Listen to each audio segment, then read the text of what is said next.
Hey everybody, welcome to the Ebony Star Network, and you're here with us, and it is Ladies Night, and I am your main host here with Dame.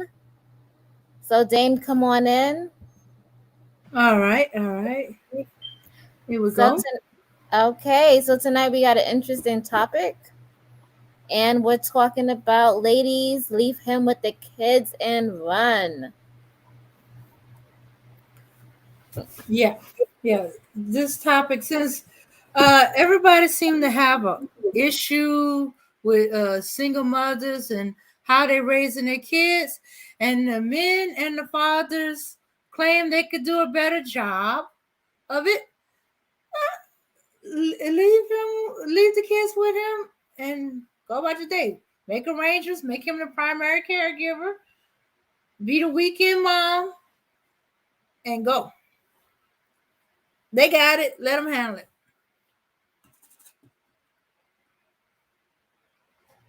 Facts. So this is not really common because no woman really wants to leave her kids with a man. But nowadays, I mean that may be taking a slight turn. I mean because I don't know, times are changing. You can say I guess some men they knock up. I guess not the best woman. So some men they want to sleep with strippers. They want to sleep with hookers.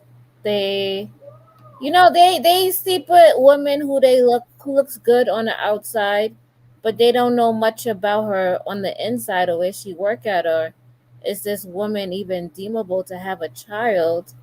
And let's just say they sleep with her, they skied in her. Now she has a child 9 months later, and she's not ready to become a mother. She doesn't know what to do, and she has a child, and she's I don't know, she's probably addicted to drugs or she's probably a stripper doing something. And now the man has no choice but to take that child as his own. Dame, have you heard of any stories like that? I've heard of the ones where the mothers have died. Yes, and okay, the mothers are hooked on drugs.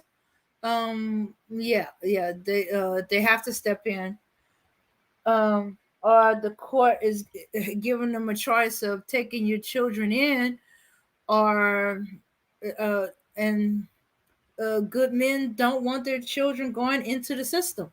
So yeah, or or they had to do things they had to do to take the children away from the mother.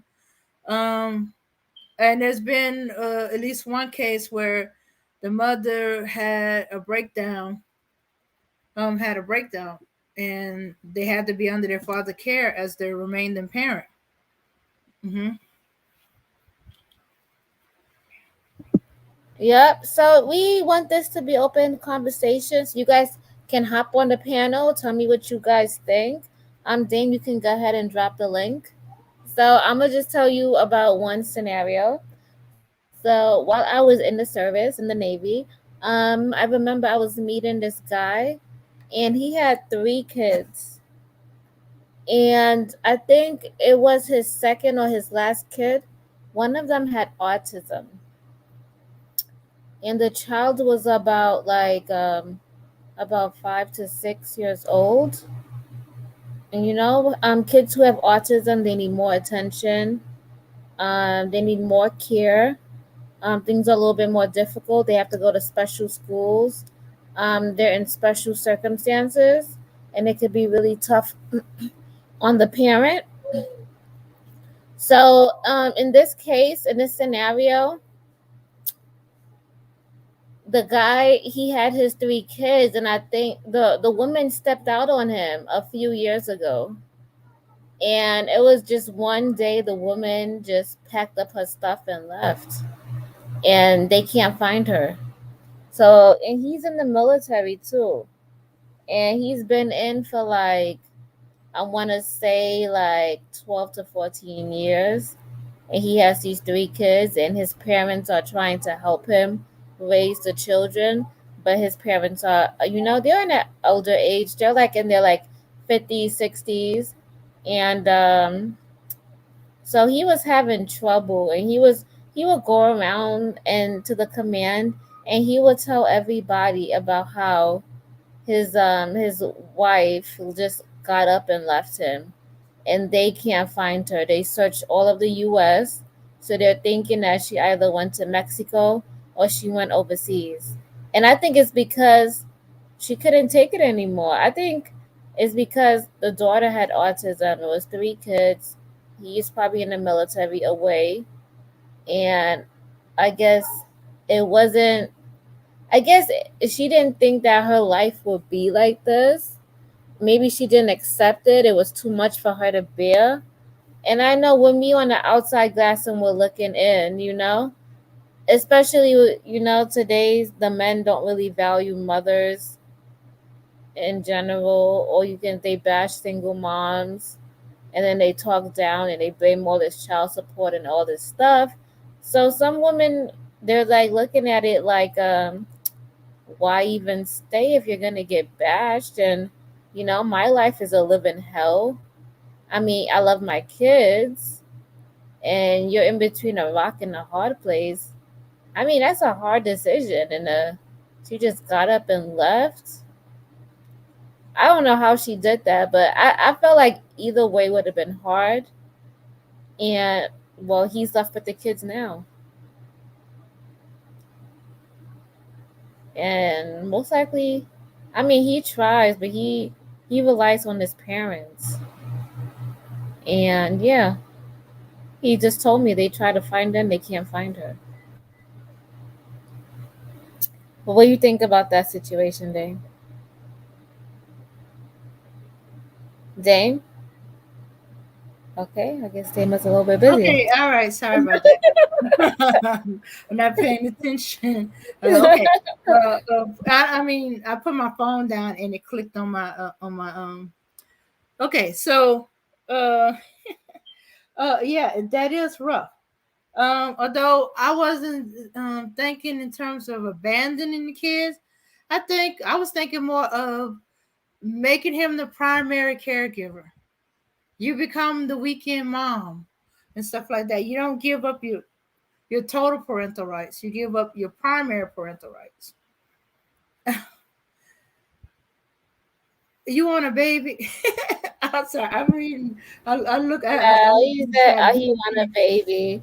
But I'm like, and then there was one scenario. I think it was on a Deborah Cooper show. She got pregnant, but she didn't want the baby, and she told the guy she didn't want the baby, and he wanted the baby, so she ended up having the baby.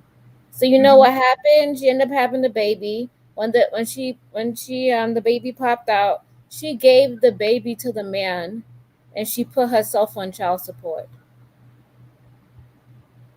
Yeah, And the yeah. man complained and said she left me with the baby, and he was crying.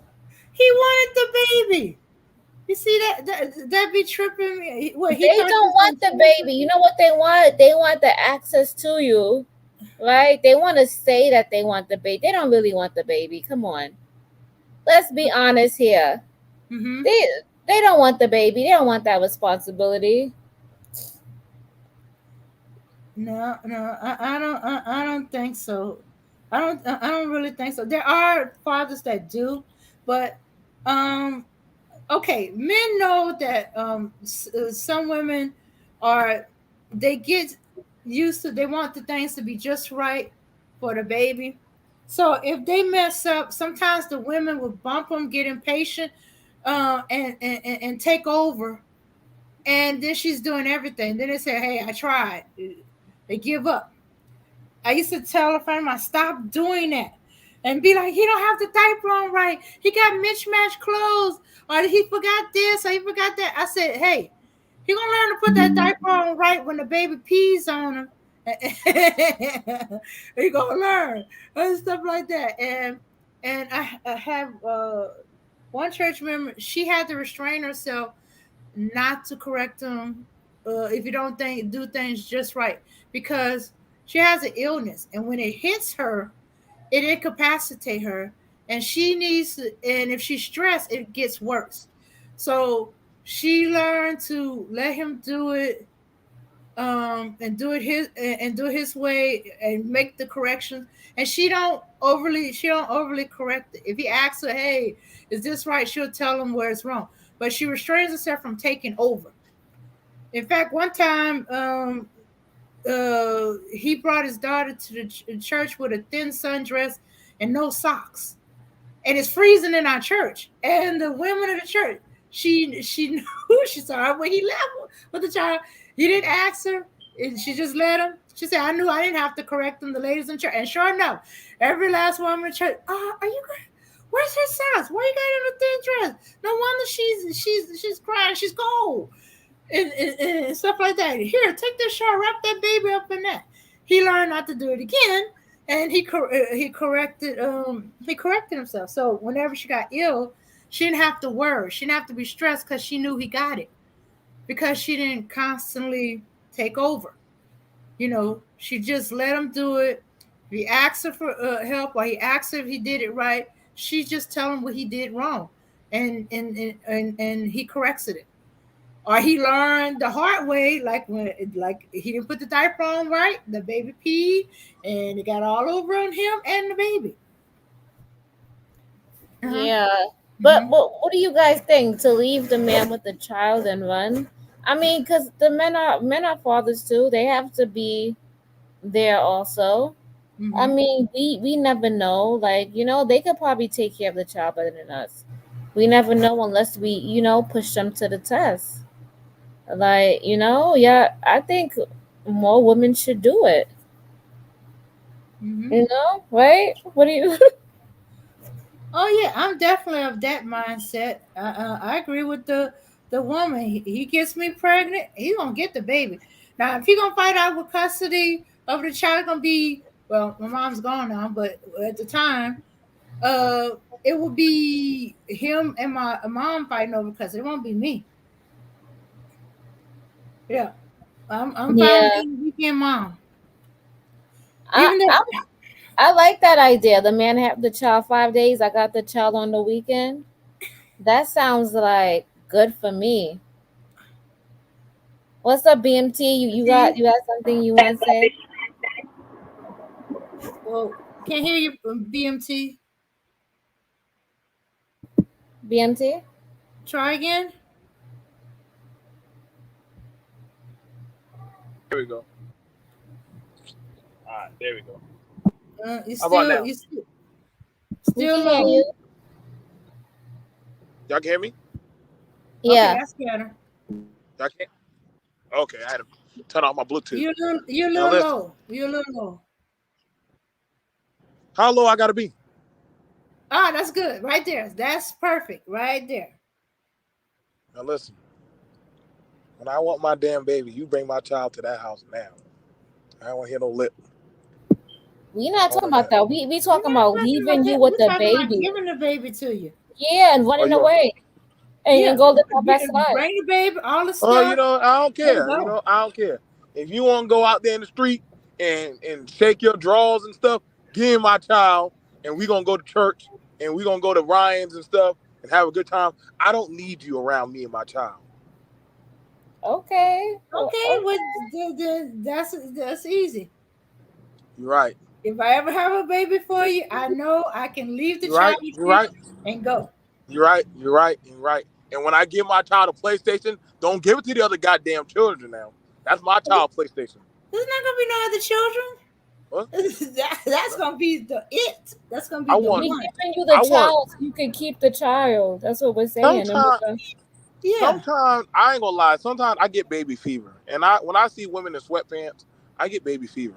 Something about y'all when y'all wear them damn bonnets and them raggy ass t-shirts, and y'all wear y'all don't give a shit house shoes or sandals.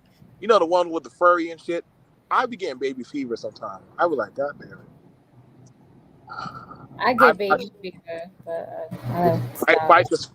fight the spirit, Charlene. Fight the spirit. Like, I'm good. I'm not. We're not on that train. We're doing good here. Charlene, I don't know. I'm attracted to baby mamas. I don't know why I'm attracted to baby mamas. What? What? Repeat that. To me, probably because I already have kids, I can't ever see myself getting with a woman. Not to say it can't happen, but I feel like people who already have kids should get with people who have kids. Like, and people who don't have kids, like, you know what I'm saying? But raising a child is an experience. You get what I'm saying? Versus, and I went through that where I used to argue. Even like when me and my kid, even when me and my kids, the kid's mother separated. We had our separation. You know, it happens in relationships, and I had to go through trial by error. You know, put the kids' socks on and this and that. No, this is not the season for Polaroids. What the hell you mean color? Nigga, I just put that pants on and some drawers. Like, put that shit back on the baby. You know how long it took me to now I could do some pretty good dookie locks or some pigtails in a little girl. I do that pretty good. But yeah, you sometimes you get it where the critique is very hard and it kind of self defeats the man where he's like, well, fuck it, I don't want to, do nothing for the baby anyway. And versus it's like a woman. Now, a woman is very sensitive about how you tell them how to raise their child. You understand me? Like a woman gets very sensitive. And sometimes you got to let the man feel, let that dookie drip down on his back or on his clothes. I thought he's like, oh, shit, I got to put the diaper on correctly. Or, get peed on a few times. Yeah. Mm-hmm. Or you know what? Sometimes I bet you learn to put that pee pad out there. Or, don't give them sugar, give them some water. Make sure they pee at a certain time. See, I've been through all this shit. I'm a seasoned veteran daddy. See, I know all this shit. Women love trying to give me their kid. I got a cruise. Can you watch my kid? No, no, no, nigga. You've been on 2 days off. Come get this little nigga because it's my turn. You know what I'm saying? I just had a house full of 5 girls playing Pretty Princess and Dora the Explorer. I called all their mamas. Get y'all asses back here now. Well, we at the Cat Williams concert. I don't give a fuck. Y'all can watch that thing on bootleg. Come get these damn kids. Guess what? They coming to get the kids right now. Because, you know what? Because daddy got to go to work. And so when I get back Sunday, I will spend time with my babies. I will cuddle them and everything. Hell, half the time the kids be sleeping. Half the time the kids be sleeping in my bed. You know what I'm saying? So I gotta go get them up. I gotta go braid Kira's hair. Taekwon always want to get his little He-Man doll that he loses. It's outside somewhere. See, I gotta learn all that shit. But some men, I think that's the thing problem with it. Women want men to stand up as fathers, but you gotta let the man crash and burn and feel that wrath. That's why they talk their shit about child support. Okay, I'll take child support off, but however, you gonna have to pick up the pace and do X, Y, and Z. I can promise you, a lot of niggas would rather pay that check before actually having to goddamn raise that damn child. Me, it don't bother me. I ain't scared of my kid. I ain't scared of no woman and her kids. Mm-mm. Nope, not me. BMT is all about that. But a lot of dudes, they want 50-50 custody. But I gotta be for real. 50-50 custody don't mean you put your child off on your mama, your granny, some random broad. Say, watch my kids while I go out there and hang out. No, nigga. That means you take care of your child. But the same thing goes for a lot of women, you know? But you gotta let that man say, okay, I'm not gonna be hard on you, but you might want to go get these things. If you want me to take you by Walmart, go help you go get a great car. I'm not gonna pay for it, but I'm gonna tell you the shit that you're gonna need. I'm gonna tell you stuff that you might want to go get in your house. You know, I get it. Sometimes you might come by, you might see a woman was there. When you get our child, could you not bring, if you're not in a serious relationship, this is my process. I don't like to bring other women around my children. Is that fair to say, Dane? Is that fair to Mm-hmm. say? Yeah, that's fair. And I feel like, and I think Charlene would agree upon that you shouldn't bring other people around your children until they get a certain age of maturity, because it confuses the child and the development of the child, because they trying to get a feel for, okay, a new environment. Now they used to walk around your home but now they have to relearn the process of dealing with, you know, daddy. You know, a child when they naturally go to sleep, and I didn't know that. I had to learn this. Children like sleeping on their mama's chest. I don't know how women do it, but a woman can fall asleep with a baby on their best, on a baby on their chest, and never roll on that baby. How the fuck y'all do that? Maybe it's some kind of balancing shit. No, it's an awareness of, I've had fallen out of the bed because I babysitted a baby and she liked to be up under me, and I was always worried that I was gonna roll on her, so I would scoot over as soon as I feel her up against me, and I scoot over, and fell off the bed, and then she scoot over and fell on top of me. But see, that's an instinctual thing. So Hmm. for me, I didn't. Now you got now to be fair, men and women, we not the same with our instinctual nature. So I hear a lot of men online, you know, um, and I'm glad. See, that's why I like having this conversation. I got to give y'all Ebony Network a shout out. Y'all are trying to push balanced, logical conversations that do not get talked about. So shout out to you, Dane. Shout out to you, Charlene. Shout out to you, Black Knight. Like these are good. I actually fuck heavy with these conversations. You know what I'm saying? I do. You know what I'm saying? Because I know what it's like. You know what I'm saying? I know what it's like. And a lot of fathers, they say they want a family, but they don't know because they never seen a tangible family. Just like a lot of mamas, they want to say, "I'm gonna be better than how my mama was," but then again, they also feel like, damn, I feel like I'm not getting to live my life because when that baby start crying and screaming and hollering, ain't nowhere to go, nigga. Mm-mm. Ain't nowhere to go when that baby starts screaming and hollering. And see, a lot of men be saying like, man, make that baby stop crying. And I've been there. You can't hit the baby. You can't chop the baby. You can't scream at the baby. You got to figure out, okay, what's going on and all that shit. And I'm not going to lie, I came close. I'm not gonna lie. Y'all can judge me. I don't give a fuck. But see, this is real shit for parents. This really happens for a lot of parents. Like some parents, they lash out at the child because they don't know what to do, or they feel like the other parent is is getting to live their life while the other one don't. And so the resentment starts going on to the child where you know what, fuck you. You don't get to see your kid. Instead of rather than you should talk with the child, talk with the parent, say, hey, I need you to start doing some stuff. You know what I'm saying? Here, you want to come see the child? Come by the school and let's try this. If it's a baby, invite them to church. Put inviting them to come over at 9 o'clock at night.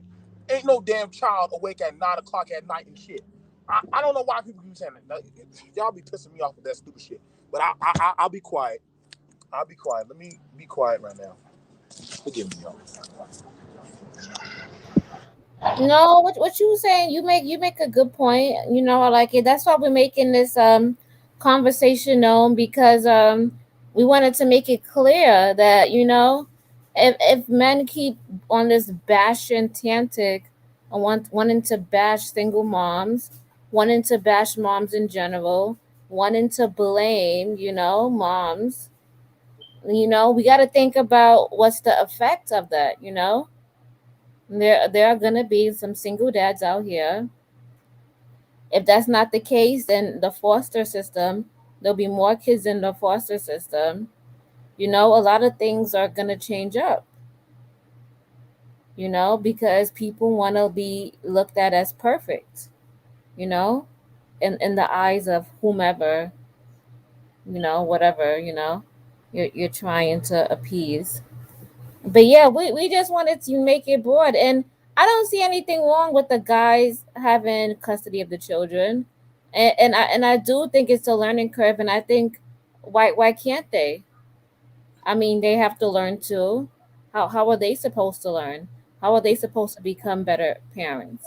Well, to see, there's a mythological saying that women are naturally better at raising kids than men. Now, I would give you that to a certain degree of using that type of ether, but that's kind of run out because if some women are not naturally in tune, we're going if some women are naturally in tuned to that type of behavior, right? Uh-oh. Oh, Hello, BMT, I BMT. think you clicked off by mistake. But hopefully you come back up here and explain your point. You know we love you. Oh, here you go. All right, there we go. So what happens is, if a woman is not naturally in tune to that, right? And I'm meeting a lot of women who don't know how to cook, who don't know. I'm I dead ass. Like I've met women, they'll feed the baby and then they'll like get the bottle that they'll wash it with normal dish detergent and shit. And, hey, what's going on, mommy? And they will try to get the baby. I'm like, hold up, you gotta boil that bottle. What? No, boil that Well, bottle. well, I used to think that in the West Indies we boiled the bottle, and it was because there was a lot of flies around. But now that we're in the U.S. and if your sink and everything is clean, and you're using antibiotic soap and hot soapy water, you should be fine. See, I But then now I mean, I my understand. family did it because they grew up in the islands. They grew up and they had lots of fruit flies and flies around and stuff around. So that's why they boiled the bottles. Well, see, now But here's we the thing. still do it till this day because it's normal practice to us. Now here's this, Charlene. The thing about it is, you need that bottle clean because, and Dame, let me know if I'm wrong. Babies can easily get thrash in their mouth, so you have to make sure them nipples are clean and good as well as the stuff, because and see a lot. I had to learn.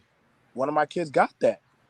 These are things of trial by error that a lot of people aren't learning, that you will naturally get passed. You know what I'm saying? You were told that, you know what I'm saying? But a lot of that information ain't getting passed on. You follow me? So some things that we didn't know why we do, but then it was Mhm. passed on to you. Versus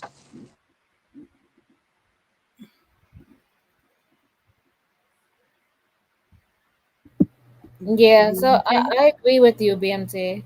Mm-hmm. Yeah, so some things it has to get, but you wouldn't know unless you grew up in that household. So look, I'm gonna give an example, like me, like when I was like 9, 10, 11 years old, I was taking care of my little brother, my little sister. They were babies, and I would have to go make their bottle. I would have to go clean it and boil it, and I got used to doing that. And not only that, my other family members, they had kids, so then I would have to watch their kids, and that's how I learned.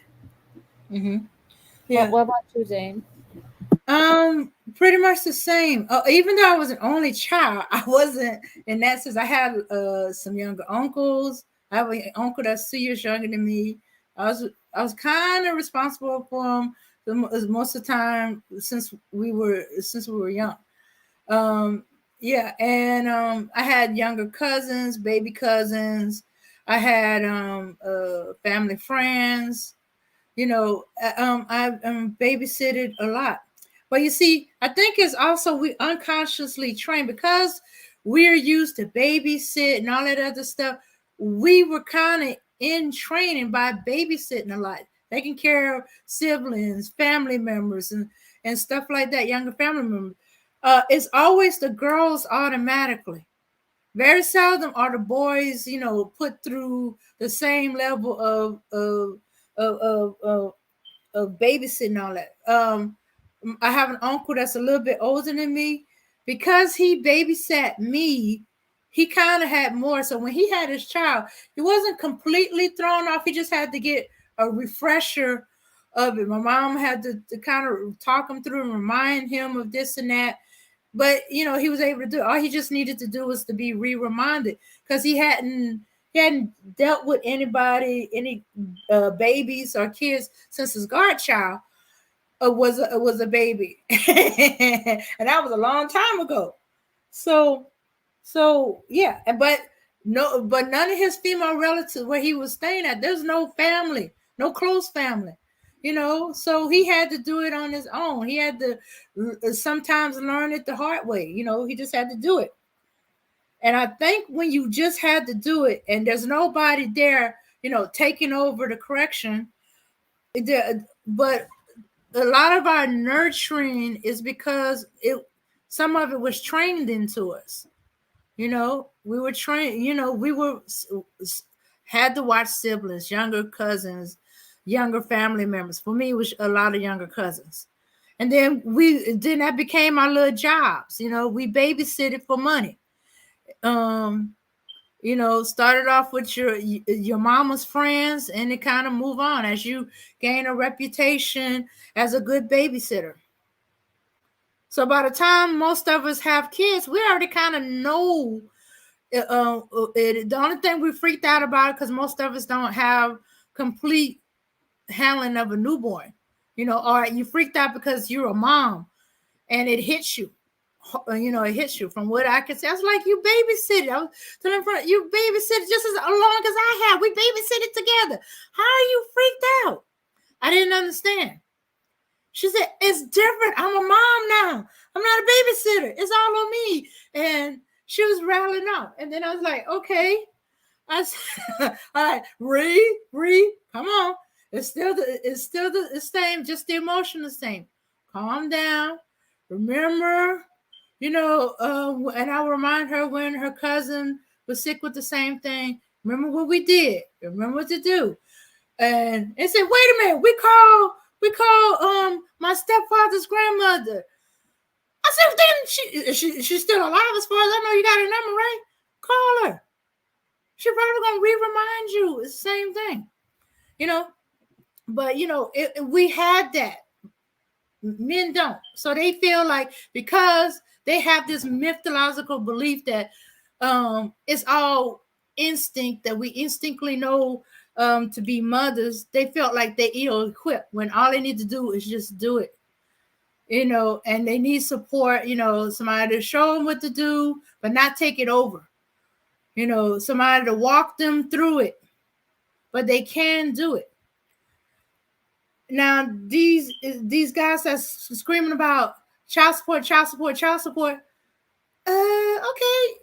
you don't want to pay child support? Okay, fine. Here's the kids. You don't have to pay child support. I'm taking you off of child support. You're gonna be primary caregiver. You're gonna have the kids 5 days a week. I'm gonna be the weekend. See you on Friday. And start doing the paperwork. They say, okay, here, sign here. Have all the paperwork notarized, all that in order.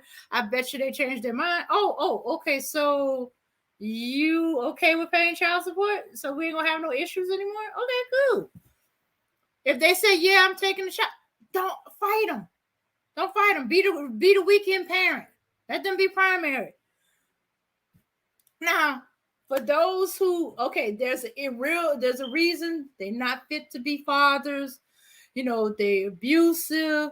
They have issues of whatever sort. They mental.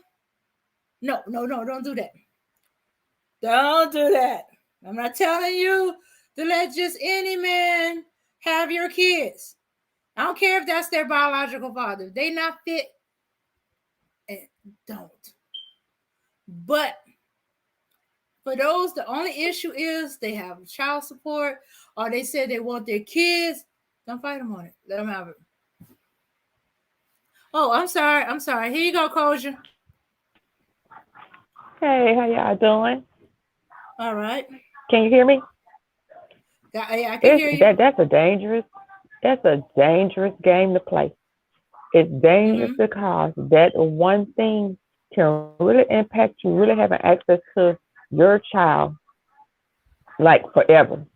So I wouldn't advise women to play that game with the court. It's not easy to undo. You could say that, oh, hey, here your baby, I'm dropping them off, and then go back for a couple of days. But I would not tell women to play those games with the court because most people don't really understand. They go by what people say. Okay. And then you have to ask what these people experience. That's not the way to play. A man or a person that don't want to spend money on child support for their children, you have to really question their commitment to that child outside of just saying, hey, this is my ego. Hey, you complaining here, take them. You can't do that with kids and stuff because they really don't want to provide. And you're going to get a man, just like they talk about women that throw their children off on a stepdad and this and that, or invite people in their children's life too quick. you would end up with a man that will find a woman that will throw that child off on a woman that's not the mother, and or their grandma. I don't see men who say, "Oh, I want custody of my children," or "I want time sharing," and they throw that child off on their grandma who could barely see on the weekend. Anybody, just to get the days off. So it's a whole lot of stuff that go along with that people don't really discuss. And I just say, be careful.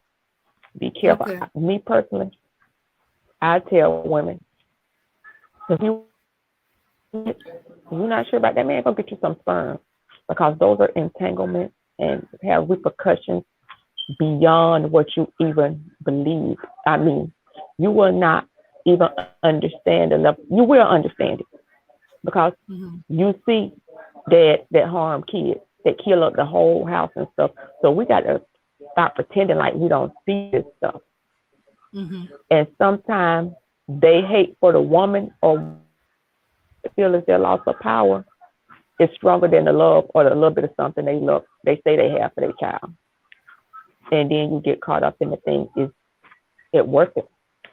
I'm going to be honest. I'm probably owed about $80,000 of child support on my 10-year-old daughter. I think it started off with like a $18,000 debt about 8 years ago. And pretty much $700 a month since then. You add that up. And plus I had some court fees and stuff. I ain't went back to court because I don't want that man to have access to my child, because I know what I did. My child went from a child that never had nothing but a mild case of thrush to being on a nebulizer, going up there with them time sharing when she was a baby, to the point that he didn't even give me a prescription that she was ordered from a doctor when he went. And I'm just talking about 8 months in my daughter's life. And she was about 2. And I would tell women, don't play with that. Walk away from the money, because it's a door you don't even want to open. So I just want to say, don't play them kind of games. And I ain't going to take up long. I'm going to just listen to y'all from the cloud. But that's not the way to play. And I want to advise nobody, before you play it, go to Facebook and look into the mothers without custody. And I'm going to tell you, the stuff that women believe about the court is not true. It's not mother friendly. And until you understand the separation of the court, because people think what basically is, by federal law, every state has to have a child support enforcement agency. That's what a lot of people use, and it only really addresses child support. There's a family court that does child support issues for people that pay, and that encompasses the whole ball of wax. Now, when you go into that state, that federally mandated child support court, a man can't come up in there and say, "Hey, I want time sharing." That's not what they did to discuss. That's not how you do it. And anybody who knows anything about law, you have to give a person a right to due process. You have to serve them or give them a response, a counter response, or a counter petition. You just can't walk up in court today and say, "Hey, we're here for this and we're going to address that."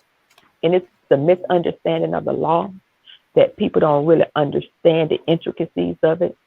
And some people come and say, "Oh, you don't know what you're talking about." I got an A in family law. I'm about 4 classes away from my family. From my paralegal, and it was all inspired by my court case. So I wouldn't tell you what I don't know for a fact. And that's all they address. And it's like, "Oh, you didn't go about it the right way." Because if you went about it the right way, you would have got a different response. But that's what they say. I just remember in court, the cop said, "Oh, she's late for time sharing." And I was like, how many times was I late? Because I had to end up defending myself on the spur of the moment. Oh, a couple come to mind. And I was like, "Well, isn't it true you picked our daughter up from the daycare?" Yeah, most of the time I did. Isn't it true, with the exception of the first time sharing, which we did not have a court order in our hand for, you picked her up from there? Because I'm getting caught in the lie now. Well, here's a schedule. Each one of those, yes, because now I got verification. I could go and get the daycare to come and testify that he picked her up on these days. How could she be late if you never picked her up from her? Um, um, um, um, um. So it's very not, people don't really understand it. And I tell them to really learn it before they go there and play with that. And that's all I wanted to say. Thank you. Okay, Don't play with your children. so you're saying that you're against child support Oh no, I'm because not of against it. No, You it's, have to counter the risk that you're taking with that. Because with that, for a parent that is resentful of a child, will your enforcement of that child support, or are you willing to let your child be in the company of that parent that you don't really feel safe for your child being with for the child support? okay, I understand what you're saying. And to me, it's not worth it. I don't want to. I'm gonna let that sleeping dog lay. He, when I tell you, he left the whole country, and he ain't even fucking. He American.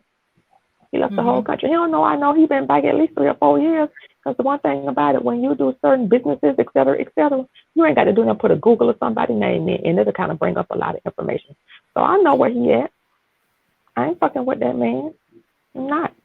Because I ain't trying to make my daughter have to start like time sharing. Because I remember. So you have to make that calculation. Do you want your child to be in the presence of somebody who you don't, who hate for you is stronger than they love for that child? Who, when the state told you to do time sharing, was in the middle of a fucking orange field, orange orchard, whatever you want to call it, with a rest stop for trucks.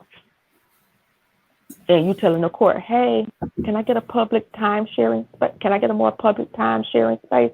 Exchange site, can I get a this here? And they won't give you a court date. Because when you pro se, the law say that the judge had a discretion in our court to set that court date when you hear it. So you got these male judges, and you can really Google the unruly judge, Judge James Mark, and see how he talked to women in the court. Because women don't really know. Family court ain't even recorded in the majority of states. In 90% of states, they think that person sitting up there next to the judge is a court reporter. They don't record family hearings. Now, the state mandated child support enforcement agency is different because that's handled by mostly magistrates that judges have to sign off on their stuff and have the ability to go back and overlook. That's different than the family court. So you really don't even have a record of what was testified to in the last hearing. And if you want to know how a judge gonna function, I tell everybody, don't you never walk in court without a court reporter that you have to pay for out of your pocket. And I'm gonna tell you, about 8 years ago, it was $300 for a 3-hour hearing just for them to show up. To have those transcribed is thousands of dollars. You can only get the portions transcribed that you need, or if you need them, you may not have to have them if you don't have to use them. But you can't go even to the Court of Appeals without transcripts. But people don't understand all this. So it's a lot. I understand. And it's not as friendly as women think. And women, and I have a count on the recent statistics, lose custody in 70% of contested cases. And most people don't know what that contested means. Contested means when they go in there and file, men are winning 70% of the time. So I'm going to go and hop off. But I just wanted to share that, and I'm going to listen from the side. Thank you, Kosher. We appreciate the information and stuff like that, because you're right. I'm not aware, and I'm telling women to do these things. Because all right, I'm listening. I'll probably jump in later. All right then.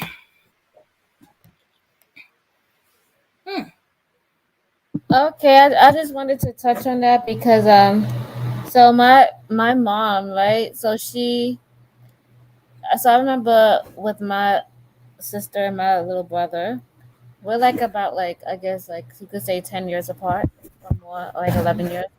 And so she had put their dad on child support, right? But I guess she didn't know that he had like 6 or 7 kids, with different baby mamas, basically, with different women. And so she was only getting like $25 a month, and she had to go to court. So it took more time out her day to go to court. And then she had to have the timeshare, like Koja was saying. And sometimes they would be like, these people would be feisty, like they would want to take pictures and complain about different things, to family court. So you would have to make sure that everything was perfect for them to take the kids. And when they bring the kids back, it'd be a whole different story. So I understand it, that it could be kind of like hectic there. Mm-hmm. But we're hoping that, we have adults, who gain some life wisdom, and, understand, the day ins and days out. And hopefully we're all mature, and we get past that shiesty, and, get mad, and, you did me wrong and I'm mad because I got to pay this. And, hopefully we went past that, and we got over all of that. It might take some time, but hopefully we get to a good place where we're able to give to our kids what they need. Mm-hmm. Yeah, yeah. And let's be real, not all dads are good fits. As much as we want them to, some of them Mm-hmm. got anger issues, some of them got records, some of them don't even care, you know?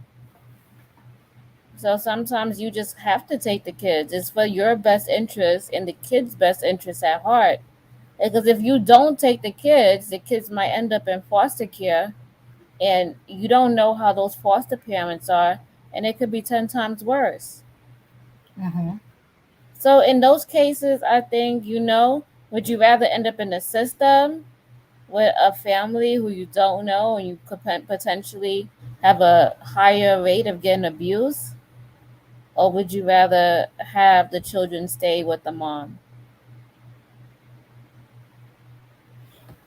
Mm-hmm. Yeah. And if you feel that um that as the man you should be there, which you are, which you should, um stop fighting with the mom. Y'all supposed to be trying to do things, co-parent. Both of y'all got, got to let things go. Okay, you know, and do what's best for your children. Or you can end up creating a situation where they do end up in um, child protective service, or the courts are going to decide for you. Something I heard from a cousin of mine that's a judge. She insists on the parents are working things out together. Who's going to have the child, when they're going to have the child. What days. Is there special situations that would it can't be on this day for this week or whatever.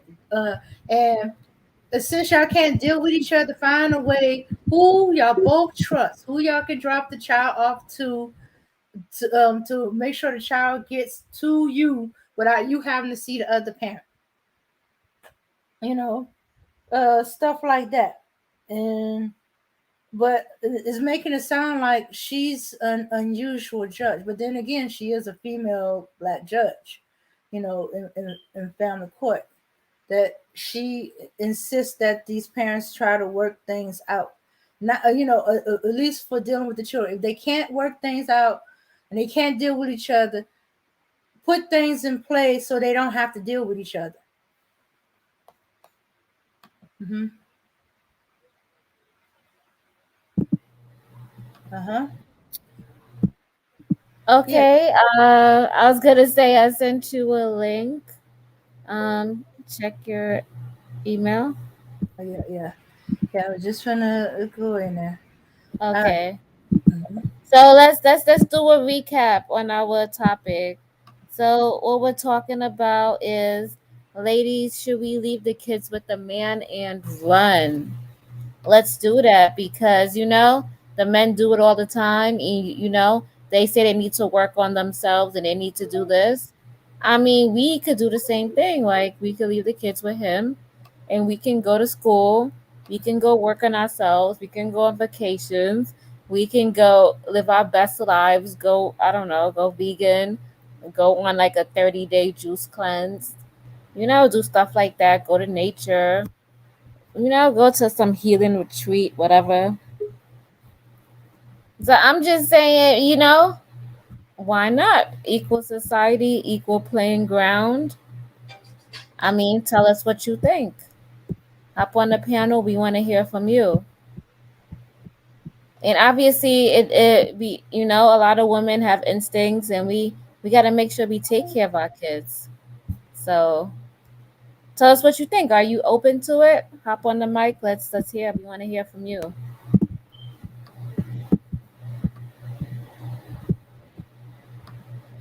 All Abina, right. Abina. Okay.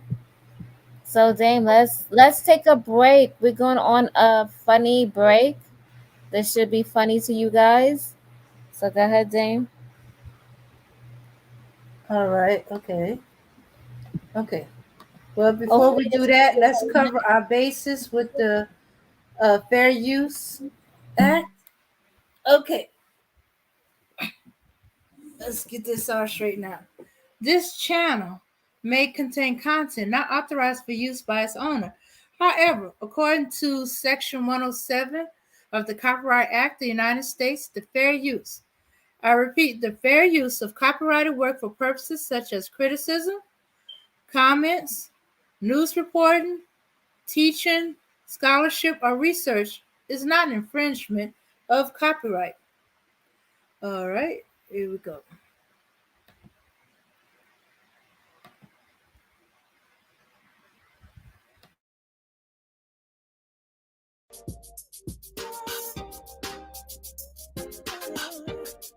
So I just want to start by saying hi, Sean.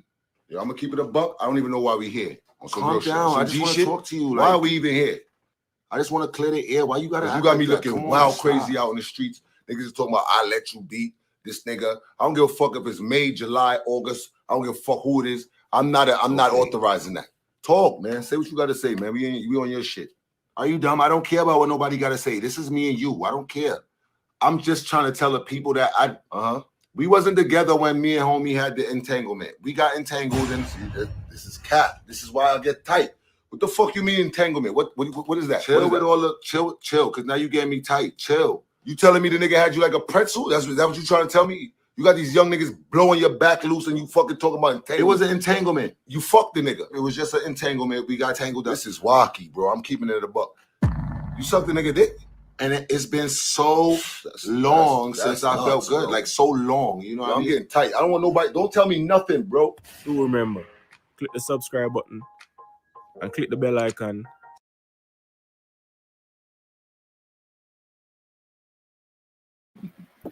I see. Hopefully you guys found that funny. we got another funny one. I don't know if we could play it, Zay. Okay. Yeah, that was funny. The reenactment, huh? The entanglement. Oh my goodness. Yeah. Well, I was pretty much thinking that when I saw it. It's like entanglement. That's the new name for it now. Yeah. Yeah, trying so hard not to say that, hey, you had an affair. Oh, wait a minute. Is that another way of avoiding saying the word? And the simple fact, they didn't even know what it meant. Entanglement.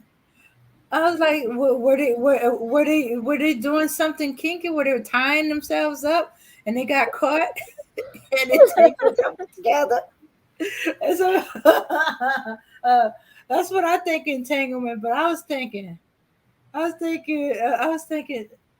don't you just admit to it was? But oh no, we gotta try something different because affair, you had an affair has a whole new has a evil connotation. So you're Yeah, trying it to does. avoid that altogether. No, it was an entanglement. Did you or did you not have sex with this dude? You know, no, it's an entanglement. Is that yeah or no? It's an entanglement. Yeah, I was almost like Will. Really? Hey, damn, hey, Charlie. Hey, heaven now. Did you get a chance to see that little funny video? No, my network wasn't misbehaving, that's why. So. Okay, what's this? Melanated says determination should be dependent upon the health resources of the parent. Should parents separate, and then all alternatives need to be looked at. Unfortunately. Oh, okay, okay. She's on. She Melanated's on the topic that we was talking about. Uh, Okay, let's ask Abner. hmm So Abner, do you think women should leave the man with the kids and run? For me, I don't think women should leave the kids around. I don't believe that. Okay. Because the reason why I don't believe that is that how can you leave the kids and run away and leave the men? Because when you leave these kids for these men, they are not going to take care of the children that you're going to do that. Because the man is not going to have time for your kids. And then later, you're going to regret. So for me, I think the women, when we're running away, we have to take our children. Okay. So okay, I believe what you said is 100% true. What do you think about what these men be saying? Saying that single moms are the reason the community is the way it is. You know, what are the reasons why half of this? What are the reason why the black community fail? All this strippiness. But what do you think about that? These men that they're complaining about the women, they are the fault of why now black communities is not growing. The men were, I think, is the men's fault. I am not going to blame the women because the women are trying their best to to improve the young boys who are coming or to train them. But here's the case: the men is not around. They run and leave the women and the kids alone. And you know these two things, one person cannot take care of. It's only two have to come together and help to train that boy. So when you leave, this woman is trying her best to make sure your son growing up with a flying colors, but you are not. So you shouldn't blame the woman for anything. You have to blame yourself that I ran away and I leave this kid. So it's the men fault that now black communities is not growing. It's not the women. Okay. Okay. Okay. That was good. I have nothing else Okay. to say.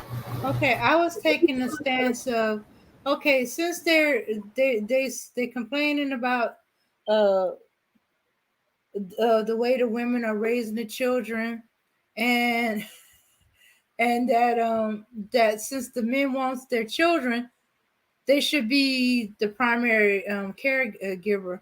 So I was thinking, okay, if they want that, they believe that, let them have the kids. They be there with the kids 5 days a week, and you have the kids on the weekend, and and and let them have them. Oh gosh. Hello, Zach. All right, Damn, ladies. what's up? Why you say oh gosh like that? Cause I don't know what to expect from you today.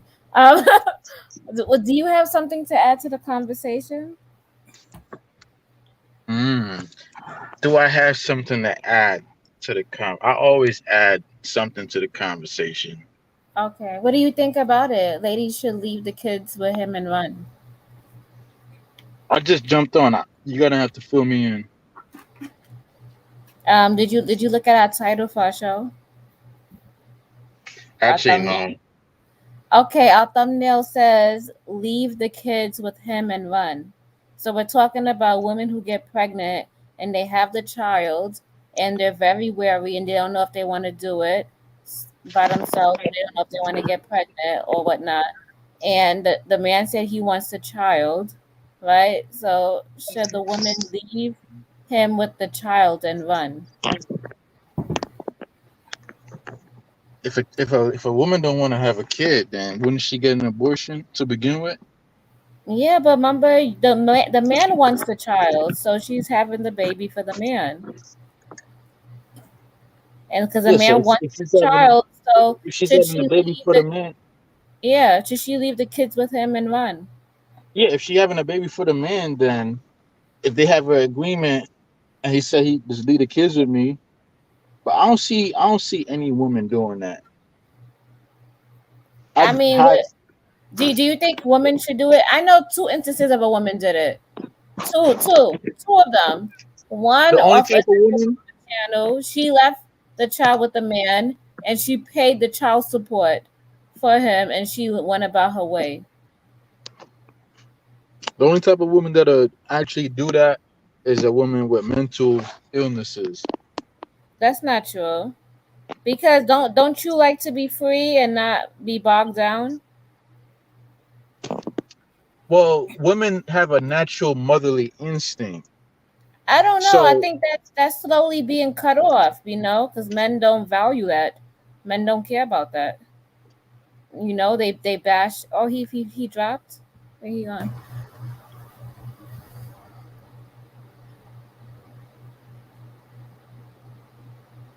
Okay. Okay. And yes, Lisa said We'll everyone drop off. doesn't agree with abortion. Yes. So what do you Yeah. say? That's true. A lot of people don't want to do abortion. And when you go to these facilities and they check the baby, they they're basically telling you don't get an abortion. They no, have that's all not these true. stimulants. Yes, they That's not. do. It You don't. don't know. It don't Are you matter. It don't Have matter. you been in an abortion clinic? Have you been No, pregnant I'm not before? talking about that. I'm talking about what you said before. It Oh, don't Okay. matter what. It don't matter what a man say. That's not gonna override a woman's natural motherly instinct. That's That's not like true. That is so that's not like true that's because that's not that's in true her because a lot of genes. women don't want to have kids now. That's not yeah. true. Well, if they're not gonna have kids, then they're not gonna have kids. But once a woman does have a kid, they have a natural attachment to the kid that you can't disconnect. It's a Nah, spiritual really not. thing. Not if she goes on here There's, and, no- there's and nothing goes that on nobody could say. Facebook and social There's media nothing and that nobody people could are say that'll bashing. separate a Wait, mother. wait. Not if people are bashing single moms left, right, center, right? It wouldn't And matter if the whole world is doing it. now That's even not gonna Kevin make a Samuels. woman not Wait. want to connect Can I with her can I kid. finish? You got Kevin Samuels dating coaches, other women who like to sit on a high uppity throne, right? They get on here and then they bash the woman who has a child out of wedlock, has a child even though she's been separated, she's in a relationship, whatever the circumstances may be. They turn around, they shame her, they bash her, they basically belittle her, her self-esteem dropped all the way down just because she gave birth to a child. All she You did coming was up with give these life. crazy scenarios that just ain't All happening. she did was give life. Yeah, but the scenario you describing is so rare. It never really happens. This shit No, it never happened happens. twice. I'm just saying it happened twice, and I'm on my Twice out of channel, like so I'm 7 billion promoting it. people. There we go. I'm promoting the shit. So there we Okay. go. All right. So it happened twice out of 7 billion people, and that's what you No, promote. I'm just saying it could have happened more times. We don't know. And a lot of You mothers, do they might know come the fatally sick. majority, Oh, you don't 99, never know what's gonna 99% of happen. women don't abandon their children. That is not true because look at all these children We who gotta have look at nothing. You moms just who gotta are look drug at addicts, who Okay, took you can look at any drugs. statistic. wait. Hold on. Okay. Uh, what is the percentage of the single of the mothers That who raising abandon their children by children. themselves? Look at that. Whoa, no. First, let's I go don't with even think they take what I'm saying. statistics on that. It's so rare. It never Okay, happens. if we go by statistics, okay, mothers who are raising their children by themselves, to me, means that the motherly instincts is strong. They're not leaving their children left and right. Um, they are taking care of the children, even though it's hard by yourself. So in one sense, Zeb is right. You know, the motherly instincts are strong. I don't know how many times I've been told that once you have your child in your hand or you give birth, you're Yeah, all you changed. gotta do is look at like surrogate mothers or women that gonna put their kids up for adoption. Even with them, they have a hard time separating. And most of them now they got it to where even if she puts it up for adoption, she still has a legal right to like be in the child's life. And we talk about women who absolutely don't want the kid or they're doing it for business reasons. As soon as the kid come out, all that go out the window. And you honestly think that some dumbass shit that some YouTuber is saying in a small segment of society is gonna make an impact and make women not want to have their kids? That's like beyond delusional. No, it's Okay, happening now. Look at Kevin what is Samuels. occurring right now is that women are just not planning on having children at all. You might be right. They're not going to give up the children, those that have children right now. But we talk, Well, but the next the generation, birth it's they're the not birth planning rate. on having children at all. Well, the only birth rate that's dropping is white people. They're gonna Well, be the minority. No, that's actually, not true. statistically, it's across the board. It's That's just that not true. theirs is Actually, dropping faster. yeah. Well, In the black community, the birth historically, rates are dropping a whole historically, lot. whenever we have hold on, historically, whenever we have pandemics, the birth rate always drops because people just stop mingling and stop having sex. That's That's what not happened. true. It Okay, should well go up because It then they're that is has true. nothing to do with this. This rate was before No, that's COVID came when they through. when they looked at the numbers, why people weren't having as much kids in America specifically, they found that it coincided with the start of the pandemic. But prior to that, the numbers was pretty much going up. the Now birth rate No, is going actually, it down was for the going past down. 10 years or 20 years. Yeah, it's again, been going down. overall, it's only going down for white people. That is But No, not it's black going people true. down across the Why board, but why it's do you going think down Candace faster Owens for was white. I don't There's care a what Candace Owens is a troll. And anybody that thinks she's serious is like, she's just a troll, no man. no she does her research. Why do you think she talked about it? See, because she's What trying to get no, money why do off you of think white she talks people. about it? It is the She truth because the talks birth about it rates because are she's trying going to get down. money from white people. She's getting rich off of telling white racists what they want to hear. It's not You nothing know, new. whatever she does to make her money, that's her business, okay? I She don't live have. on I'm not the knocking restaurant, her you know? making money, but I'm telling you why she says what she says. Like she's saying that because she obviously She understands makes that if a she lot says of good these things, points. You know, some of the things she white say people is gonna give her money. controversial. But when it comes to her points of reference, she makes some good points. Candace Owens, she's getting big off of like white Republicans. They're the ones that sending her money. Like black people ain't fucking with her. No, we do. We sat down and we introduced her to our spaces. She's been in these spaces. They interviewed her. So yeah, she Yeah, is but they being kick they but run her they're off saying everywhere wait, she goes. wait, hold on, Zach. Nobody no She's not gonna nobody go in your black panel smart or takes her other people's serious. panel because she's very professional. She knows what she's talking about. She went to She actually school doesn't know what and, she's and talking she's about. very good at She has debating. no clue. So she's just not gonna She go in started listen. She anybody's got panel. famous. Let's be. She got famous because she started fucking with Kanye West when Kanye West was having a mental breakdown, And All then right, once you get Kanye came to his messages. senses, hold on. Once Kanye came to his senses, he told her to kick rocks. Like he told her the shit you saying don't Okay, make no Zab, we getting sense. off subject. So back to, we should leave the kids with the Well, back man to in what I was one. saying. Spanish people are they're still having kids. Now, it is Yeah, true they that are. They're probably educated number one. now it is true that a lot of educated black women are choosing to have kids later, but in the hood, in the projects, they still having multiple kids. That the numbers Now is they still learning. um, You know what? And no, I actually feel like I they're want not, man. to They're still having fund kids in a the hood. program where all these women could get free birth It control, will it's not because gonna I work. don't It's want them to have futile. kids to It doesn't Pookies and matter Ray what you Rays do. who can't It's help raise them. futile. They're gonna still fuck and they're gonna still have kids. It don't matter what you say on YouTube. No, you It can don't matter start what from age program you want 12 to to come up with. 13. It's not gonna work. People still they're That's not what gonna you listen to think. you. You have They're no still hope gonna for have our kids. society. Do you not have any hope for the black community? Don't you Yeah, want us and to do better? I like the fact that we're having kids.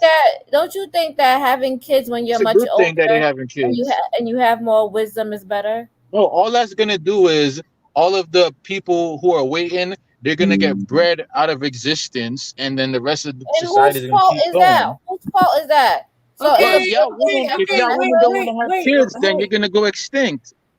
all That right, don't have hey, nothing to do hey. with me. Okay, If you want to look. go extinct, then go extinct. But the Okay, people in the projects can still have kids. If you want to not have kids or wait, that's Zeb, your problem. You're just gonna go extinct, and the world gonna Zeb. keep moving. Hold on a minute. Hold on a minute. I need to straighten something up. Okay, we we on here don't support Candace Owens, especially when she started blaming Tamir Rice for his own death. You All know, right, I'm out of here. I don't want to be associated with y'all can yeah. have this one. So You get up out of here. Candace Owens is not a good example or her statistics, because she is anti, as far as we're concerned, she's anti-black, because she has said some things that that made her out to be anti-black. yeah, she said some controversial things, Yeah, but I would but say blaming the Karen victim had for some their pretty good own death is that is hard. So no, no, no,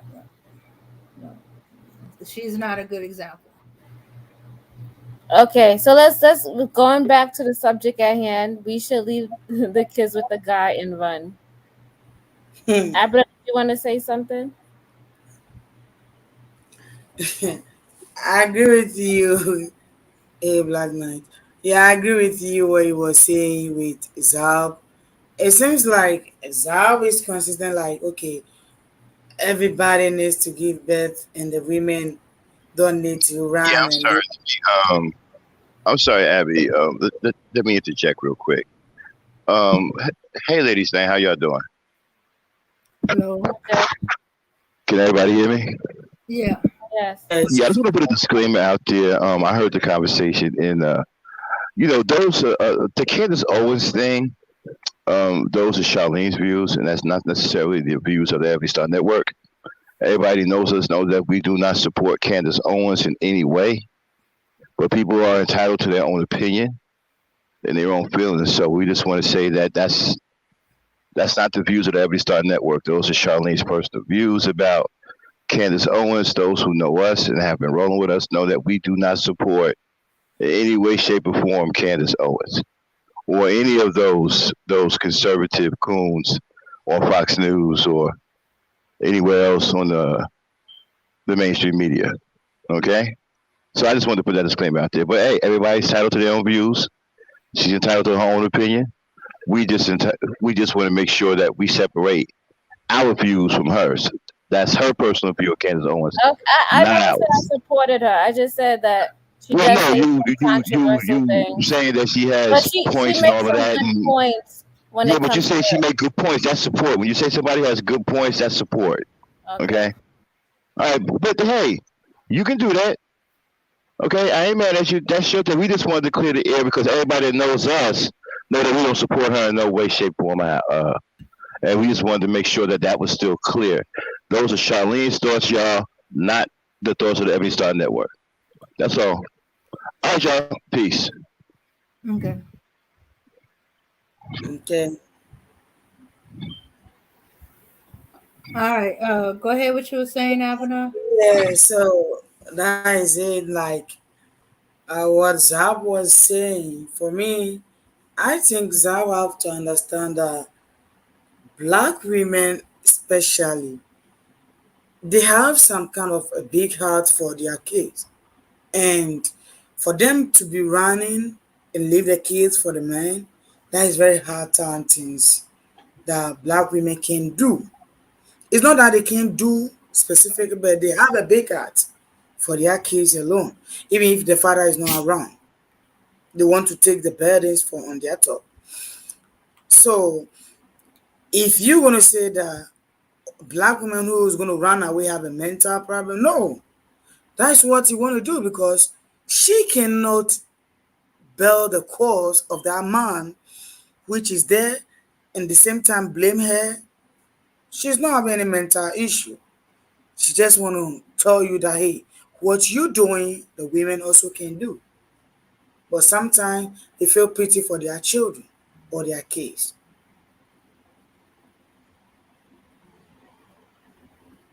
Okay. Yeah, I think what Zab was saying was okay. So what Zab was saying was didn't really make any sense in a way. No, I think what he's saying is that he's preying on the dysfunction of the younger generation, hoping that they will have sex freely and not smartly and not take precautions. He's preying on that, and when they do that, Abner, can you mute your mic? And when they do that, right? They have these kids out of wedlock, or these kids really young, and he thinks that is gonna help us prolong our race because, or keep, continuously making kids within the black race, and we should rely on that instead of actually becoming a civilized adult and working a job and becoming husband material, which men should do, and then marry their wives, which I think is messed up. But we have Randy. Is that Randy SoCal on the Yeah, panel? that's Randy. Hey, Randy. Hello? Yeah, Hey. you're live. I disagree with her statement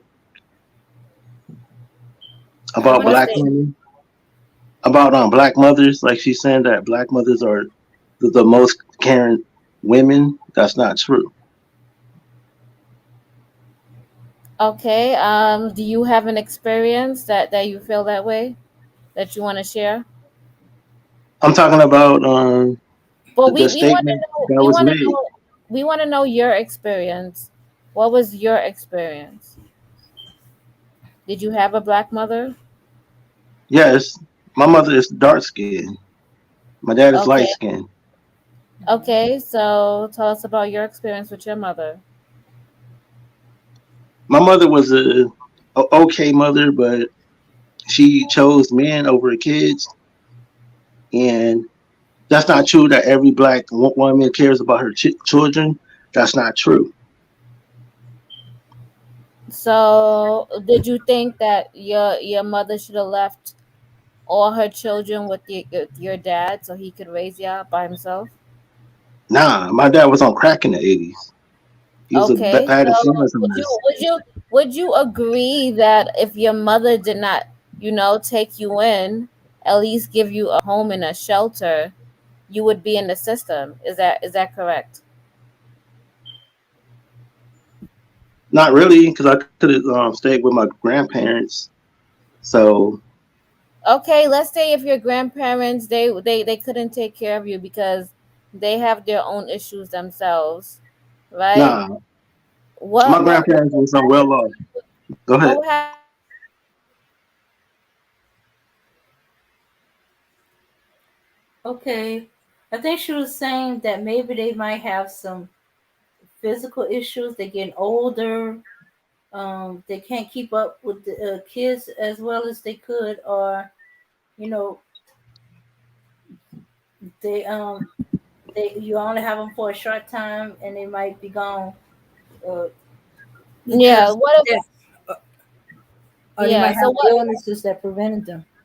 Yeah. So what if your grandparents couldn't take care of you because of their circumstances? You never know what's gonna happen because they're elderly.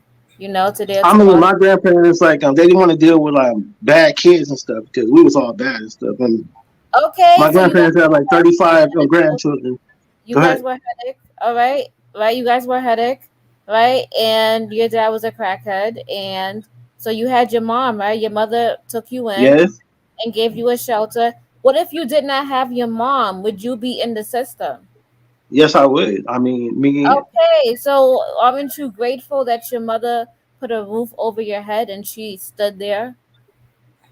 That was the state. She was on welfare and stuff, food stamps, Section Okay, 8. It was the state. but she, I give them but she, props for that. okay, but she was still there. Was she there? Yes, she was kind of there, but Okay, she but could have she been a was better there. mother, though. How many brothers and sisters do you have? 12. The mom had I 12 mean, kids. that your mother had. That's your mother. Oh, my dad and my mom had 7 together. Then my dad had another 5 by 5 different women. Okay, I mean, how many brothers and sisters did you grow up in your household? I'll Like in say Go ahead. 9 of us. So 9. it was nine of y'all in your household. Is that correct? Yes. Okay, so it's nine of y'all in your household, and your mother was there, and she was doing the best she can. Do you think taking care of nine children is easy? Yes or no? No. But she put the kids on my older siblings though. Like she had them raise us though. See? So how is she Okay. a great mother? I mean, she had no other choice. One person can't take care of nine other human beings by themselves. That's a lot of work. You have to rely on others, to help assist you. She should have thought about that before she had all these kids. Are you not grateful that you have a big family? Yes, I'm grateful. Like I have Okay, so siblings. why are you talking like that? There's a lot of people out here who don't have family, who don't have a brother, don't have a sister, don't have somebody to call and be there for them, and you have a whole bunch of brothers and sisters, and yet you take them for granted. Yes, I do. I mean, Why? they're Why just do you human do that? because like they're just human beings, just like me. Like I Okay, don't today or tomorrow, something happened to you. I bet you all your brothers and sisters will be there at your side. If you was to have a baby, they'll be by your side. If something was tragic happened, oh they'll be yeah. right there for you. So why come on here and try to downplay them? And why come on here and try to downplay your mom when you should be grateful that she was even there? Because truthfully, you could have been end up in the system. True. But yep, Yeah, it didn't so happen though. So I think you need to be grateful. Why come on here and try to down your mother like that? When she tried the best that she can with the cards that were given to her. And She could have but you did better though. okay, do you have any smoke for your dad who was a crackhead who probably didn't help her, who couldn't provide or give her money? Nah, my dad, nah. No, I don't. You got no smoke for him, but you got all this smoke for your mom who was able to give you a roof over your head, and you had sisters and brothers who was there to support you and be there. And some people don't even have that, and you don't even see how grateful you are. My dad was a good dad. Like even though he was on crack, he was a functional Oh, he crackhead. was a good dad, but he was on crack. So the parent that stays, you don't see your logic here. You're making no sense. You got no smoke for your dad, but you got all this smoke for your mother, your mom who had to risk and take care of nine kids by herself. My dad was there. Like I think you need to go rethink what and be grateful. I don't know why you be on this panel, you be on here for 10 plus years, listening to other people, and yet you got a good life and you got people who care about you, and you don't see that. Half of these people that's on here don't have that. Now, I've been on YouTube since 2005. Like, I'm one of the originators of this sector. Okay, I'm just saying, you've been on here for like 10 plus years. You got all this smoke for black women, and you don't see how your mother assisted you and she gave you a good start in life. You got 9 brothers and Because, sisters like, you can call on. Listen, y'all don't take accountability. listen, you got 9 brothers and sisters that you can call on. A lot of people don't have that. I don't lean on people. Like, I lean on God. Like, I It don't go doesn't to people for matter. my It doesn't problems. I matter. go to God. Like, I pray to God. I don't pray to people. Okay, but They're they're just there to human beings. assist you. It doesn't matter. You had a family. You had They're a not big there to family. assist me. God assists me. Like, what are you saying? Like, they're just human I'm beings. just saying, you grow up with them in the household, and they was your support system, and you can No, end up God doing is my something. support system. The Father in heaven, Jesus, and the Holy Spirit. That's who I pray to, not My thing people. is, why you have so much But smoke I for your understand what you say, though. Like, huh? woman, and she gave you shelter. Because she could have been a better mom instead of choosing men over her kids, instead of having all these Okay, kids what without if being she never had prepared you? to raise these children in the ghetto. She moved us to South Central LA, and that's why my brothers joined gangs. That's why we got involved in gangs. It's because of my mother moving to South Central back in the 70s and the 80s, and we grew And up she got around. money. Oh, The back dad in had the She didn't. money. 70s and the early part of the 80s, South Central was, well, it was starting to get bad in the 80s, but in the 70s, South Central wasn't as bad as it gotten. I remember my aunt when she moved out of California, she said it was starting to get bad. But probably it was a pretty good neighborhood when she got there. It's just that she couldn't get back out of it once it started going downhill. But I blame my mother for that. Like all the stuff I seen, people get And killed, why did she drive-bys. move? It's And her why did fault. she move But to South Central? Mandy, Is it because she could no longer afford where she was at now? I think so. That only She makes sense. couldn't. She She was couldn't, on, so she tried the best that she could do. But but guess what? Yeah, she also traumatized us though because like we grew up in the ghetto, seeing all this bad stuff, and it's her fault that I'm the way I am now about black women. What? I don't. Hold Well, on. Wait, But wait, wait. You're an adult. You just said you pray to God. Excuse me if I believe you're an adult. You can make the change in yourself. If you know that what you're thinking is she bad, made me you know dysfunctional. what Like you're she made thinking me is think this way about bad. black women. You know that it's bad. You just well, said it just actually, your now. father was the one that made you dysfunctional because he was his absentee presence is what created the dysfunction to begin with. No, my dad If was you want there, to talk sir. about, if you want to talk about somebody thinking before they act, how come your pops didn't think about getting hooked on crack before he had children? I mean, I blame See, the what government happens for that. is, see, here's the Now you thing, blame right? the government. Oh Hold on my. one second, please. Hold on one second, please. Here's the thing. There's 9 children, okay? All right. All of y'all are healthy, right? Okay, so you got 9 children. Yes, sir.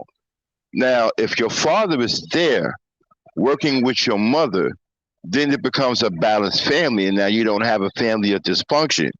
But once you remove the father from the equation and make the mother struggle on herself, that is what causes the dysfunction because she's going to break down because she's unable to take care of that big load by herself. So that's your father's fault, not hers. My dad was in our lives, like he was just like dysfunctional, like he was just a bad influence on us. That's what I mean. He Okay, was so there. you can't blame. All right, so you don't blame your mother for that. If anything, you praise your mother for trying to put love in his life and trying to be a wife to him. It's your father's fault that he didn't want to help himself. Getting hooked on crack is not helping yourself. Maybe you should have a conversation with your pops about, hey, pops, how come you never did anything to try to better your life? You stay hooked on crack while mama slaved and did all the things she could to take care of 9 kids by herself. Have you ever had that conversation with your pops? Nah. My Well, dad you can't talk should. right now. He can't You talk right should. now. Like he's been in the hospital for like 3 months now. Yeah, he can't talk. All right. Well, we hope he get a speedy recovery. And when he does, and we're gonna pray for him the recovery. You need to have that conversation with him, man. Yeah, I Hey, need pops, to. how come you let mama do all of these things while you stay hooked on crack?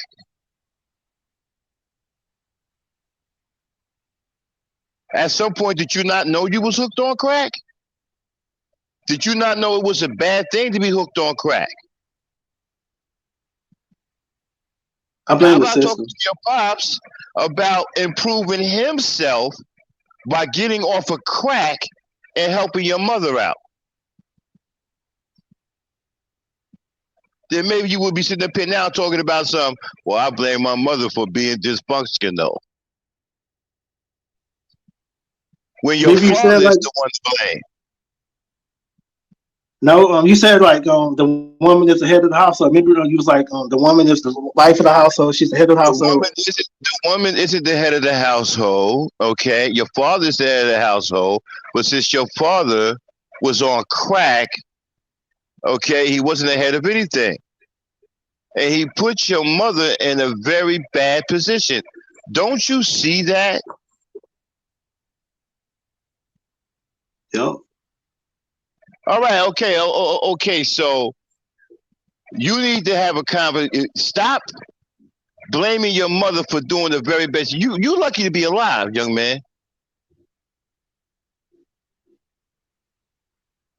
No, I'm not. No, thank God. No, God is the one that kept me alive all these years. So I give him No, credit for that. it God. wasn't just God. It was your mama and God who kept you alive all these years. Don't sit up here and try to downplay your mother It was my for street doing a smarts. It very, was very me. hard job. First of all, Nah, young man, And you then have you any she also didn't idea even how understand tough my it life. is? Like she didn't understand she was a woman, man. She didn't understand my life.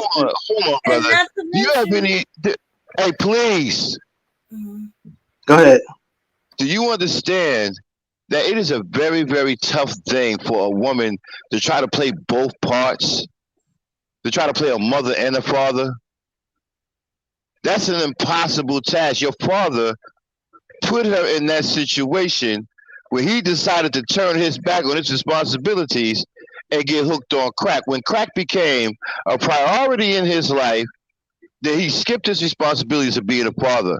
That puts your mother in a very, very tough and impossible situation where she had to play both sides.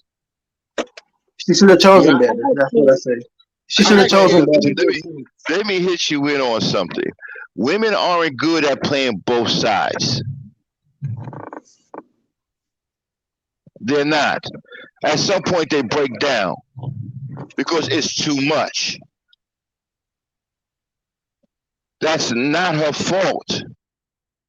Your father put her in that position.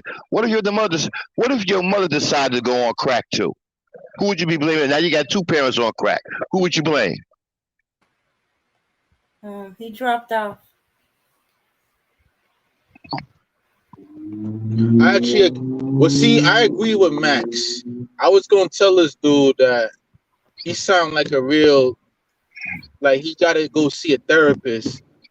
For him to blame his mother and grow up, put that burden on her when it was clear that she did the best that she could do in that situation.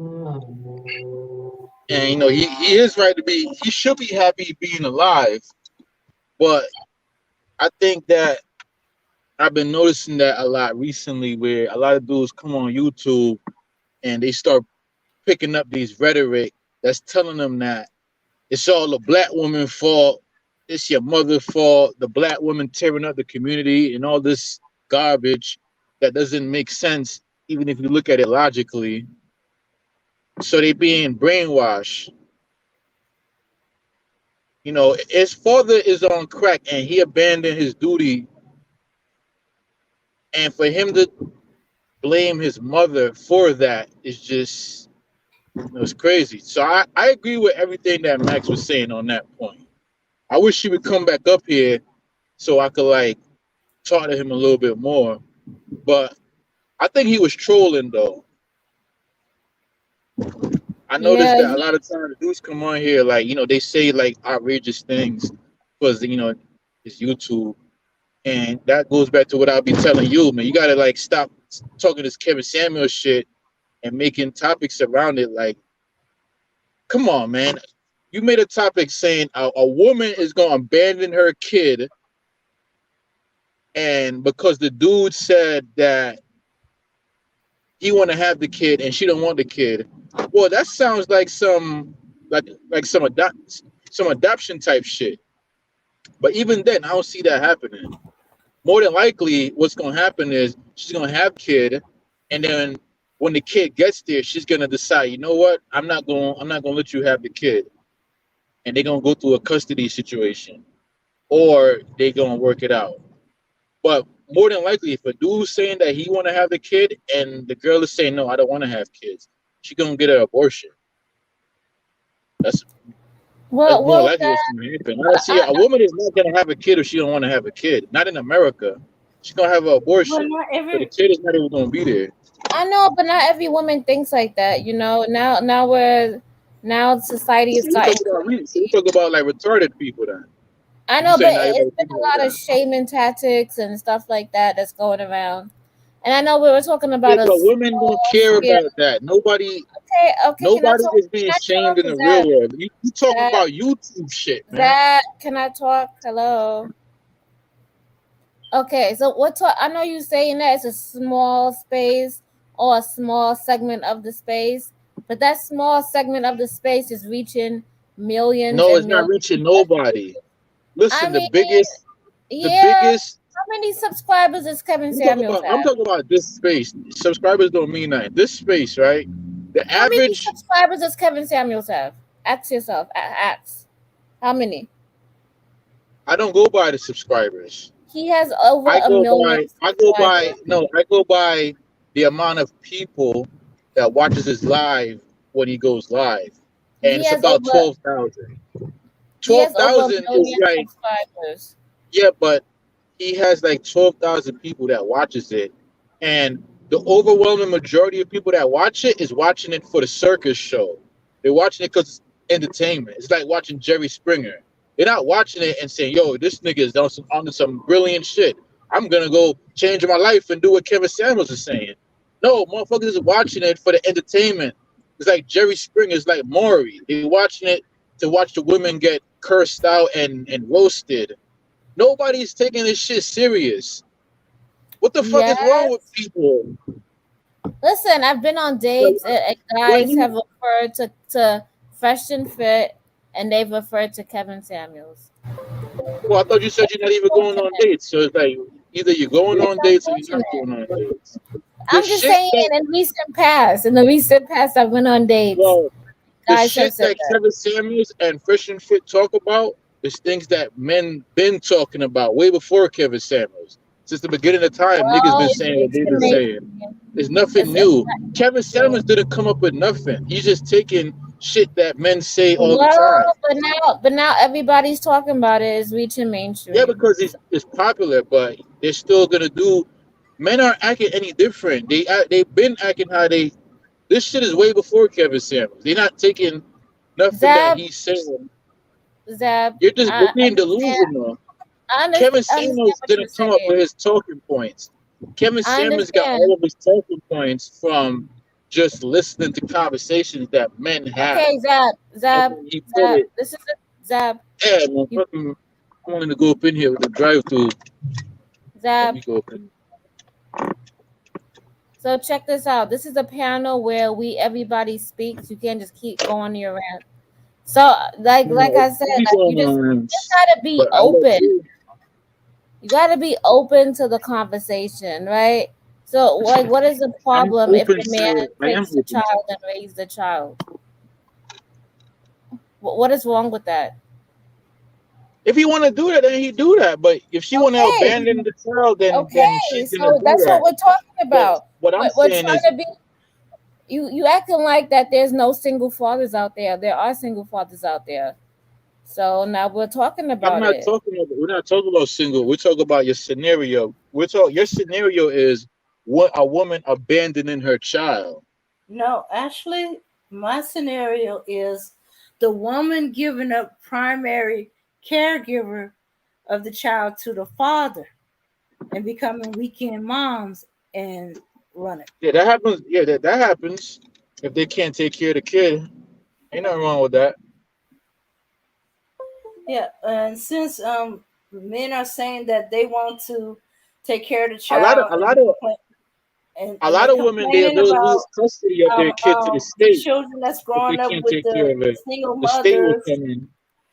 with the single mothers, with the single mothers that hey, since they believe they could do a better job, they won't Yeah, y'all motherfuckers to got me have on too cam. many I didn't even know I children. was cammed up. You Then, should have told me, man. mhm.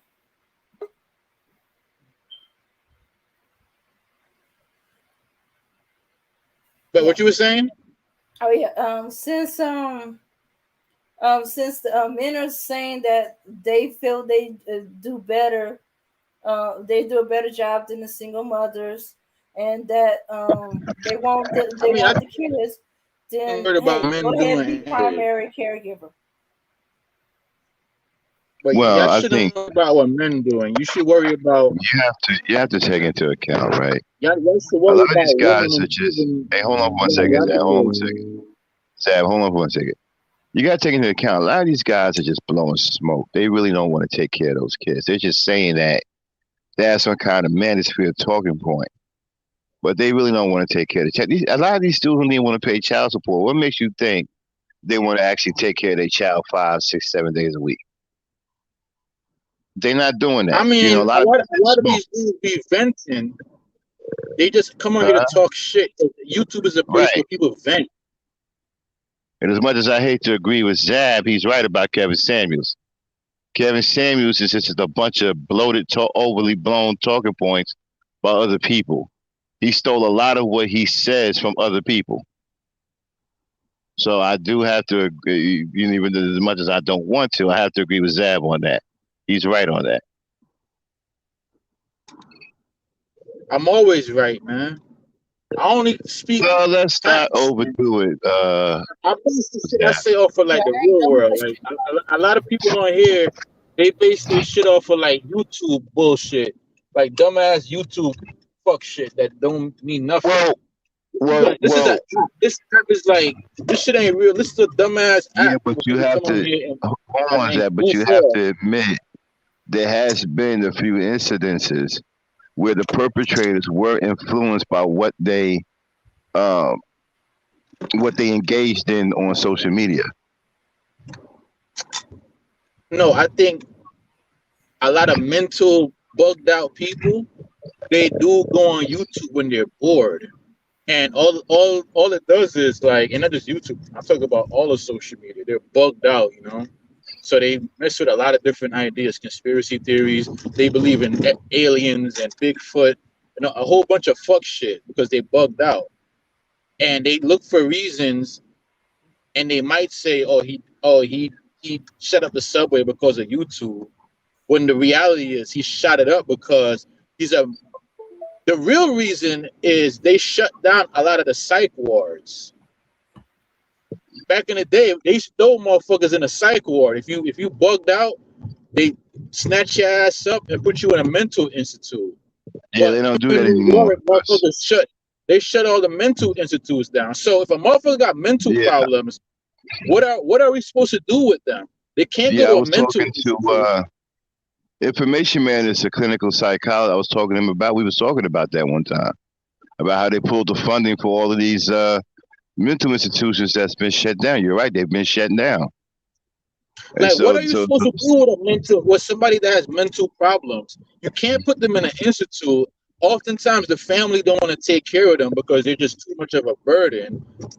Sometimes their parents die off because what happens with a mentally challenged person, a lot of times, like when they reach a certain age, like in their 40s and their 50s, and they don't have nobody to take care of them, they're left on their okay, own. right. But let's not get too far off the beaten path here. We're talking about what's the topic again, Charmaine? Yeah, I mean, a woman, but that's what I'm saying. A woman is not more than likely gonna abandon her kid, even if the dude say he wanna. This scenario is so far fetched. Now, if you talk No, about a no, custody because the thing, motherly, I agree with that too. Because the motherly instinct is just too strong in women. yeah, they're not You gonna know, be overridden by yeah, what Kevin Sam was yeah. saying. It's That's like just too strong. Can't no man. that's like watching Jerry Springer Uh, and deciding, yo, I'm gonna go do what this crazy motherfucker talking about on Jerry Springer. If you do that, then I would think that you have some type of a mental problem. well, we had I somebody. We had a swear, couple of people act. Yo, we had a woman kill her husband right after she came off of Geraldo. We had a guy yeah. kill his wife after they came off of Jenny Jones. Okay, so yeah, there's been some. There's been some. Some problems. It's just this Somebody thing got about beat up. YouTube. I think somebody got killed for Morton Downey Jr. as well. The problem with YouTube is it allows any nutcase to come on here Right, and but start yeah, explaining. but I don't want to get all into that. I want to stay. Charlene, what is the topic again? No, The I'm topic gonna tie is it in. to leave the kids with him and run. So we want to delve in the topic that this does happen, and some men have sex with like strippers and people who don't No, I'm who gonna aren't tie it like in. can I talk please? And they have sex with women who's probably not capable of taking care of their kids, or they don't even care about that. And some men do get stuck as single dads because the Listen, woman has no choice but to take the child on.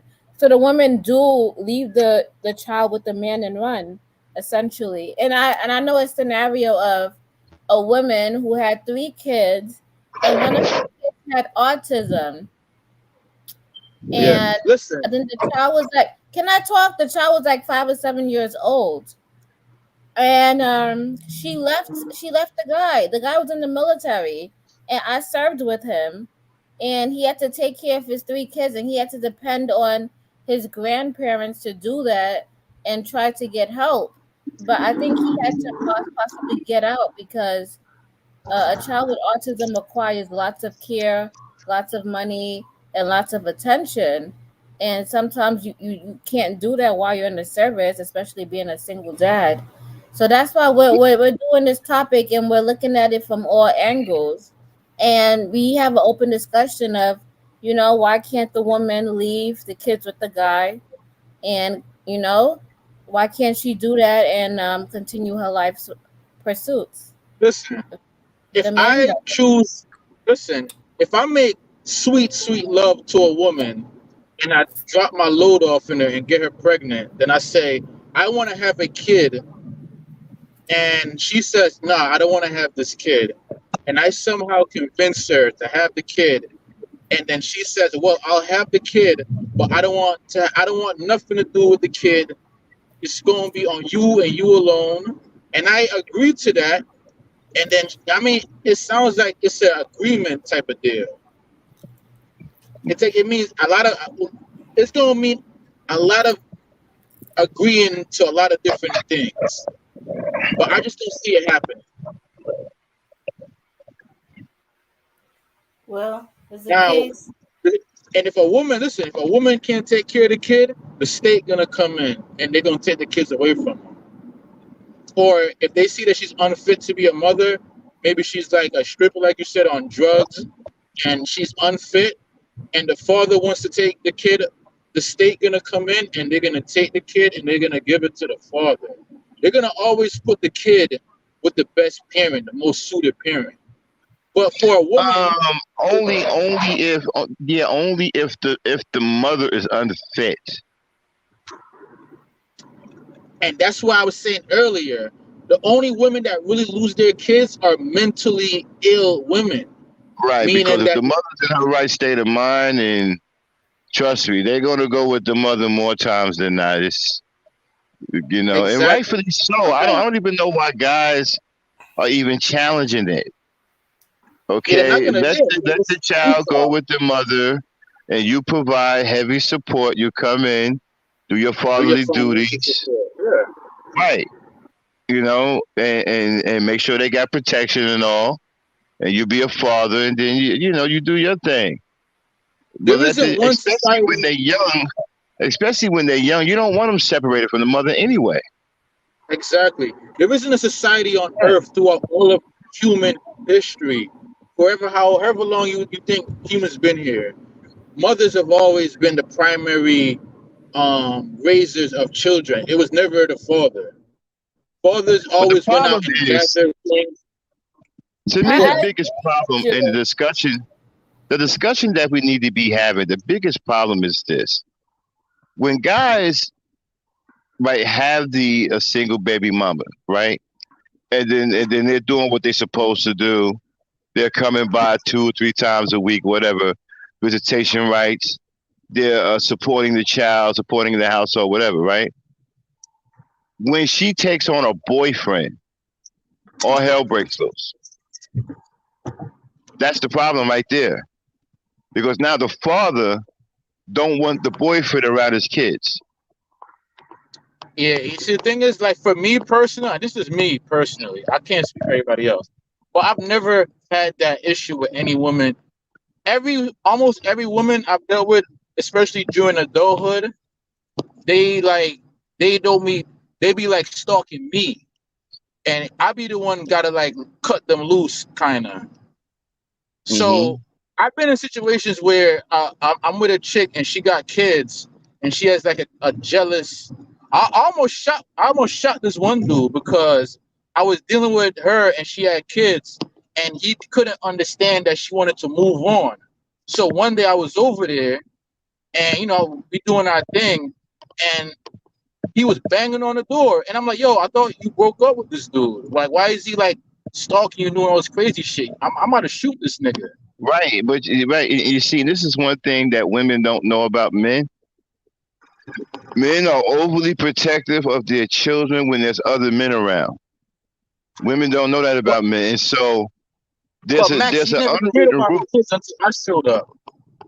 Right, but Like there's an him, unwritten rule about men, right? Is that you don't have no man around my son or my daughter. So what women don't understand is when you engage in a baby daddy deal with a guy, okay, you're actually coming away with a restriction on you too that you don't know about. And yeah, but that I'm talking restriction about this is, nigga was like wait he a was minute, at hold the on. Wait a minute, but let me lay this on them because they don't know about, a lot of women don't know about this. When you engage with a single baby daddy or whatever, and he agreed to take care of his kids from a distance or whatever, you don't understand. When you walk away from that situation with that deal, there's also a heavy restriction put on you that you're not aware of. See, he never told you, right, that he don't want no man around his kids until his kids are able to take care of themselves. So that means you can't have a boyfriend Well, if until those he kids are ain't 18 or around 19. them, That's his if Excuse he me, ain't business. please. Let me around finish them, my he don't sentence. get to say so. Yeah, Let me that's his finish my business. sentence, please. And then y'all can tear it up. I'm telling you how men I think. hear what you're saying, but Right, what I'm I'm telling you. saying is, Please, can I finish no, my listen. sentence?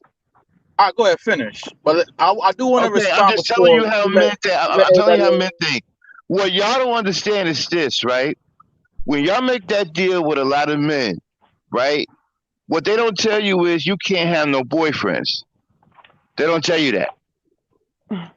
You find that I out the don't know hard way. about that. Like, if I see No, if that's I'm talking not to a You true. chick can't and have she no got Because if a kids, boyfriends woman because did the she got same thing, as ex-boyfriend, soon as a I'm the man, type. as I soon love. as a Listen, man I'm the shows up, type that we go. especially If you with want to guys do who it, got yeah, we go. daughters, I'm as gonna end up soon killing as a one of these man, a niggas. foreign man shows up, it's problematic. no, we got to separate ego from love from child. Some of these men, if Okay. you standing in your shoes, can't nobody stand in them for you. And if the only time you showing up is when a man is around and you get mad, but you ain't there, the other 99%, you don't get to say so. And that's And you that's can't that's use my that that was logic my because if a issue. woman did Hold that, on, He if a hold on. talking woman about did the that, Okay. every daughters girlfriend until I you started had, popping if up a woman and did piping that her for out. every girlfriend her baby daddy had, they would call her bitter. So you can't do that on the backside. You don't But own no, I'm my not talking about. ovaries, my pussy, my vagina just because we had a baby. Just like in a divorce, No, I'm even not. if baby daddy or divorce, it's still no different with I'm not kids. talking. You don't have access Right. to my body and you don't get to dictate my house. Just like I don't care Yeah, I He agree was what goes with you on on in my that, baby man. daddy house he openly because Right, getting right, right, upset I don't because want I him. agree with you. I agree with you on that. I'm not I talking don't about that. want I'm talking him. about Right. I agree with you on that. But when you I'm talking still about an give active. ownership over my vagina, and that's that nothing to do with the kid, and we got to separate ego from the love for the child. And see, we mismatch them too. My pussy is no longer your concern. Now, if you Right, want to but be what a I'm dad, saying, you stand in your shoes and you ain't got to worry about that. So if you don't want me having a man around your child, then come and get your child on the weekends like you're supposed to. And therefore, you are assured that I have my weekend to myself. And by the time your child comes back, it's 7 p.m. on Sunday night. And time for them to take a But bath and go to bed. culture, And that man long gone. And all right, evidence of him is long right. gone. but But I see, it understand wasn't it. about the kid. It was about he didn't want me fucking her.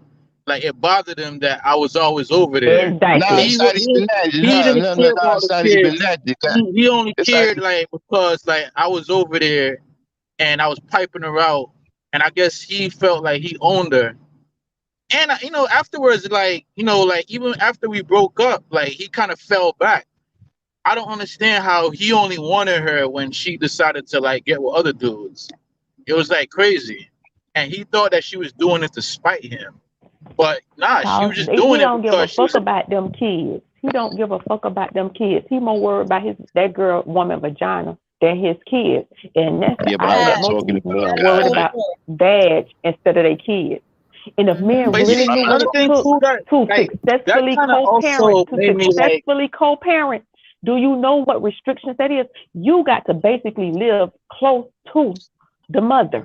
And Right, but that I'm means not talking about. to preserve going, but I'm saying, but even to when Zach was talking about to successfully co-parent, kids go to different schools according to their address. So you basically got to live No, there, or even right, because people don't really understand the day to day right, mechanics but I'm of not how well talking you about. have to get along.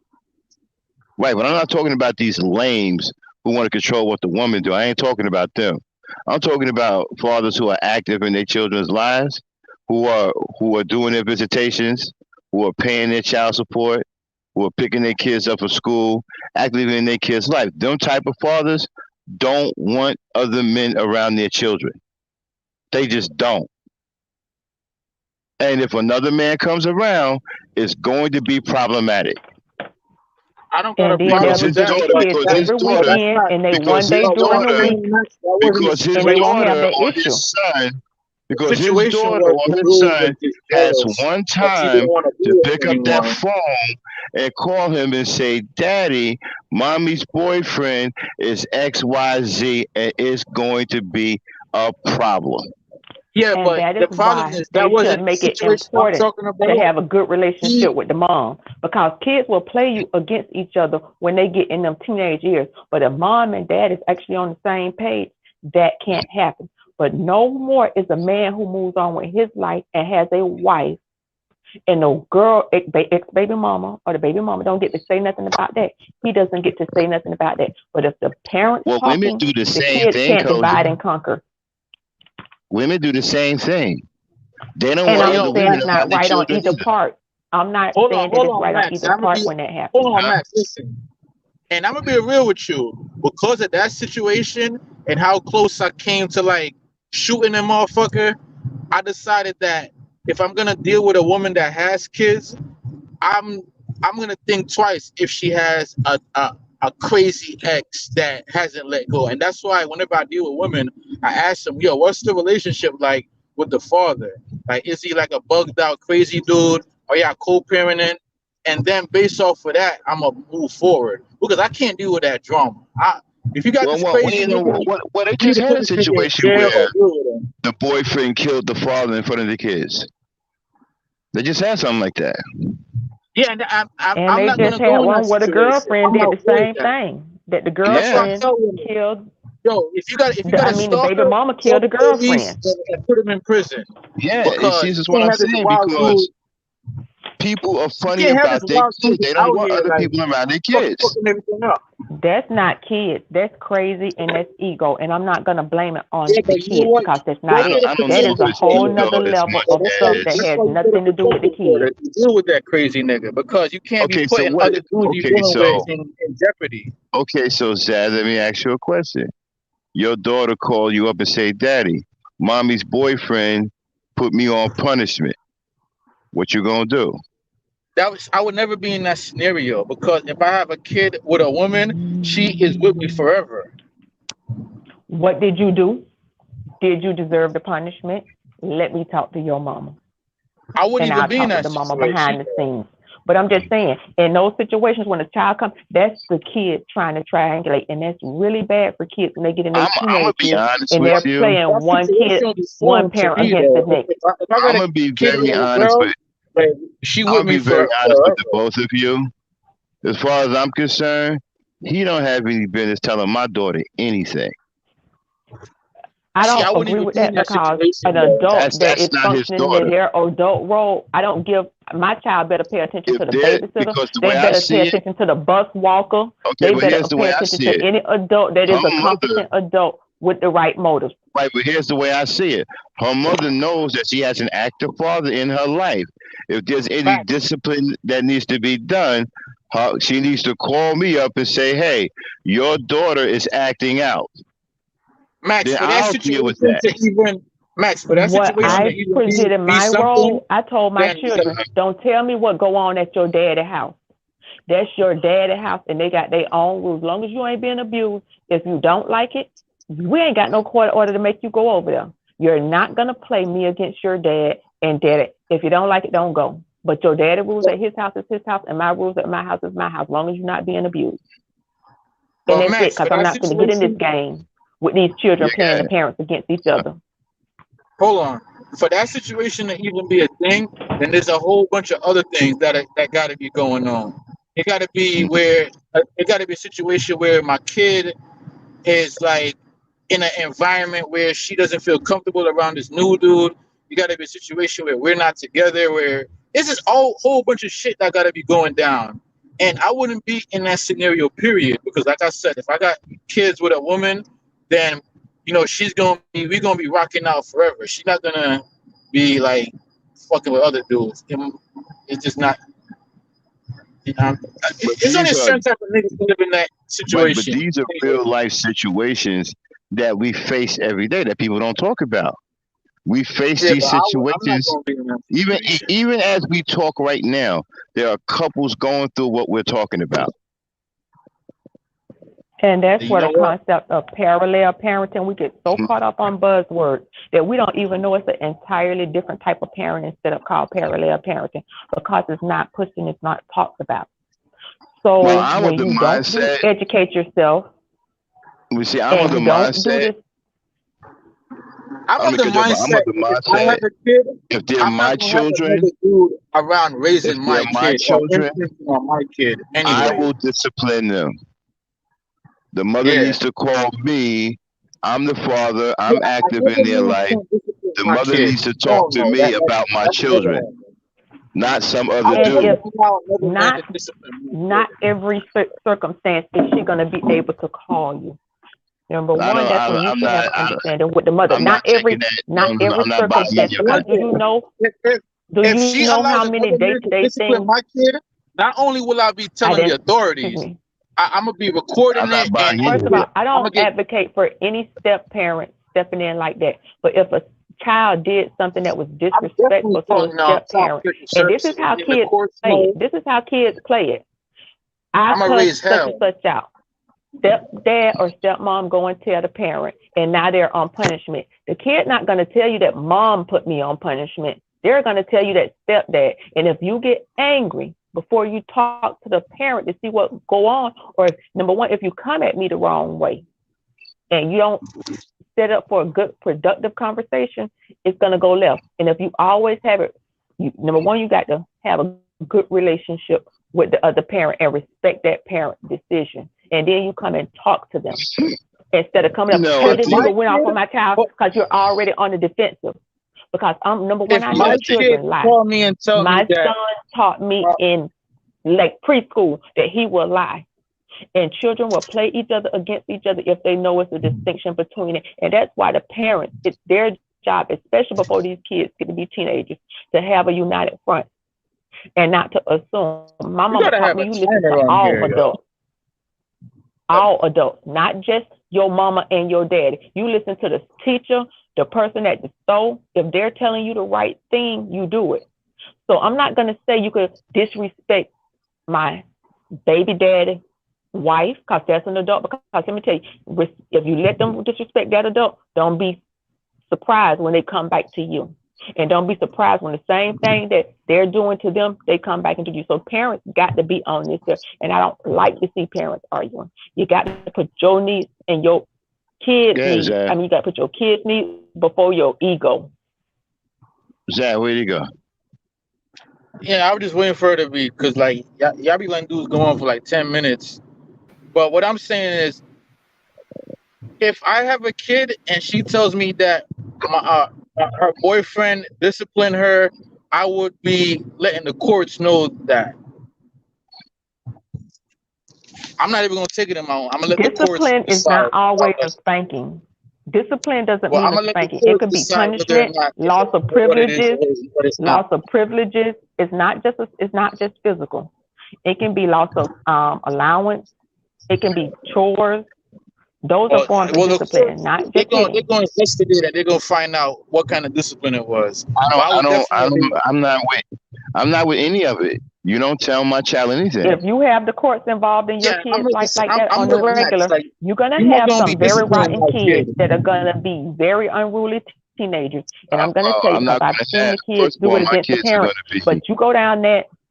If you involve the courts in every aspect of your life, number one, it's expensive. I don't think y'all know that attorneys about $350 I'm not trying an to do hour. that either. But if you do that, you better don't be surprised when them same kids calling DCF on you or CPT on you But and stuff, because you put an element in a your raggedy life. woman anyway I ain't got to to have tell you some nothing. other nigga coming in I'm telling you and what I know about from disciplining experience. the kid. She got to be like a real piece of shit. Okay. And I wouldn't be dealing with her anyway. I wouldn't be in that situation. Exactly. I look at it this way: what kind of mother or father of you to have someone, direct your children when you have an active mother and father in their life?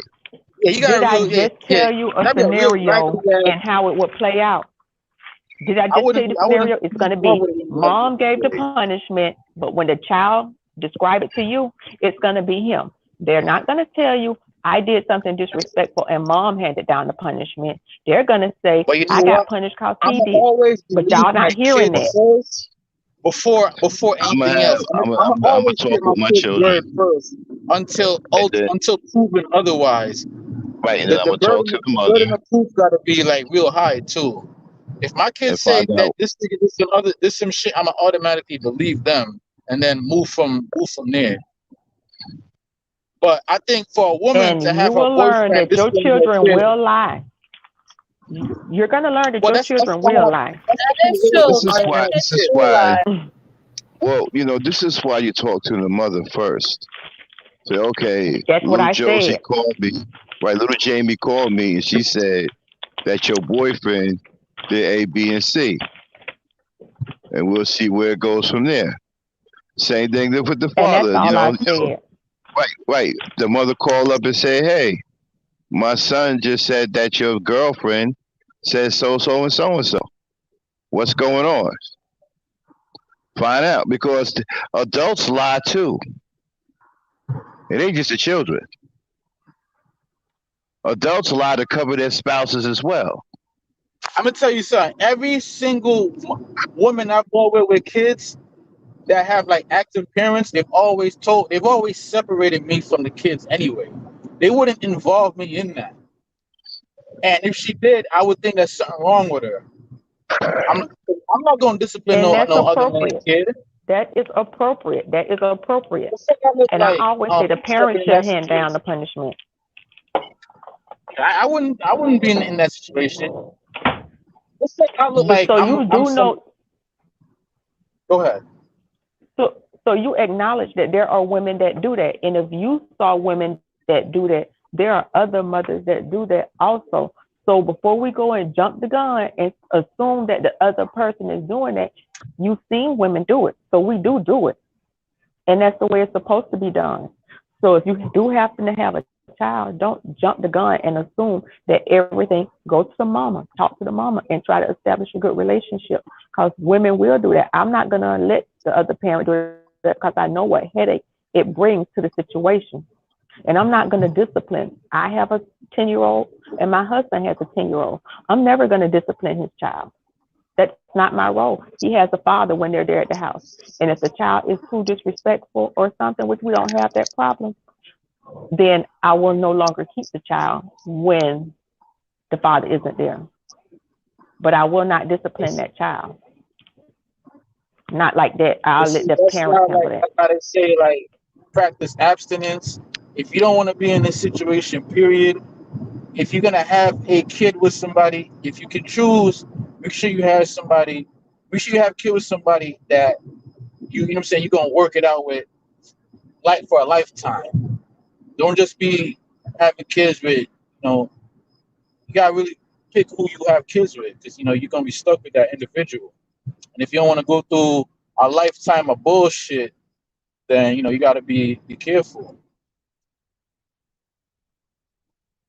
especially like the way how I be moving. I'm very very, I guard my seed with my life, man, because I ain't trying to be fucked up predicament forever.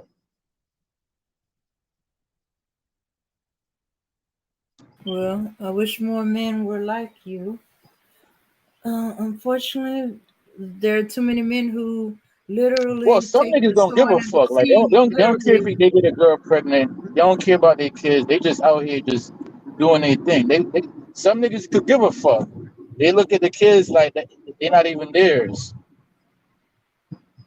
They just sticking and moving. But me, I have too much of a heart. I can never abandon my kids.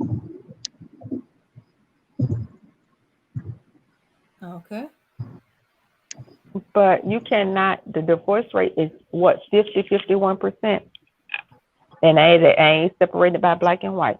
About 50, 51%.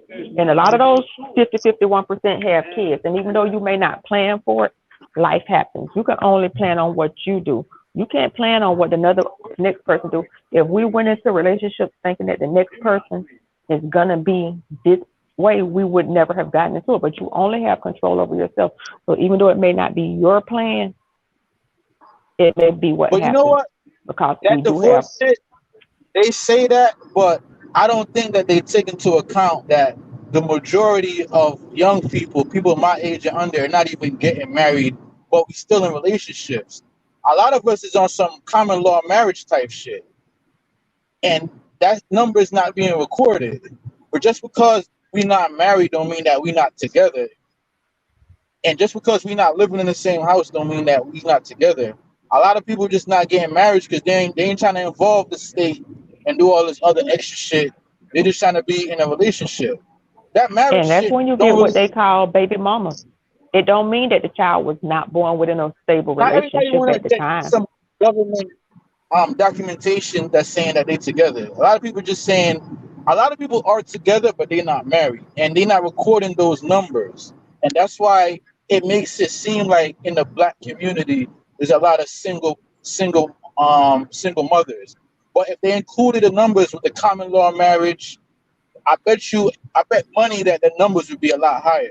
But they just going off of the shit that's being recorded. A lot of black people don't like fucking with the government. Like I don't want the government coming in my shit. I don't want no government documentation, none of that shit. But that don't mean that we're not together. It's just that people don't really give a fuck about marriage. And that's what I tell people. Just because we aren't married didn't mean that Relationship. Did Koja go out? No, she's still there. She's having an issue with her mic. Oh, but we have Okay. Brownie Ellie on the panel. Hi. Did you want to say something? I'm here. Hi. It's when I get a phone call on my phone that cut me out. Oh, I just wanted to speak on the topic. Like what y'all are saying is perfectly like correct. Like what Zab was saying about people not being married, like on paper. I've literally been with my husband for 7 years. I got a ring. I got a baby. We've lived together for 5 years. And we don't see our relationship ending anytime soon. We're actually planning on getting married after 7 years. For us, like our marriage was more of a personal goal. than of having like a stable long-term relationship versus, oh, I just wanted to like be a wife. I didn't want to just be a wife, and I just didn't want to marry anybody. Like, and then also, like, to build on that, when you talk about step parents, I got step parents on both sides. My mom and my dad are both currently single. My dad just had like, I just got a new little brother, like that's less than a year old. um so I've seen it from both sides. Like I've seen it from like being with my mom, like where my little brother's dad came in the picture and my dad wasn't around. And my dad was in a whole nother state, so she couldn't really call him. So like I understand the step parent discipline on that end because he was kind of there. But then like also spending time, like spending the summers with my dad. So getting the other end of step parentism with my dad and whoever and the women that he was with, like she would call my mom and get permission to do certain things. I feel like if all of the step parents communicate, if all parents and step parents communicate effectively and like have a broad, like a general sense of discipline, because I don't believe in like putting hands on kids. I don't believe in yelling at kids. Like, don't call my child out their name. Like, don't be disrespecting my child. Like, I very much believe in discipline though. So if a child does do something, they need to be corrected, but you don't necessarily need to go that far. But if you're in the parameters of what is set by both biological parents, that should be fine. Especially if you come into the child's life when they're like 3 and they're 15 now, or they're 12 now. If they're like 14, like you might just want to fall back because they're already, older and they might take it a different way. But if it's a step parent that's been around consistently for 10 years of their life or majority of their life, it should be no issue with handing out effective and respectful discipline to a child, because children do need to be corrected. And listen, we gotta stop acting like we don't know motherfuckers be finessing the system. It be like couples where they be putting that they single because they want like government assistance, or they don't want to get married because of how they filing taxes. Be a lot of that's why you can't always go with government figures. A lot of black people don't really be fucking with the stats like that. We be manipulating the shit. You can't always base what's going on off of the numbers that's being put out there. But see, this when it comes down to comprehension and people critical thinking skills. We're talking people who got a little bit of common sense and who don't have a bias know that all these kids are not one night stands. These kids are really born in relationships. And that's when they be talking about, no, it doesn't mean that my kid was not born in a relationship. It doesn't mean that I don't have pictures in there with him in the delivery room, that we didn't do this, and that together. We're just not together anymore. Just like if we would have been married and went through a divorce. And I know how much harder it is to leave a divorce as opposed to that. Some states won't even let you break up with somebody without saying you got to still be on paper for a certain amount of months. Y'all got to still file this and this and that. So different states have different rules and stuff. And some people do just sort of like, you know what?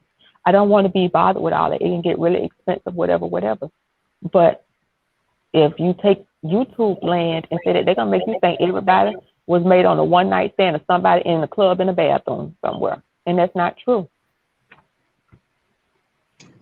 And then you got the married couples where they married, but they're not even together. They only married on paper, but it's been broke up. They just don't want a divorce because that shit it's too financially stressful. But they're not together, but on paper they married. Mm-hmm. Got a whole bunch of shit going on, man. You can't really base, you know what I'm saying? Exactly. We've been trying to tell some of them idiots in Manosphere who keep going on with the, like you said, we've been finessing the system since black folks been able to get welfare or get in on the government programs that we've been finessing it. And so we think it's ridiculous when you keep saying black women kick black men out of the home for welfare and stuff like that. No, there was no kicking out. There was a finesse And he was in How many people got their he's the boyfriend one and their who baby pushed daddy it. living in their Section 8 house? How Mm-hmm. many? Section 8, ain't nobody kick no good And a man out lot of because no times it be Section the 8. boyfriend telling her, yo, go do this and do that so we could get this house so that we could pay $80 a month. A lot of them be And in when on they it, man. talk Like, about people don't want to be on the lease because they do have not Section 8, but they do have rental low rent or rent based income based rent. And they'll Yes. say, don't put me on the lease because you're going to pay less. And then they go around and say, well, she kicked me out. You didn't want to be on the lease because it took us from paying, well, not me, but it took them from paying this amount to this amount. So because you didn't want to be on the lease and be responsible for that amount, you said, don't put me on. But we never hear those conversations. No, we don't, because we're not going to, because you have a small minority in this country that controls the narrative, and so whatever they say goes. I'll just give you one example with David Chappelle. What do you think my fans are going to think when I agreed to $500 million, but you're going to say the contract was a void and I'm only going to give you 10% of it? Oh, we'll just convince the public that you're a crazy crackhead, that you got on a plane and went to Africa to smoke some crack. And Lord and behold, everybody bought it. That's the power of propaganda, ladies and gentlemen. So that's why you'll never hear about it. Now, if you could excuse me, because I just had to get off a mind-numbing podcast with Mr. Shakedown for $30 billion, RBR. Yeah, that was something. they got Ladies and listen, gentlemen, they got chicks out here like they'll have a dude staying over there and then she'll hit me up and she'll be like, yo, man, they about to come inspect the house on Thursday. So make sure you get out of here. It be so much finessing going on. And that doesn't mean that, you know, things aren't what they are. It just means that black people are very smart. We know how to get what we want from the government. So I be laughing at a lot of these dudes that be Oh, throwing these no. numbers out. No, we ain't smart. We ain't smart. Who is smart is all them white people who children over there on Medicaid. And they living in these nice, fancy gated communities, and they getting no resources. Them the smart ones. All them bitches who living in Wellington, Florida, who I'm sitting up there riding with them to a legislative hearing, and them bitches flying EBT cards, whose dad, whose ex-husbands were doctors and stuff, and the only thing they got in the house, but they getting EBT cards and getting food stamps. Them the smart ones. We tell all our business, and we let them paint the picture and the narrative for us. But yes, now we ain't smart like they smart. Because But they I taking do from the think that government. the majority of people, they not coming on YouTube to counteract a lot of these arguments because they don't really care. They just look at it as to me, the only people that come on here is people that is like want to complain and they disgruntled because they got the shit end of the stick. But everybody else, they going about their lives. Like they not concerned with a lot of this bullshit that be going on YouTube. no, they're not. But you have a few. They want a space where they can vent, they can let off some steam, and just feel like that somebody's listening. That's really all they wanting. Just Well, somebody they to need listen. to say that because my issue is when a lot of these dudes they come on here and they start putting out propaganda trying to trick young people into believing a lot of this fuck shit. You have a lot of Well, impressionable youth that might come on here a and they lot get more now programmed. than more It's than like ever. that's how cults work. A lot more impressionable youth How did today. Al Qaeda? How did Al Qaeda have kids from America and young people from America going over there to the Middle East through the internet? So when we sit here and be like, we debunk that the internet don't have far-reaching fingers. We had whole girls that packed up and ran away to other countries based on the interactions they got on the internet. So it can radicalize people. Not every person, but some people hanging on to their sanity by fingernails. Yep, Yeah, Yeah, that's true. Look at and Nature that's why I Boy. say that's you true. got to push it back. To me, the manosphere has a lot of pushback.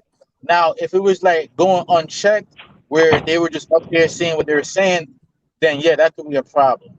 But that's why you got to kill this shit before it really spread. You don't want to wait till this shit go main. I mean, this shit wouldn't go mainstream anyway, because I don't see this shit.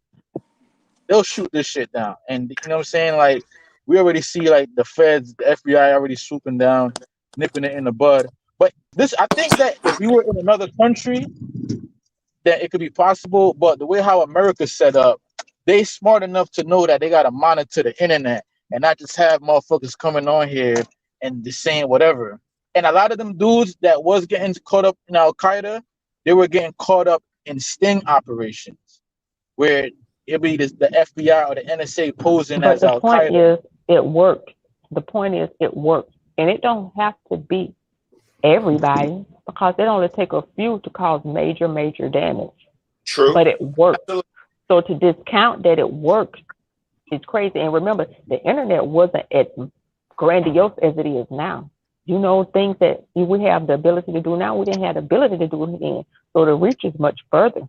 And the internet connection is much better than when AOL first came on and it was riding. So things changing and progressing, and the reach is way further. Well, you know, I agree. You know, the internet can be a propaganda machine, and that's why you got to deal with it as soon as it pops up. You can't allow it to just fester and grow and go unchecked. You got to deal with the shit. And that's why these panels, when I first got on here, I ain't like that a lot of the panels was like all men and all women. I always said, now you got to have some co-ed shit. And you got to have it with the two people that is disagreeing. You got to have it with people on the extremists on one side and the extremists on the other side.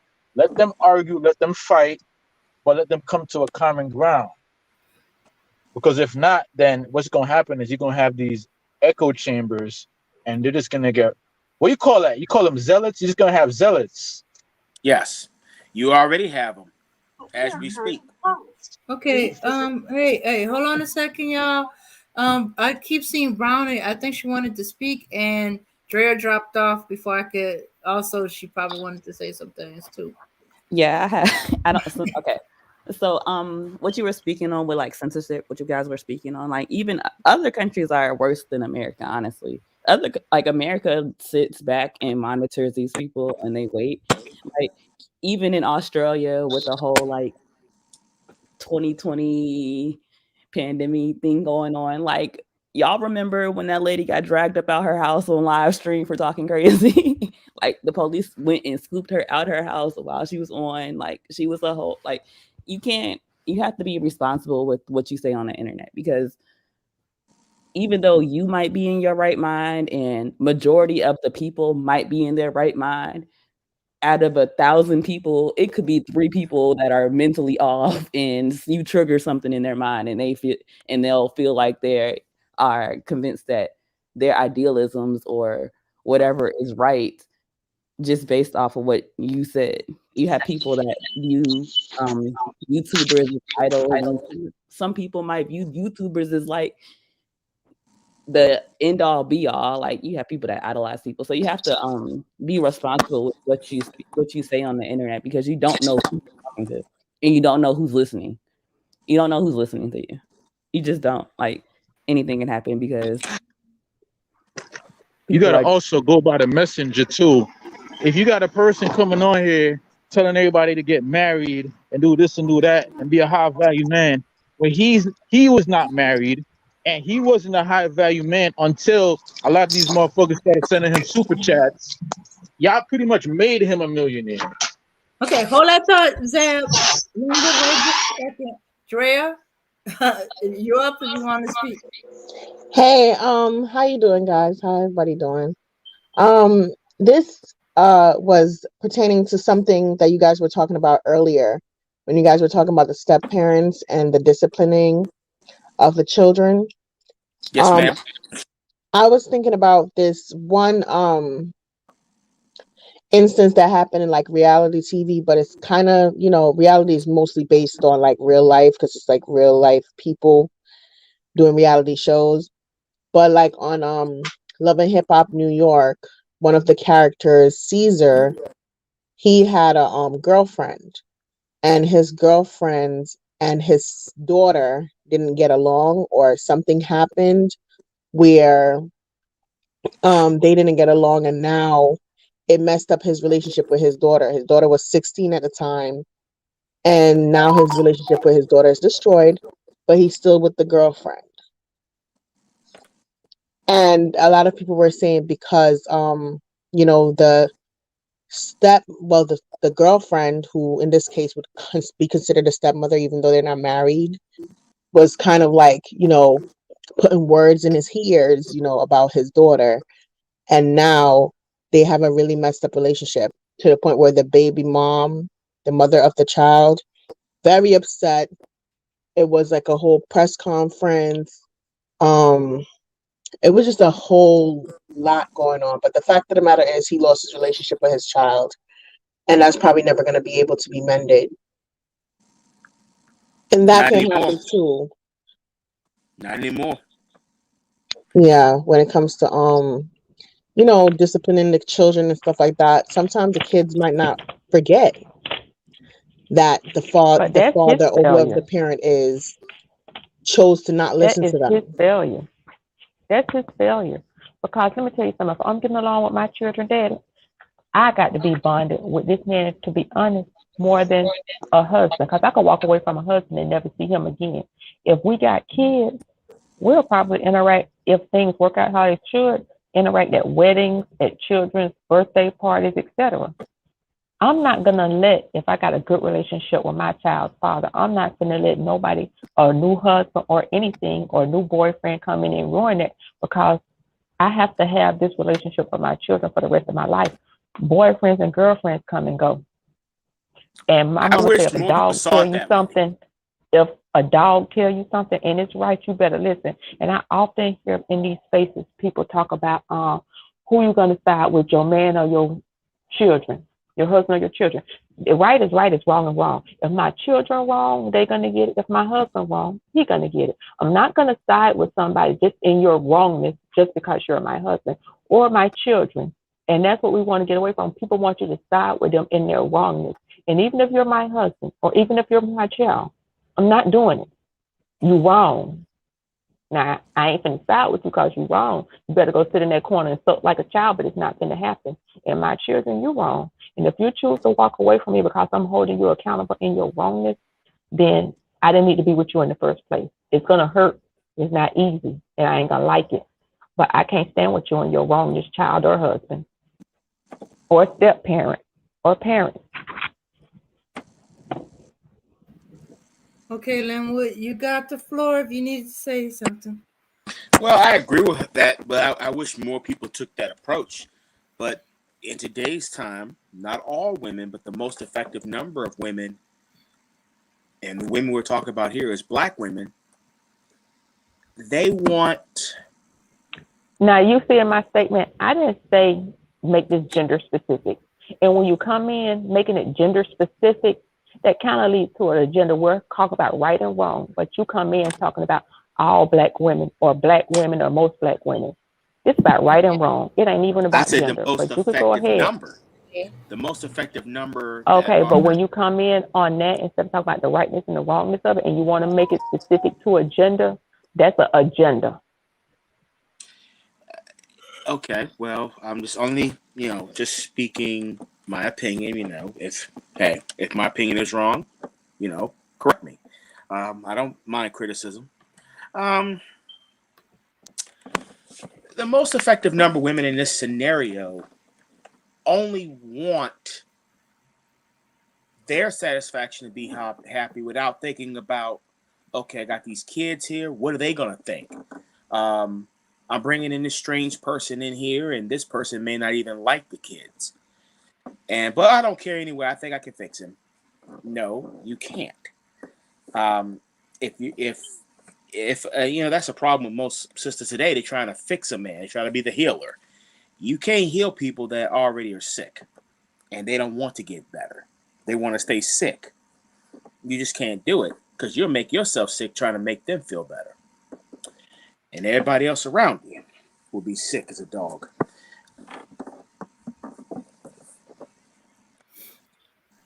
So we're going to clearly jump over the example that Zab just gave, not Zab, but the young lady or the lady gave about Caesar. And we're going to hop on this to women. Okay. Like this is not These are a people thing, not a gender specific thing. But I just want you to know it's quite obvious to anybody that got eyes what you just did. It was not a cool sleight of hand. We saw your movement. Well, ma'am, what's your opinion? I'd like to hear it. I just told you what my opinion is. I think you came in with an agenda by trying to use gender. This lady just clearly gave an example of a man. Clearly. Well, but you want to genderize this. And when you genderize it, there is no validity to what you're saying. Most of these men out here are selfish. They're self-centered. They are greedy. It's about them and only them. They got to be the biggest nigga on, and so on and so forth. And it's this selfish thing about me. So if you want to go there, we can go there twice on Sunday because I have a lot to say. We can't. Yeah, but we're not. There's a right and a wrong. And when you do that thing, what you do, you can't come back and redo it and then try to reverse psychology it because we've already seen it. But go ahead. Well, I'm done talking to you. You can go ahead on the floor.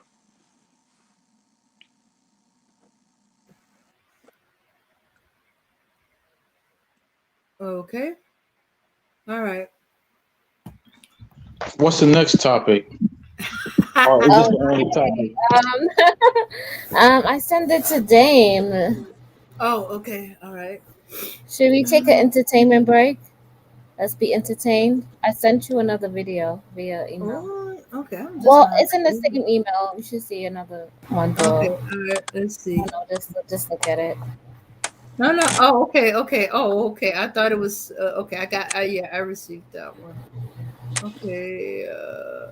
Let's see. Let me see. Let me make sure that's the right one. You can never just be happy with it. Okay. All right. Okay. Let me switch up, y'all. All right. This is for a laugh. Okay. 1 minute. Let's break all the tension and let's laugh a bit.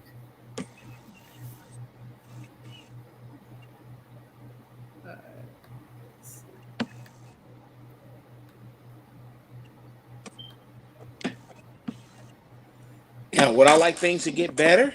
Yes. All right, here we go. All right, everyone. You can never just be happy with it. Like, first of all, why are you talking to me? It's always got to be a conversation. It is too hot to have this conversation right now. Like, come on. It's always an argument. Like, damn. What's up with the hair? You like that shit. Man, I'm about peace, man. I ain't about all that arguing shit, man. You like to argue too much, man. That's why we don't get along. Love weird. You don't have no AC. Nobody fucks in a fan no more, okay? So what? Fuck is you talking about? Are you dumb? So what? I don't need an AC. Something almost done. What you talking about? I don't care about what you're talking about. First of all, I will dog walk your ass, all right? Man. Like, yo, man, like, it don't make no sense if we're not gonna be happy. No cap. You know how I give it up. Chill. Who was the bitch that texted you last month? That's what I want to know. Fuck all this other shit. Who texted you last month? Who you talking about? I don't even know what happened last month. Stop asking. I smoke weed. Don't ask me about last month, man. Are you dumb? Miserable. That's why all your friends be on the same bullshit because they miserable. Who's the bitch? Misery love company. That texted you last month. Say, what you doing? Who was that bitch? Do remember, click the subscribe button.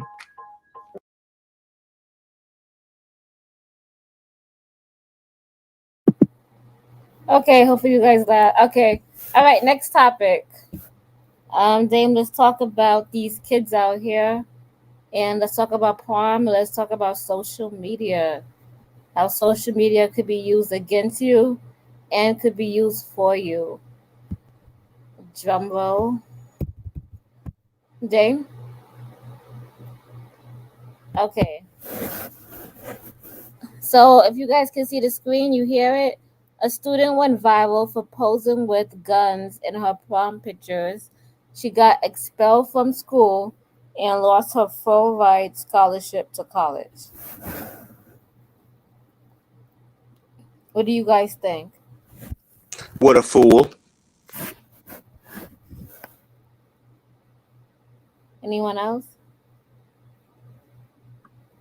I just think something should be more private. I talked to like my husband about this because we have a daughter, Like she's like 3, so we don't have to worry about social media. But at some point we will. So we have conversations about like what's appropriate and inappropriate. And like if you want to take those pictures and have them on like a private page, it's like private with just like a few people, or share them to, private, like an exclusive amount of people, like that's one thing. But I don't think that you should post things that will put you in a bad light in any situation, because people can and will use it against you, and you should have a lot of discretion on the things that you post online. Like I don't But post. this is racism, not so hidden racism, because how many white girls and white kids? Actually, the lady did, I think it was Paris Milan, posted on her website where they turned around and there was this white couple going to prom with they not just a small, like I don't know, guns. It was a big gun. I would compare it to like a machine gun, AR-15, I'm something guessing. like that. One of them rifle type. Yeah. Yeah. When she first told me about it, I went looking for it. And I came across a whole bunch of white girls with guns. One of them firing at a range. All the time. So this is just racism. This girl had the full right, and it said, "Nigga, stay in your place," because she wasn't she like the valedictorian, or she had full right scholarship, but she wasn't Yeah, she valedictorian. did. She had And a they full snatched all that because you that nigga who not in your place, nigga. Because white girls can do this all day, and it ain't gonna affect their ride in the college and this and that. But you might not be controllable. So we're gonna nix you out before you even get started. You have to be aware of that, though. You can't control like how people react to what you put out there. You can only control what you put out there. So the moment that you put out there, whether people react in racism or off any other ism, like it's just best not to put it out there to begin with, if you already know, or if you have an Well, my mama always. I'm 48, and my mama always told me you can't do what white people do. Sorry, you're gonna see how your white friends move and you move. You're gonna see that you got to work 10 times harder to get stuff. They're gonna be able to walk into jobs and get that. And we're not there yet. And I know some of the younger generations don't really see the racism like it used to be, because I grew up under Reagan, unofficially segregated schools. That that wasn't supposed to be. They were still unofficially segregated. So, but what my sister saw, who was almost about 15 years younger than me, oh my God, but she's significantly younger than me. She saw a whole nother thing, and we are, and she just didn't see it as obvious as what I saw it as growing up under Reagan. So they don't really get it and understand it, and they think the world is fair. And somebody done told them we made it because we could go and live in some suburbs here and there, and they haven't connected the dots that we're not there yet. It's improved, but we have so much further to go, and the fight is never going to be over.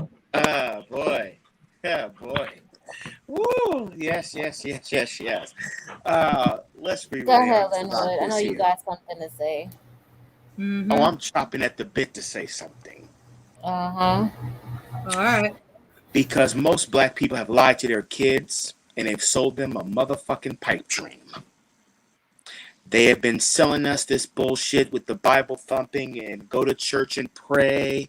Oh my God. You got to get on your knees, baby, and pray. Well, we get on our knees long enough and we're getting our fucking heads beat in. Are you serious right now? This is what we've been told lies.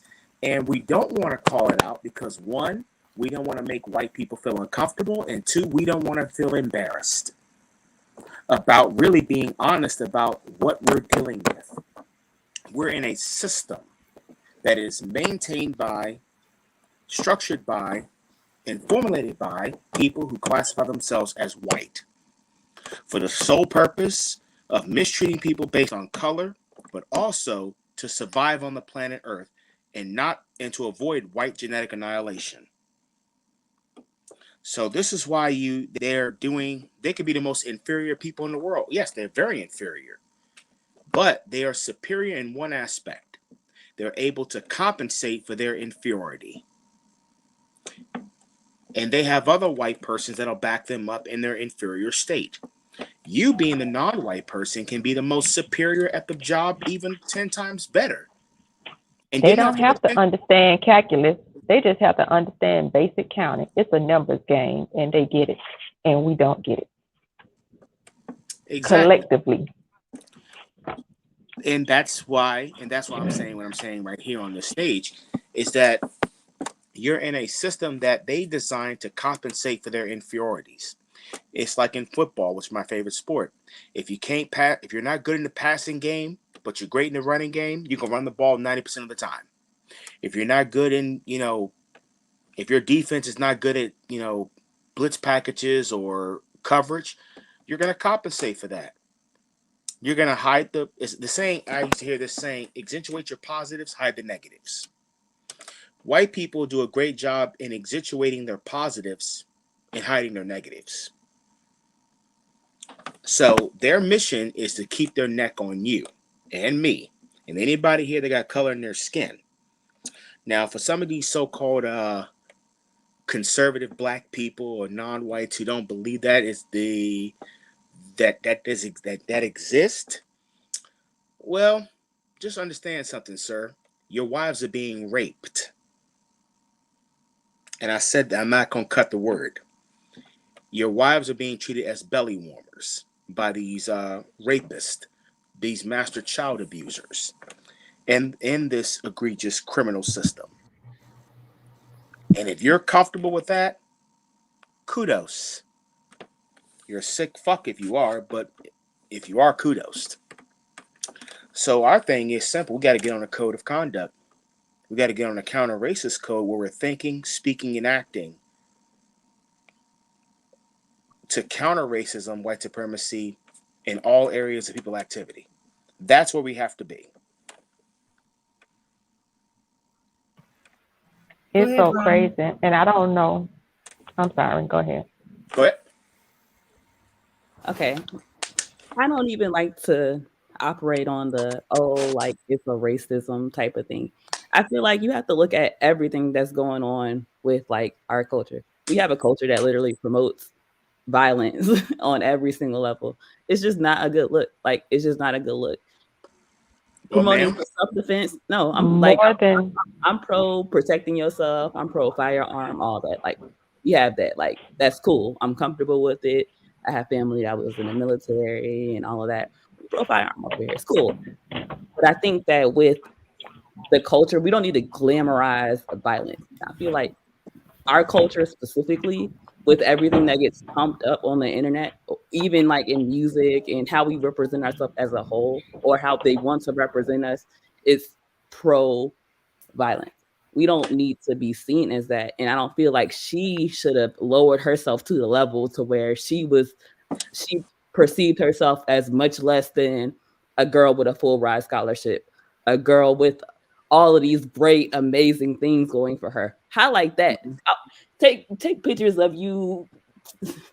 She could have had 100 accepted letters on the floor. Like, that's cool. Like, we don't necessarily need to promote and glamorize these things because they're already promoted and glamorized. Like Florida's rap scene right now is crazy, and people are losing their lives. Like, so I don't think that is proper. I don't think that's my fate. Hold on, I had to jump back on here real quick. I just had to jump back on here to shoot that shit down. First of all, white people, they're not killing us because we sagging our pants and we not talking proper. That don't got nothing to do with it. Whether or not you want to be proper or sag your pants, they still see you as a nigga. That's the first part. Facts. Back in the day when we were rocking suits and doing all that shit you talking about, we were still being lynched. We were still being massacred. Probably even more. Hold on. Probably even more.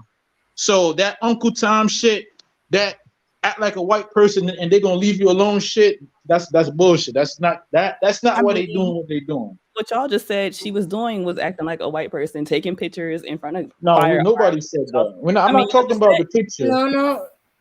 Y'all just I'm not talking about the picture. I'm talking about you. You have this idea that if black people act proper and behave ourselves, then the white people gonna leave us alone. And no, I don't at all. I just said that I don't live in that mind frame that everything is a cause and effect of racism. Like, I don't believe that. Like I said, I believe that's because there's some black people. You one of them. You're trying to justify. Are you looking for a reason or explanation why white people want to persecute and destroy us. So you're No, trying to rationalize I'll it. I'll You're trying to say, I'll well, give you maybe a we're not acting right. Maybe we're not talking white. Maybe we're not pulling our I pants don't up think she and wearing was some trying No, to shorts. say no, I'm that's that. not what she saying was that. saying, Zeb. I was saying that you have to but use I'll discretion tell in That's how you represent exactly what yourself she on was saying. social media, period. And that is becoming more and more important as bigger and bigger Yeah, I as get, I social get it. You media. want us to behave ourselves, and then that will be the solution. As long as we behave ourselves, we be straight. Well, that's bullshit. But this That's is not behaving the yourself. thing is this here kids. We can go back and look at some of the pictures we took, and I'm sure we got some where we might have been shooting a bird or this and that. Cause that's what you do with your friends. It didn't get put on social media. They just was on a 4x6 picture, and I'm sure we could. Well, I could because I came up in the town when they had cameras. Now they have a Well, different venue. Kids are whether gonna or do not, stuff. hold on, let me Let me finish, say, and kids are I'm gonna gonna let do you rock. stuff. Oh, go ahead. Go ahead. You're gonna cut me off. Whether or not we do that, it's not gonna make a difference. At the end of the day, this was just an example of a racist system and people thinking that they have the same abilities and rights as white people. If she was a white girl posted on a farm, this wouldn't have been an issue. It's the imagery of it. The reason why they took it down is because they see a hoodlum, a hood rat with a gun, and that's bad, that's racist, and they can't have that image out there. It's just an example of racism, and there's no other explanation for it. Even though we think that we live in a society where it's fair and it's equal, we can't do the same thing that white people could do. On an institutional level, they still hold all the cards. And that's what you got to address. It don't got nothing to do with rap music or any of this other bullshit. I was saying that you need to use discretion in how you represent yourself, especially as a young adult. And parents need to teach their children how to use discretion when representing themselves. When people overshare so much, when people lose jobs over doing things on the internet, when people lose jobs over pictures, when you can lose opportunities, it's probably best to operate under a system where you're having discretion with everything that you post. You're having discretion with everything that you say, because on the internet, it can and it will be used against you by people that don't like you or don't want you around. That can be used as an excuse. If she could get a job 15 years from now and somebody might be like, oh, I don't like her, and dig up that picture, and then bam, she lost her job because of that. It's cancel culture. It's more than just, oh, it's racism because this picture versus that picture and who it is and all that. You have to use discretion when you post on the internet, regardless Well, not I'm or going how you look. I'm gonna call foul on that one, because here's the thing: you're in a global system of mistreatment based on color, and the only people who are functioning as a member of a race are people who classify themselves as white. We were shoved into a conception of race. We were raped into it. We were forced into it, and so as I'm going to say this here, non-white people should never do uh, what those destitutes do. Should never do it whatsoever. But non-white people have been trained directly and indirectly to function as niggers, to function in that capacity, to function as If non-constructive.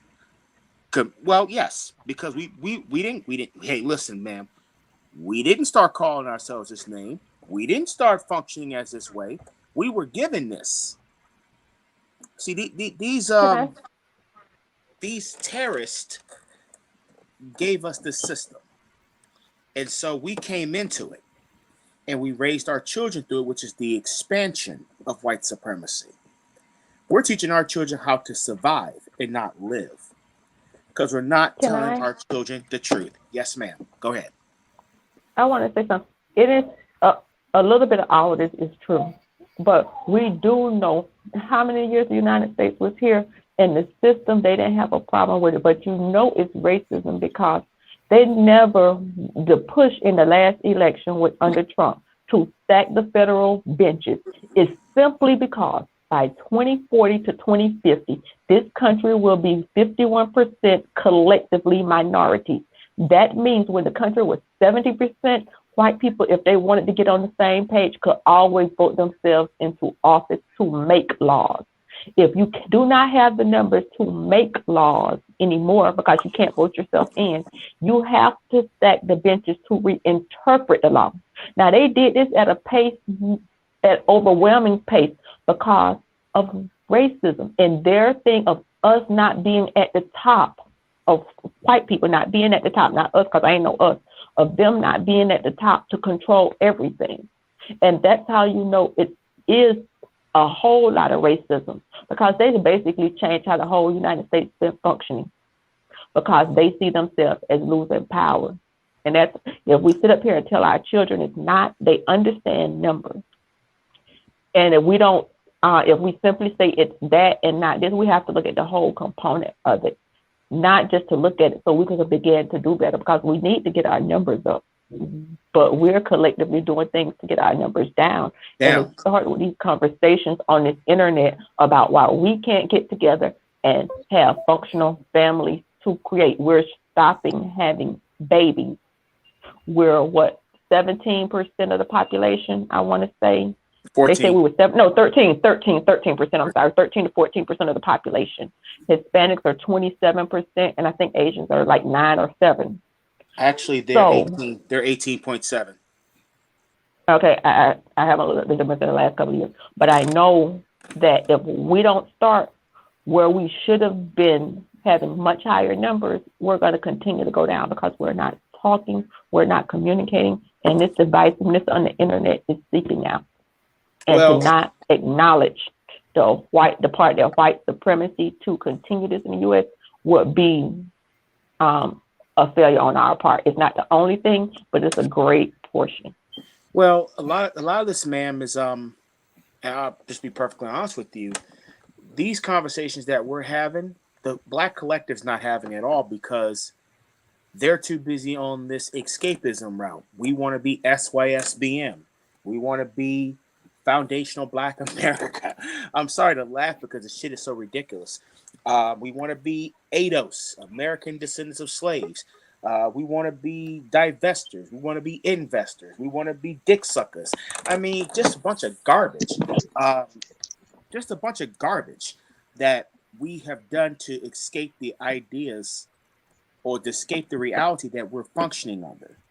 Some of us want to be gangsters and want to be hoods. That's gonna solve everything. Well, no, it's not. There are countless black bodies in the gravesite, little babies. Never got a chance to be president, never got a chance to be senator, never got a chance to be the CEO of a corporation, never got any of these chances. Because why? We were killing each other. Over what? A piece of fucking baking soda? And then tomorrow, the biggest gangster of all, the white supremacist, came in with a real estate company. Oh, yeah, put that comment back up. I want to address that dumbass shit that BMT just put up. Okay, cool. I'll keep quiet for a moment.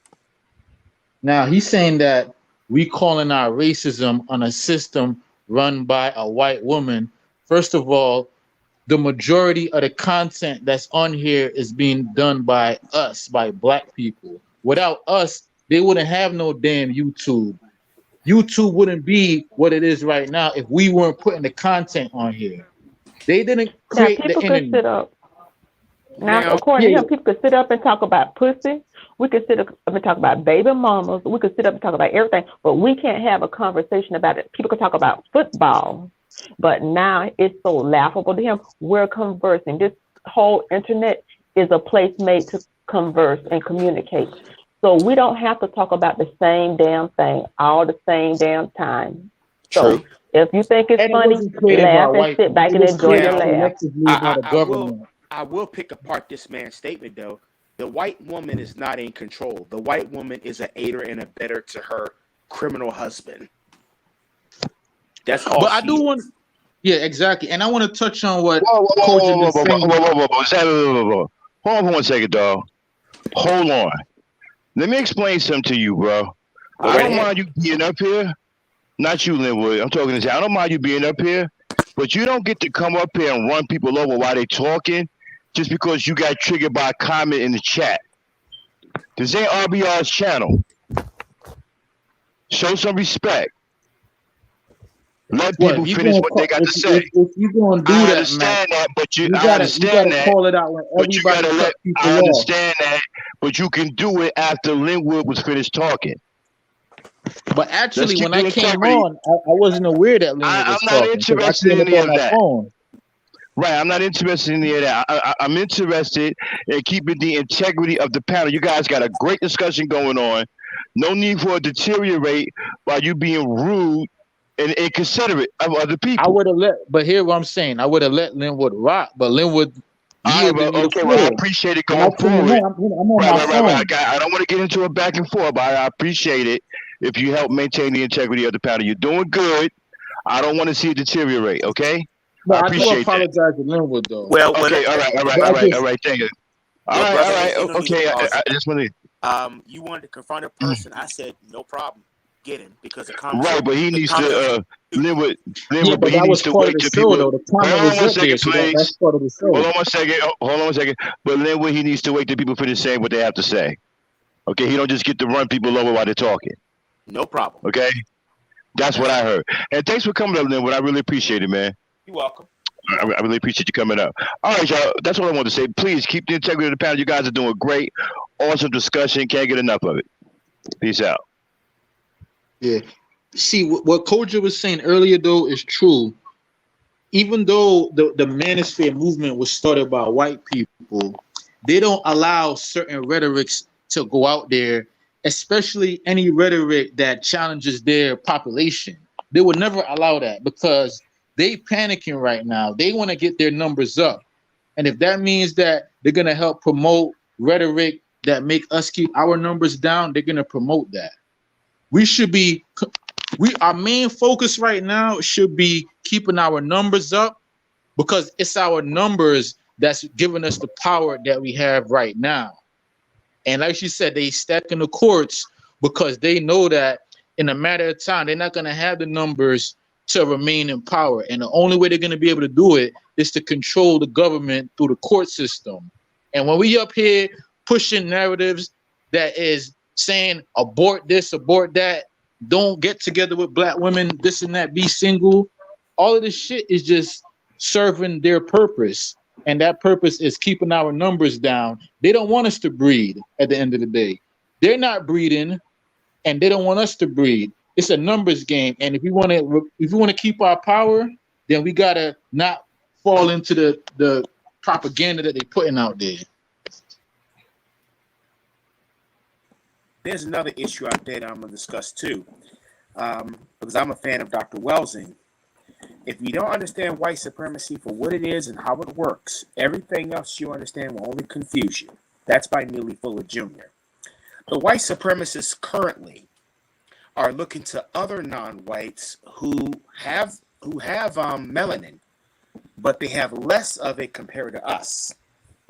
They're looking for other non-whites to dominate the vagina. When they talk about breeding, they're talking about just that.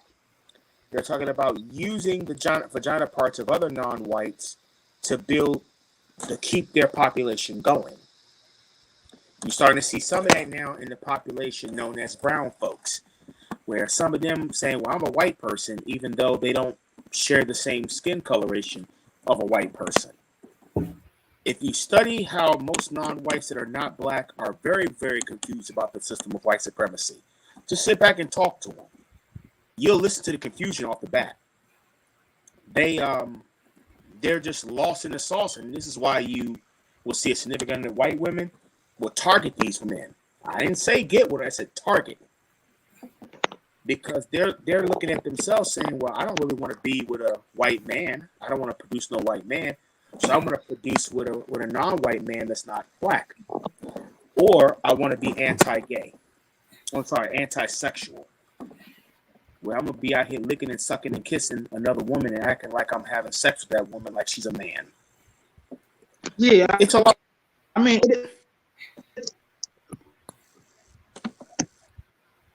mean, just pay attention to the behavior. Because, what Dr. Welsing taught me through her reading is pay attention to the behavior of white people.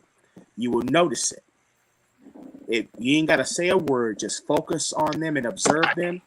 You'll see it very quickly. you'll see how what they're planning on. What they're planning are they on a code. That code is a code that's not. It's a code. Zab, can you mute up? Zab, can you mute up? You'll see it very quickly. Thank you.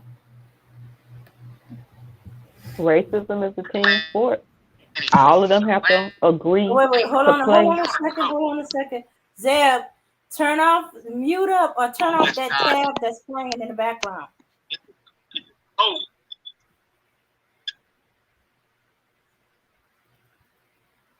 All right, go ahead.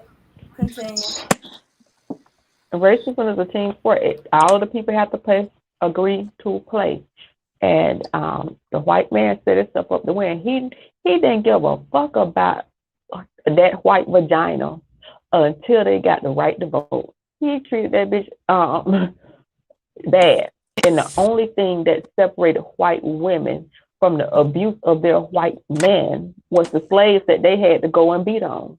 So they didn't get the full aggression, and they forgot in them couple of 100 years of how they really were because they had a buffer, which were slaves to that aggression.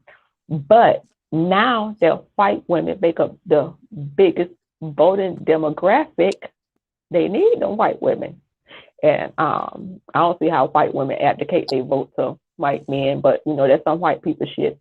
But that and so they agree to play the game. They all get benefits, but at the top of that benefit is white men, and white women support them in doing that. And I don't know how black people gonna get on code and do it.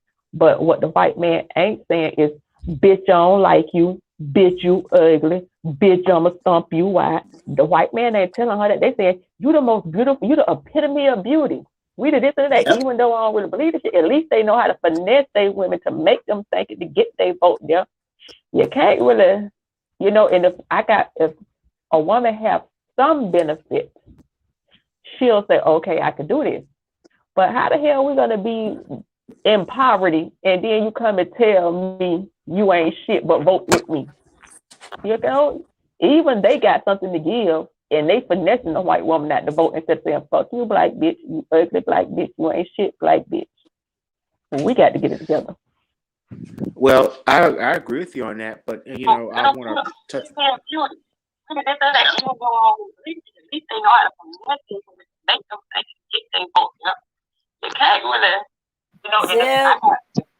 mute up that second tab. Or mute up. Zeb, you gotta mute up or we gonna drop you. Zeb, you gotta mute up or we gonna drop you. Okay. Yeah. Okay, I'm gonna let him back up in a minute or so till he mutes up that second tab.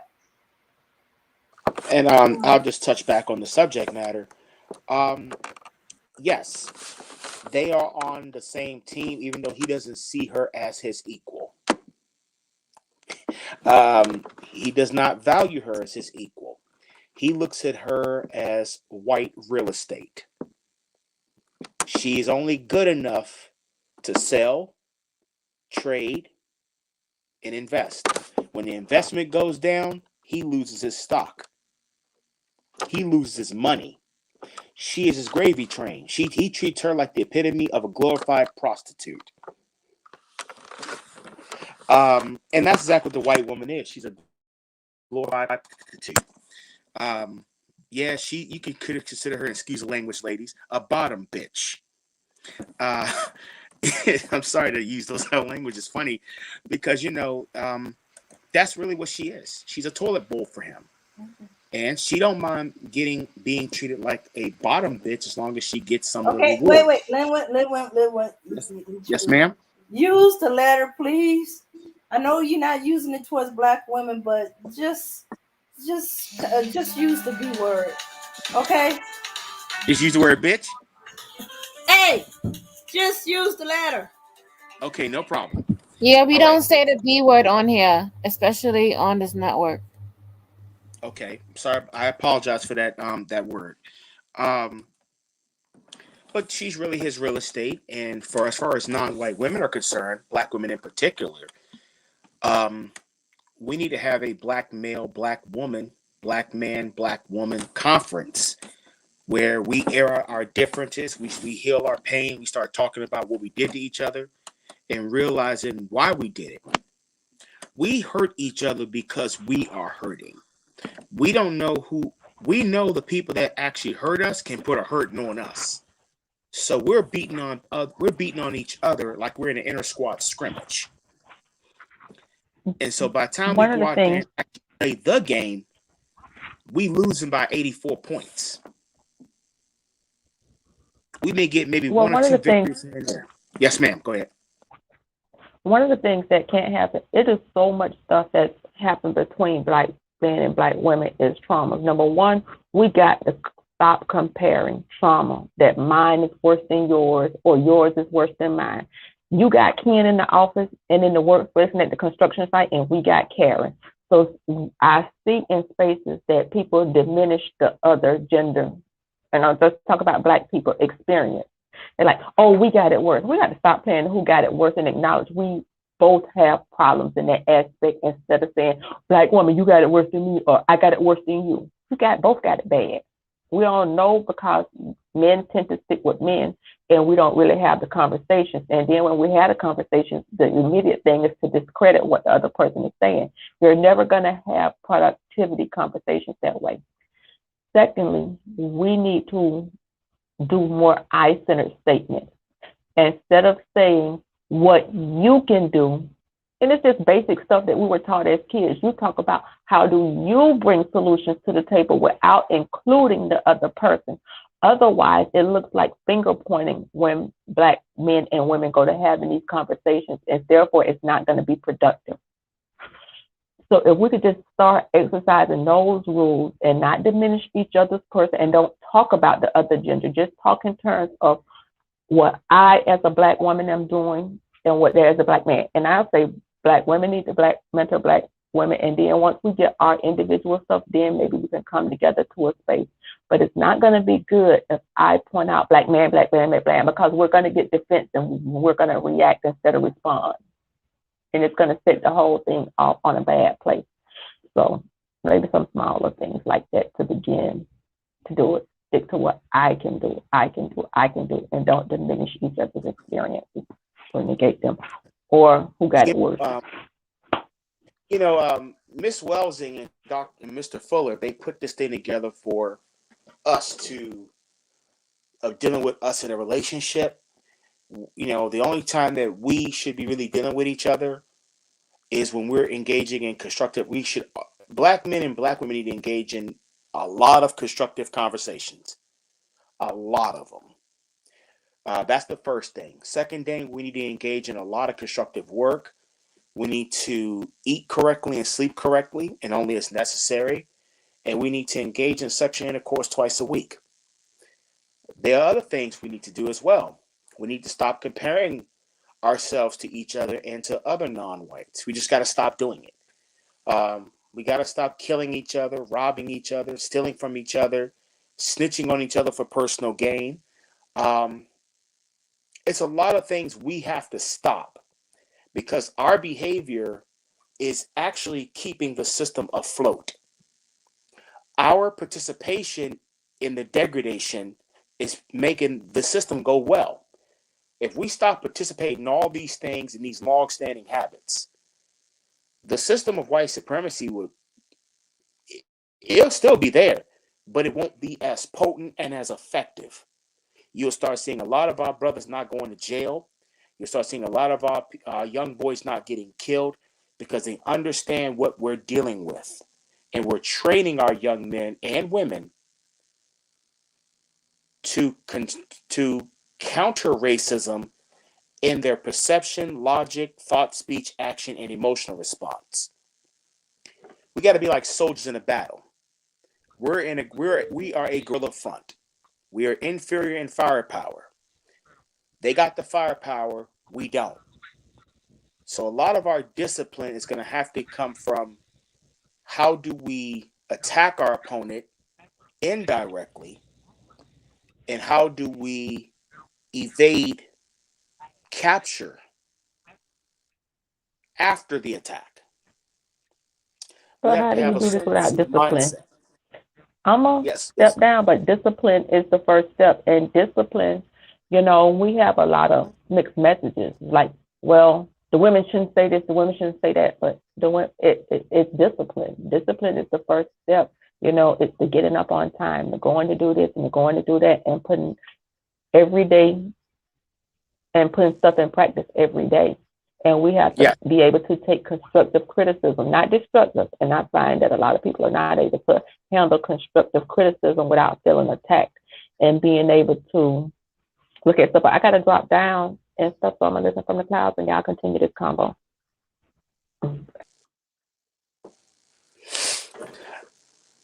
I mean, yes, we have to start engaging in constructive conversations often. Because a lot of times when black men and I notice this too, we're trying to outdo each other in an argument instead of actually talking.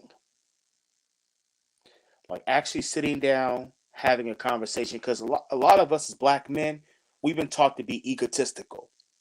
We've been taught indirectly that this is how men are supposed to function. No, no, no, no, no. A man's not supposed to function as a cursing sailor and want to be gangster. Because it's not cool. It's not gangster when you don't have your kids around and you sit behind bars.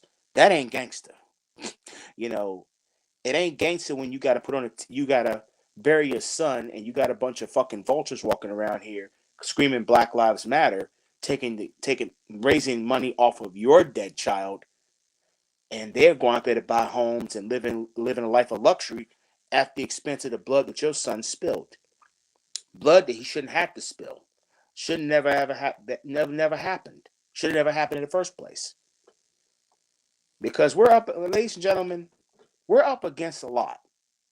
We're even up against non-whites who are more comfortable with keeping the system afloat, as long as they can get those material benefits from the white nation. We are up against that as well. And the biggest fight, we're going to have to fight on all fronts. But we're going to have to fight strategically so we don't become outmanned, outgunned, and outmaneuvered. Okay, so Linwood, do you have any solutions?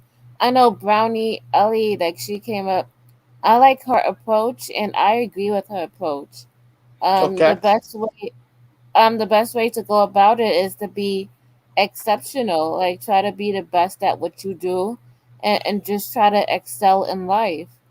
And not Maximal saying that, development. huh? Maximal Say development. again. Yes. Yes, and not Maximal saying that development. not saying that racism doesn't exist.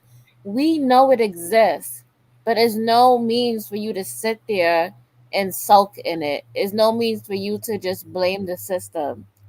I mean, in some parts, like that. That's why that's I don't know. To me, like, do you want to teach your kids that there's racism, or do you want You to have to teach your let your kids?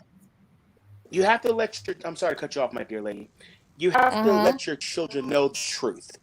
They have to be aware. Yes, but And I don't want my children to be in victimhood. I don't want them to sit there and think about somebody is oppressing them and this is what's going on and they can never reach, afar because that thinking goes into your head and then when you go out there, you attract those circumstances because that's what you're telling yourself. You know what I mean? this, The this best, is why I I say think the best way to go at it is, if you find something that's unjust, right? I think you should put it out there, put it on social media, put it on the forefront, get people involved, make it known because you are just as equal, you are just as capable. There's nothing different from you to them. well, until that time happens, now you may not agree with the code, my compensatory counter racist code, but there's something else you can follow too. And I'm just gonna give you some of Dr. Welson's stuff that I follow. Before the age of 6, you teach. This is now that you start teaching your children. This at the age of 6. At the age of 6, you should teach your children the 12 basic stops. Stop stealing from another person. Stop robbing from another person. Stop killing another person. Stop snitching on another person for personal gain. Stop being discourteous. Stop being disrespectful. Stop squabbling. Stop throwing trash in areas where black people live, work, and learn. Stop selling drugs. Stop all this stuff. Stop killing. Teach your children the 12 basic stops by Dr. Francis Cress Welsing, and teach it to them at the age of 6, where they're able to understand what they're dealing with and why they should never engage in those behaviors. That's step 1. Step 2, you have to tell your children about what racism is and how it works. And you got to tell it to them in a language they understand. Because the last thing you want to do is put your kids out there and they don't know how to counter racism. They're just smacking themselves against the wall. They're not using logic. They're just using emotion. This is counter-racism science is about using logic. It's about using the universe. Water is wet. Fire burns. Oil is sticky. The sky is blue. Logic. So when you're dealing with racism, you're dealing with an illogical system culture. Now, I'll give you one example. What people who classify themselves as white look like a sheet of printing paper?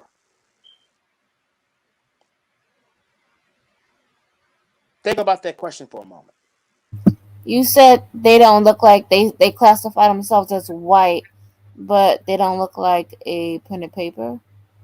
They don't look like a They're sheet white, of but they white don't. printing paper. Uh-huh. And that's the color white. Uh-huh. Now, what would be the reason for them to classify themselves as white when they don't even look white? I think that whole white, I don't know. I think doesn't it, I don't know, cuz doesn't that, it's like a stigmatism? White means it's pure, it's good, right? To be classified as white in the system of racism is that they will not be mistreated based on color. So when you hear people say white privilege, that's the privilege that they get. They will not be mistreated unless they go against the system, and they'll see it and the system will put a hurting on them by punishing them. And believe me, there are white people who have stood up against the system and gotten punished. You don't hear no more from them, don't you? Mm-hmm. Because they know how to put a hurting on each other. Hold on, can JFK, I want to address a person in the chat. So, sure. okay. This is for, I don't know how to pronounce it, but it's ZDUGU1. And I just wanted to let that person know is that I'm not saying I'm gonna fight for racism. I'm just saying to go out there and just be the best at whatever that you're doing. And sometimes you do gonna come across racism or something like that, but you want to make sure that all your toes and everything is cleared and everything is, neat and everything. Like you got your resume. You did everything you could do. You maxed it out, and when stuff like that happens, I said for you to go viral is to be strategic, like, go viral, like get a lawyer, do stuff like that, like, make a big case out of it. I'm not saying you should not fight for racism. I'm just saying you got to be smart. You can't be you can't be selling drugs, you can't be mediocre, you can't be just basically getting there, and then you want to say it's the white man's fault. Well, That was I, all. I agree with that statement about. I agree with your statement about you. You know, you have to be better than what you are. That is the point of being constructive. Everything that you do has to be of constructive value. Everything. You know, before you wake up, you have to ask yourself these questions: Why do I want to do it? What do I want to do? How do I plan on doing it? And what do you expect the constructive result to be? we have to get on. I just say this as a code because I promote the code great deal because it is effective. It's very effective in how you counter the system of racism. You don't have to be in victimhood. We're doing something about the victimization. This is a do something about it. But we have to first acknowledge the victimization. Now that we know that there's a sickness, we got to be the one to destroy it. And it's going to take each of us as individual persons collectively, thinking, speaking, and acting as a collective to get the constructive results that we need. Now, what you said about the computer, honestly, I wouldn't do that because you don't want to draw the charlatans in. Because keep this in mind, you do have non-white people who are mainly pimping black people and other non-white people who are mistreated under this system. They're pimping them for their benefit. If you have read the Black Lives Matter story as of late, that is one of them.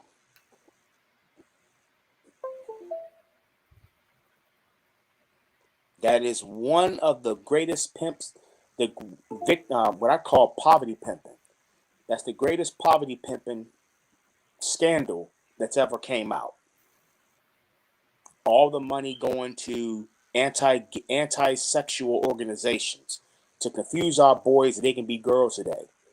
You don't want to be a man in the system, so you can be like your sister and put on high heels. You got big enough titties. Go put your brother's bra, your sister's bra on, and go sleep with a boyfriend. They pushing that sick shit on our children, and we can't play the game. We cannot play that game. We got to tell our babies, you got to tell our girls, we got to raise our girls to be women. We got to raise our boys to be men. And we have to do that within this system so we can have our soldiers out there lined up to counter this system left, right, and center. Every time a white supremacist steps to our kids, whoop, stick and move, stick and move, stick and move. Hell, we go to court with the 14th Amendment, just slapping people with it. Use the Constitution. As Mr. Fuller taught me, the code is a toolbox. Use it. You need that wrench to screw that nut bolt in? Use it.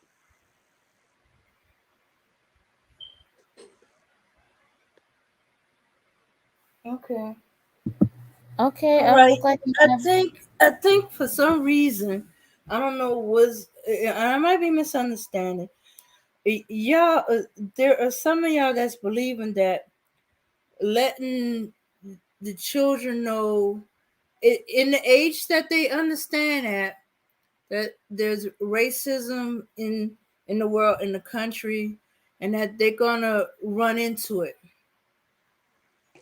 and preparing them for how to do it. You could either do it one or two, ways, and not to let that hinder them. And when they come up against it, help them process through it, or let them have an awareness of a racism that they're not aware of. Well, Y'all seen it. For some reason, y'all seen it as teaching children victimhood. Well, and I think when a child is unprepared, they can see it. They can see it to a certain extent. They can see a certain unfairness. Like if even as young as 5, if they see they doing the same thing as this white kid get a slap on the wrist, they get hit hard down on, and they see the unfairness, and they don't understand why and stuff like that. It's not fair. All they hear is they at that moment, because they 5 and nobody prepared them and they don't quite understand. They see just unfairness. Then if you don't tell them, you having a stranger or someone, a teacher they barely know, or someone they just have to trying to comfort them, having to tell them what they dealing with instead of you, the parent. because they're gonna come up against it Well, and stuff like that. the people. And if you don't prepare them for it, or teach them how to deal with it, they're gonna fall into that victimhood thing that y'all worried about. Yeah, I Accidentally agree. teaching them. You have Okay. to teach them how to go about it. Well, that's the point of the code. The point of the code is to prepare your kids for it. Keep this in mind. Racism is a people behavior. It's not a system. It's not something that happens in your institutions. It is produced, it is maintained by white people. Call it out. Call what it is. It is white people who are responsible for this behavior. The problem but is they're also responsible for the system. Don't knock the system. System is there. There is systematic racism. No, it's not. White people. There is. White people practice racism. It's not a system. It's a behavior that people who are classified But because because the system does not enforce the laws that's supposed to keep them from doing that or punish them for doing that, it's a system. Listen, let me jump in real quick. Well, it is. Can you guys hear me? Yes. Okay, I understand some black people up here are from a different black planet that I've never heard of. But can you please explain to me what black people are playing victimhood about? Can somebody lay that out for me? Because I'm lost. I'm 55 years old. I'm an old school black dude. I can give you I don't know what you mean. Hold on. I don't know what you mean by we're playing victimhood. We are victims. I'll give Black Knight an example. I'm not saying all, but some men and some women, they stay on the system. They don't want to get jobs. They sell drugs. They don't even try to achieve much in life. And then when you ask them why, they say it's the white man, or they say because all right, okay, let me answer that. Let me answer that. That's because they get hold on, please let me answer that. That's because they get conditioned. Can I please answer it? Yes, sir. Go ahead. That's because they get conditioned that way.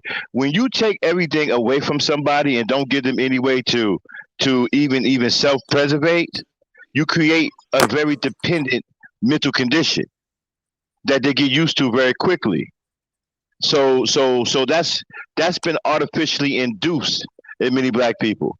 That's not something that they wanted to do or willed themselves to do.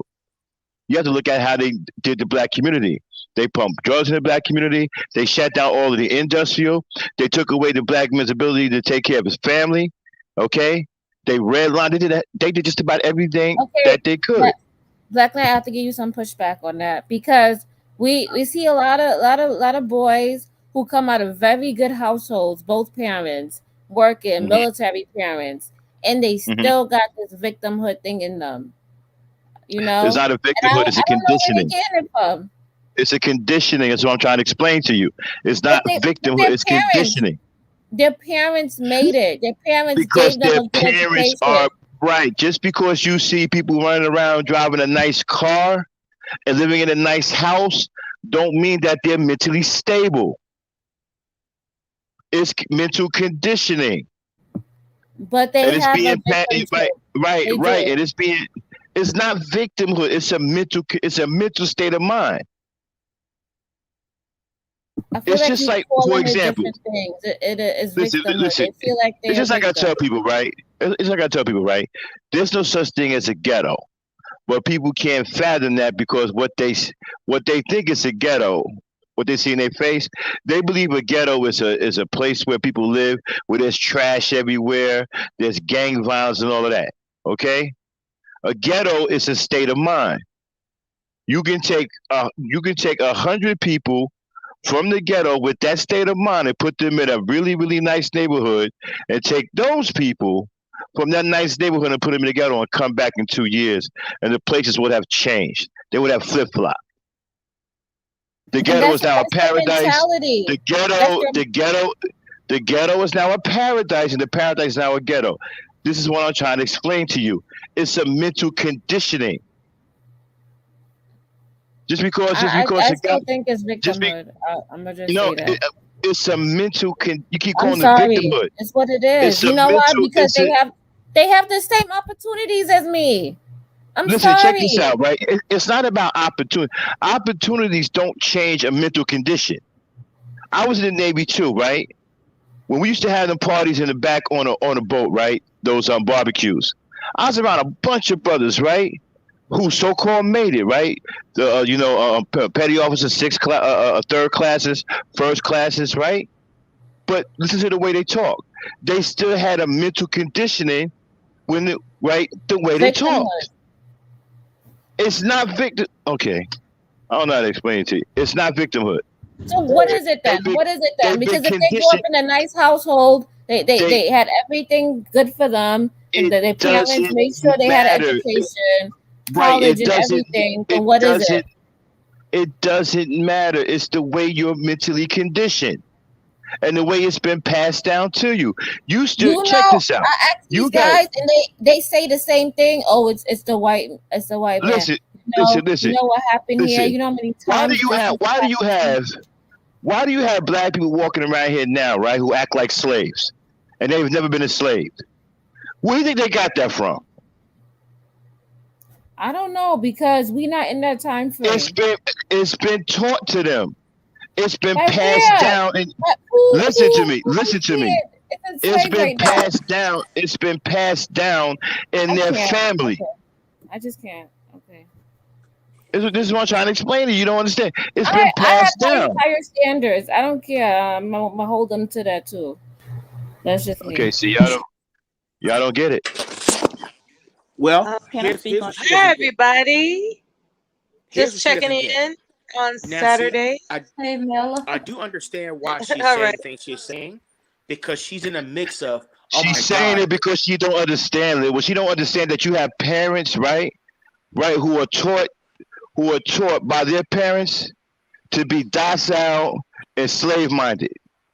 yes, It's passed down. but She keep calling it also, victimhood. It's a. What I'm trying to explain to So her. what It's a happened to mental me? conditioning. Why am I not a baby mama in the projects getting welfare? okay, Why let me am I explain. not doing that? What is Because you wrong with probably me? How come I'm not there? because you came from a different background where you No, wasn't taught that. no. My parents they're still in the projects right now. My sister is Let still in me the projects. Wait, my Okay, brother but is still in the what did projects. what Wait, did your my parents family teach they you? still live in Brownsville in the poor. So why am What I did your not parents? there? Okay, but what did your parents teach you though? Did they teach you to be poor? No, I wanted more out of life. You Okay, wanted what did more your out of life. parents teach you? Okay. And I didn't want to be like them. I didn't want to be in the same projects, just watching them doing what they doing. I didn't want to be a baby mama. I didn't want to be going to that school. I didn't want to have to worry about any of those things. So I Did your pushed parents? myself to get out Did of your there. parents teach you? Right. Did your parents teach you anything? Did you learn anything from your parents? They teach as much as they can. They teach me to go to school and make sure I have good grades. Did they teach That's you how to all. be a slave? No, but I was Did they taking care teach of you? a Did whole they teach you? household and my Did brothers they and my teach you? sisters. Right. Did they teach you to be complacent? No, but they were complacent, but I didn't want to do that. I wanted to I be something understand that. different. I understand what they were. I I'm know asking I you, know the question did he's they asking. teach you that? I No. understand exactly the question he's But asking. this is the problem. But this is what I'm trying to explain to you. Other people, their parents teach them that. I want to know They how come pass it I'm down not a baby mama in the projects, right? That's what I want to know. Okay, If they, because you wanted if better. my Because family you was wanted there, better. okay, why am I not there? Because you wanted better. But because you want better doesn't mean that the mental conditioning doesn't exist. exactly. And the questions that you were asking her, now I understand her confusion because she's on this. Wait a minute here. She was exactly like the author of the book, The New Jim Crow, Michelle Alexander, when she had to look at her child and basically lie to him that this was a great country. Shout out to BFT, She hoorah. she knew that she was telling him a lie, but she had to keep She had to protect his innocence as a child. So I see where the confusion she's going through, and I'm gonna Right. help you She, out I, because Listen, and I understand my her son will not passion. go up like that. I will make sure I will pave a way. I don't care what I have to do, and that's Oh, just I get me. it. Hey, I'm with you. Okay. Hey, you want it better, but now it I'll still tell you this. doesn't take away the fact that some families are still, man, there are people out there still teaching their kids how to be slaves right I And now. the slave I and the slaves disagree he's with talking that. about. I can't. Like, I don't fathom that. How somebody could teach somebody Well, how to be a slave? you don't Most of have these to. kids You don't don't even have by to want to fathom sleep. it. They don't Yeah, want by to clean the teaching them to house.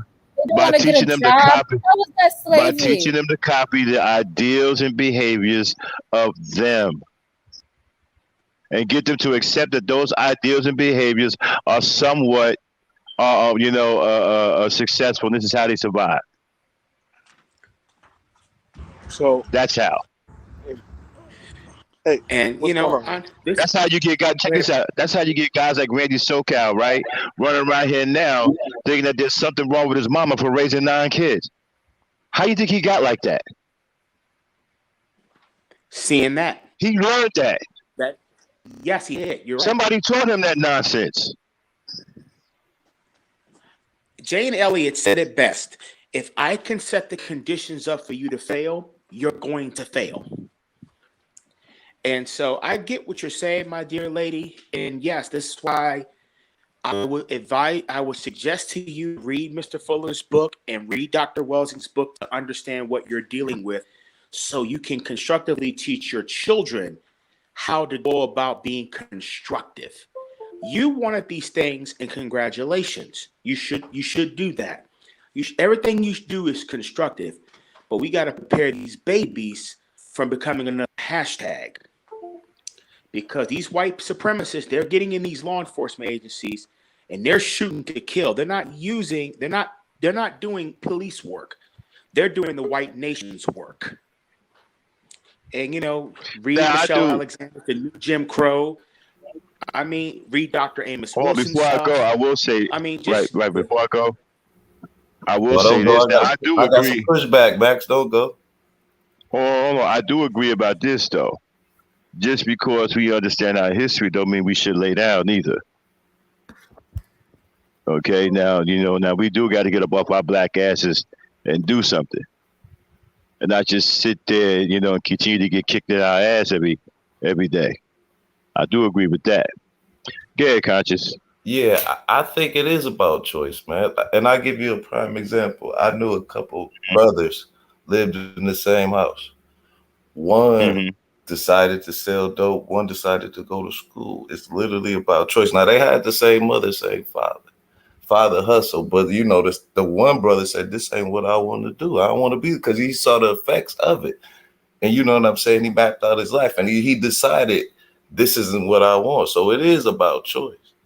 Now, I know the circumstances might be bleak, but you still have a choice at the end of the day. You can either choose to go with the system or choose to go against it. No, I'm not talking about a person's ability to make a choice. I'm talking about a person who's taught something from childhood. That's what I'm talking about. They were still taught from childhood together. They were taught to stay. They were like maybe 3 to 4 years apart from each other. So, but were they taught in the same household? and that's what I'm saying. Right, but what were they taught though? now, They were taught that lifestyle.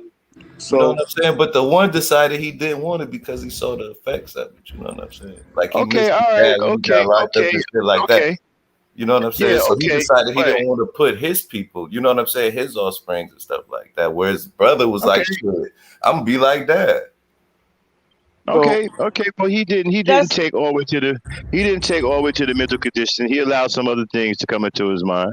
Yeah, but that's what, so it is literally about choice at the end of the day. That's what Charlene was saying. No. It's still you have mental condition.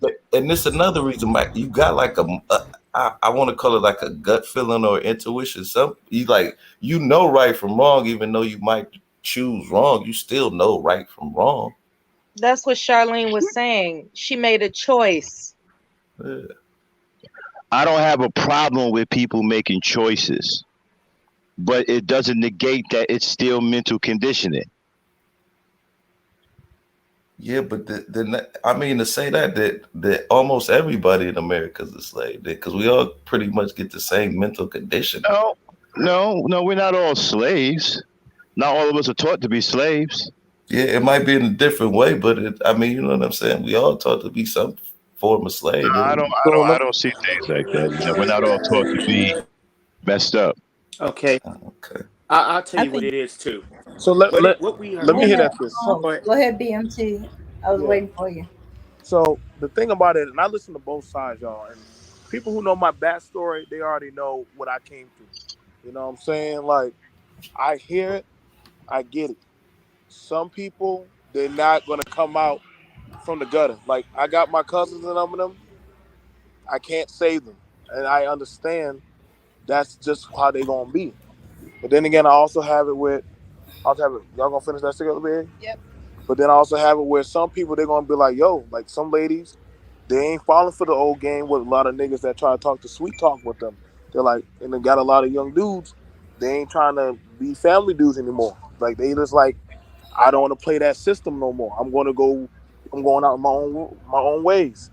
Like this new this new generation of youngins and people coming through that I'm dealing with and seeing, like they are changing up. Like people are.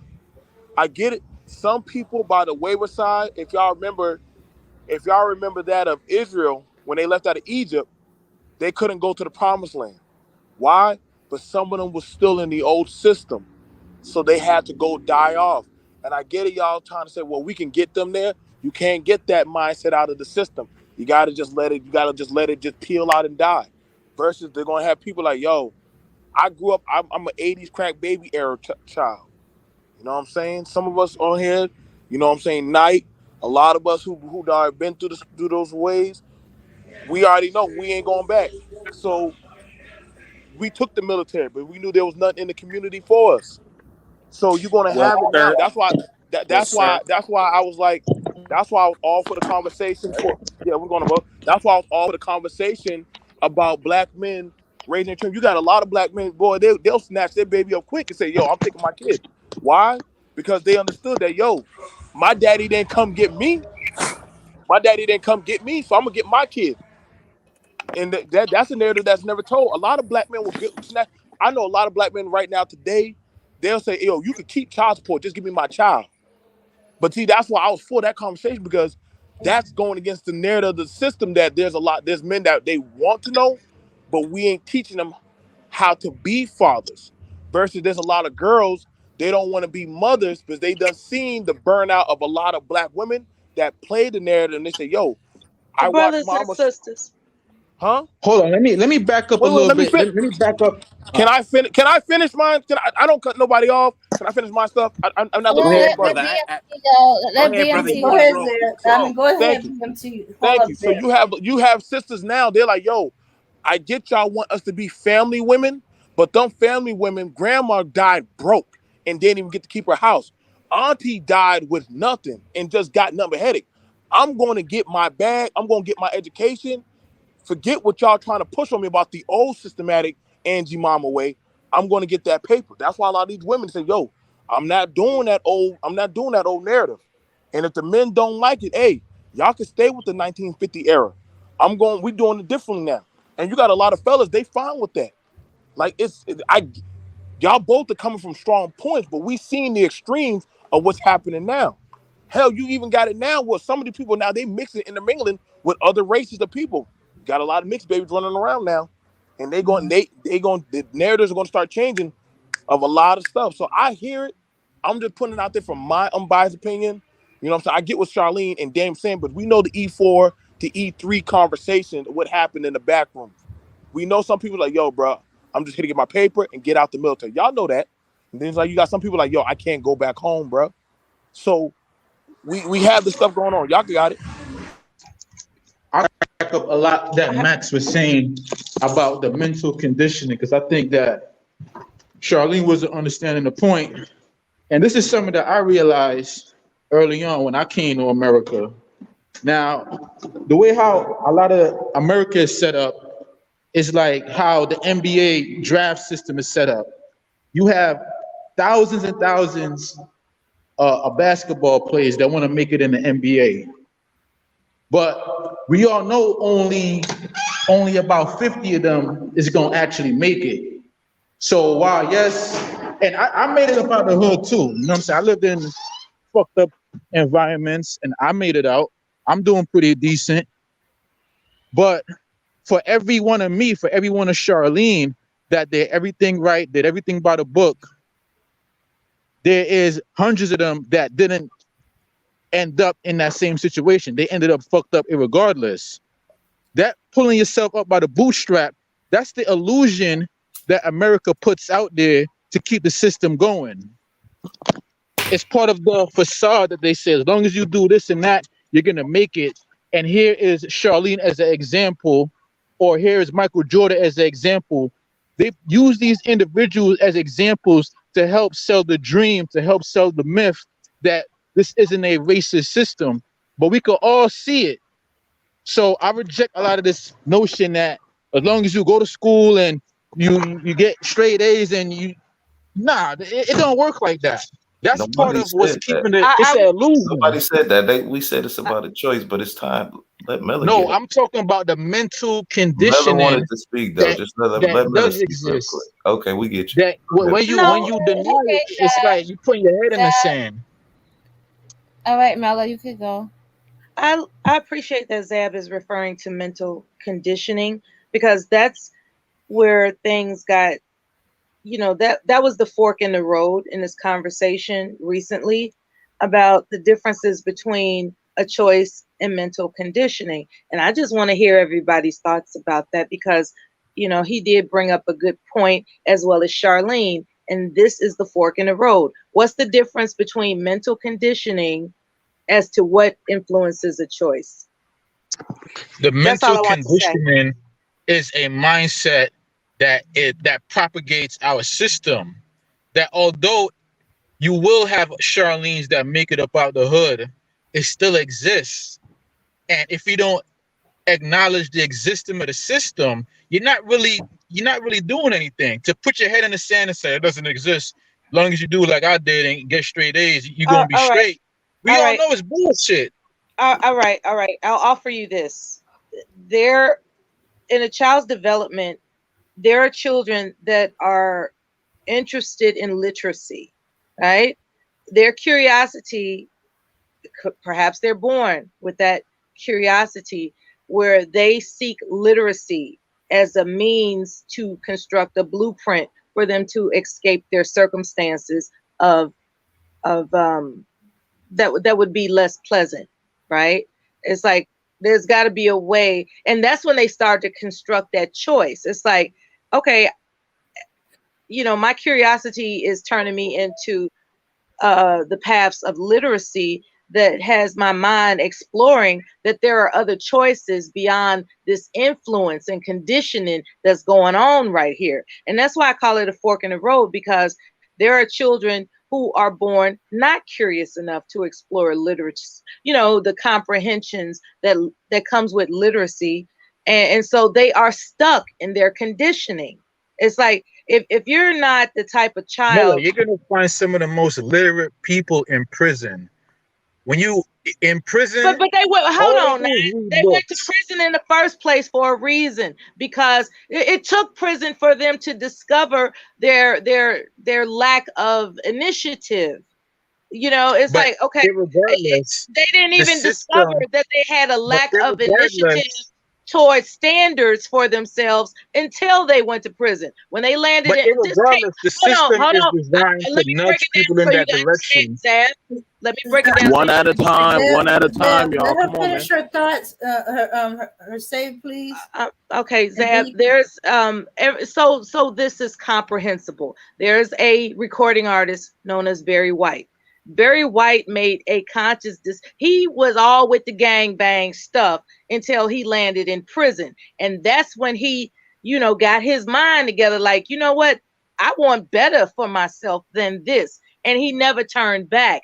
And he went so far as to walk to God knows how many miles to a recording studio, and wasn't going to take no for an answer because he was determined not to go back to that gangbang lifestyle. So there comes a time, I understand what you're saying, that it has nothing to do with literacy. I beg to differ. I Yeah, think but for that all the men, I what about think all the that other Barry Whites that didn't I, make it, that did okay, exactly what he okay. did, We can play the but what got about crippled game by the if you want system? to.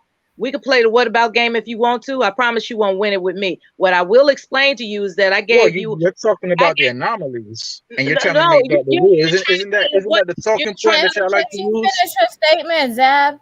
Yeah, Thank he's you. trying to play the what about game, and that's not what this is about. What this is about is comprehension as to why children make decisions in the fork in the road, because there are children that are that are subjected to their conditioning, as Max has mentioned, and then as Charlene has mentioned, there are children that are born with the inspiration to seek a higher ground. And I was just wondering, like, what makes those children distinctive? Because there's a I fork think in a the lot of road it is for luck. a reason. All right, Zab, you got it. Go ahead. There's a limited amount of positions. America on its most fundamental level is a survival of the fittest game. And even then, even when you play all your cards right, you're not guaranteed, because there is a limited amount of positions available no matter where you look in the system. And we all can't be mathematicians. We all can't work at Wall Street. Some of us got to work at Walmart. Some of us got to be at McDonald's. Some of us got to mow the lawns. It is the way that the system is designed.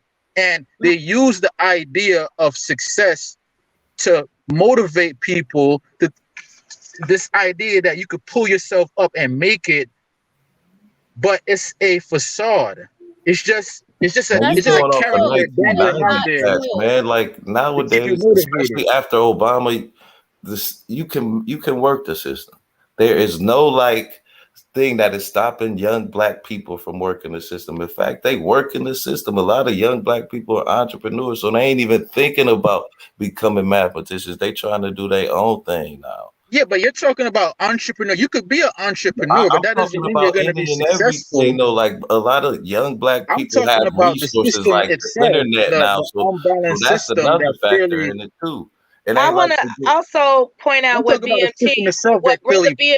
picks winners and losers, and that Okay, system presents itself as a but I'm racist saying they're trying to infrastructure. avoid the system at all costs and work on their own. They trying to Brother build their own. BMT No, made a I'm not good. trying to avoid. Okay, Brother BMT made a good point, and what my proposal is it's congruent to his thinking. Everybody can't go, and there's something that's very poignant about that. About everybody can't go, and I'll tell you why. There's predestination. And that's what I believe in. I believe some things are predestined. Why is it when we're talking about this fork in the road between conditioning versus a choice? Why is it that certain children exercise a choice and some children just fall by the wayside and stay in the lower ground? I think there's something deeper, more spiritual going on.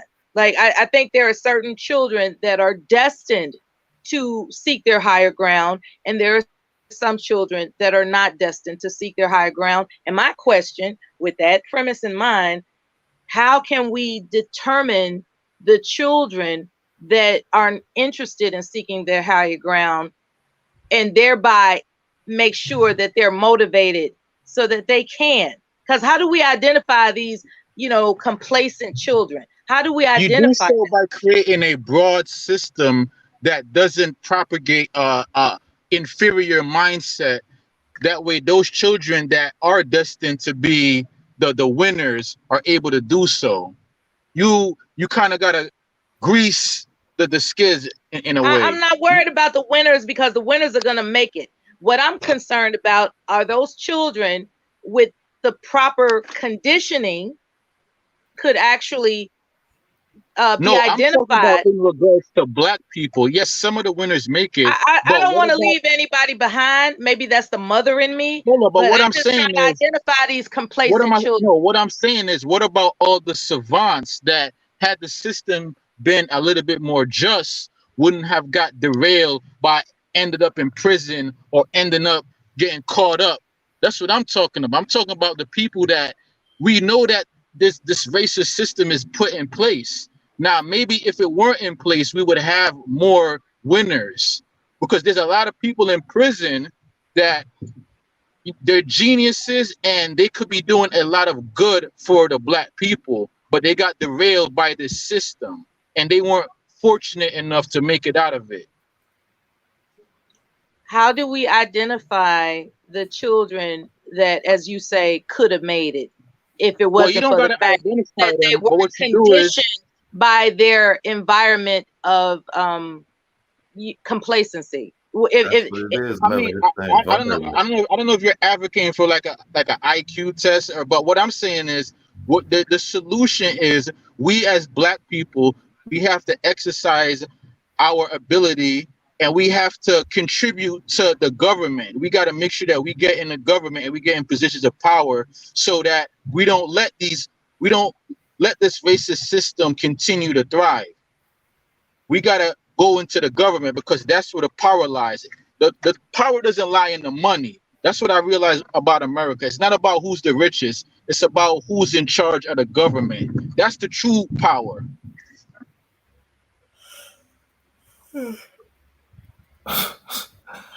All right. Okay. Mella, I think you do it by giving the child a rich and nourishment environment to grow up in, especially like the first 7 years, where the child can explore a variety of things, and then those natural abilities will come out. But how do you Yes, do that if you and don't have yes, control of and the government? the I trick said, is, right. The trick is, it doesn't cost a lot of money to do that. People make it seem like only But a how do child you of do that if privilege. you don't have Sam, control of oh the my God, government? can I'm she going. talk, You be man? quiet. Go ahead, That Mel. was disturbing to be interrupted in that fashion. Moving forward, what's important, if I can recall Conscious's point, what's important is what you've actually mentioned about those influential years. There is a way to identify each child, each child's aptitude. Now, to give Zab a little bit of credit, he was like, I don't know if you advocating for IQ test. No, that's not what I'm talking about. Each child, being different, just like a fingerprint, has a certain aptitude. Whereas when they are guided in that focus, they can excel in that manner, be it goals toward high status livelihood, or even governmental excellence, whatever. Well, What I'm you're saying talking is, about like an aptitude hold test like they on, do in man. China. Hold on, man. Don't worry about what I'm talking about until I ask you to tell me what I'm talking about. Please respect that, okay? What I'm saying is that it's important to know a child's individual aptitude in order for them to excel at what it is we would find glorious about them. And I want us to take our young children seriously. The problem with single parenthood, the problem with non-intact families, is that if the mother is stressed out beyond the hilt as to how to conduct what attention she could pay, if she don't have enough time to pay attention to these children, she's going to treat them all the same. And that's, there's a better way, and it's called having families that stay together. Like, once you produce a Well, child with a woman, you have to actually commit to that family. And a lot of people in these modern times aren't taking family commitment seriously, and it's a detriment to our future. And like, I think we have nothing to look forward to as long as people are making children in separate households. That's what I think. well, Well, that's well. We don't have family units. We have survival units. We can't really function as families because we're functioning under a system that doesn't allow families to function correctly. If they got along long enough to create a child, because everybody knows there are options out here as to whether or not a woman gives birth, right? There are options. So if she has decided that this man is worth conceiving a child with, I'm not really keen on why these people can't get along to raise a family together. I don't know why people are just leaving and breaking up. I'm gonna say it like this. I'm gonna say it like this here. Let me get a little bit in there. Okay, no problem. The bottom line is the solution is a political one. From the bottom to the top of this system, the levers of power lies in the government. It doesn't lie in business. It doesn't lie in money. It lies in who we put in charge of the system of government. We live in a democracy where it's about a woman respecting her black man and a black man respecting his black woman. And yeah, then but we can have a good family all we want. But if the government is oppressive, that shit. That is a facade. That is such a facade. No, whether you have a loving family or not, it's not gonna like exclude the fact that if the government isn't in our control, that ain't gonna amount to shit. The solution is political because that's where the She's power saying lies. if you have a loving family, the government won't be involved. Why would it be involved? If Why, you have a nurturing family amongst yourself, why? Why? If you taking care of the house, why would the government be involved? As long as you paying your taxes, why the government care what you doing with your family? Exactly. I mean, they don't care. That thing is so stupid. I don't even know how to address if you can build sort of a bubble where your family coexists and it knows how to exist outside that bubble without bringing the government in, it doesn't matter if you have a loving family or not. All you have to do is just look around the world. A functioning family where the father and the mother work together to raise the children. It doesn't matter what kind of family you got. You could just use other countries as example where they got loving families, but if they have an oppressive government, the government's going to come in and oppress them, regardless if they being loved or not. How the government going to come and oppress them? If you have an oppressive government, as you can see, why hasn't the government did it to families who have that now? Because in our country we have a democracy and we don't vote motherfuckers in that's gonna oppress us outright. Okay, so why you trying to make something out of nothing? And why you trying to make if they don't do it here, why you bringing it up? We do it here. We still have a country that the infrastructure of it is very racist. There's still a lot of racist. So if you avoid the system, how can it be racist to you? That's what she's saying. Well, you want to avoid the system, so you're saying you want to live off the grid? Is that what you're saying? How is that avoiding the system? No, you just said the government ain't in your shit. How is that's avoiding the system? What do you mean by never mind the system? Huh? What do you mean by never mind the system? You trying to say avoiding? I said avoiding the system. All right, so you want to avoid the system. What does that mean? You want to avoid the government? If you have a family unit, a mother and a father, and they taking care of the kids. I don't understand what you're not understanding about this. How is the government in your business? Well, the government is in your business because every aspect of you just being a regular civilian, you're gonna involve the government, from the taxes to everything. And I just said that. I said if you're paying your taxes, why they in your business? So upkeep to the schooling to healthcare, like everything revolves around. I mean, I don't understand how you don't understand that. Like you're getting touched by the government, no matter what you do. What is this about? Some family had their newborn taken away from them. Were they a criminal couple? What's this banner I'm reading that? It's coming from Koja. She said y'all must have didn't see that loving black couple. Yeah, it's like y'all making it like the solution to our plight is we have to have a loving family. Like that's ridiculous. Okay, a minute. Well, hold on, because I haven't gotten a chance to really say anything here. Mm-hmm. So I want to go ahead and just drop a few words in this situation. Mm-hmm. It takes everything, but at the same time, if you have been in a condition that you're mainly surviving and you're not living, it's going to take generations to get out of the survival mode and into the living mode. we're right now at a seat of we're forced into a seat of our pants thing. So we got to meet people where they are. We can't change people. We got to meet them where they are. Because bottom line is, we didn't put ourselves in this condition, but we have gotten accustomed to being in a condition of this magnitude to where we just adapted as we went along. I'll leave it at that point. Okay, hold on. Koja's coming up.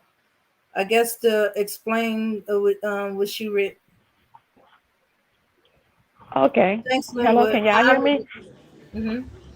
I'm saying it would be not smart of us to not acknowledge the part that government can interfere in our lives and that they do interfere in our lives. There was a young couple from Florida. The mother had been a breastfeeding mother. Because she was breastfeeding, she had a baby. You know how you had a step babies, and so she was going off of this, and the pediatrician decided that the child was unhealthy, even though the parent had been through all of the appointments, all of the other stuff, and they stepped in and they took the newborn and the other child. So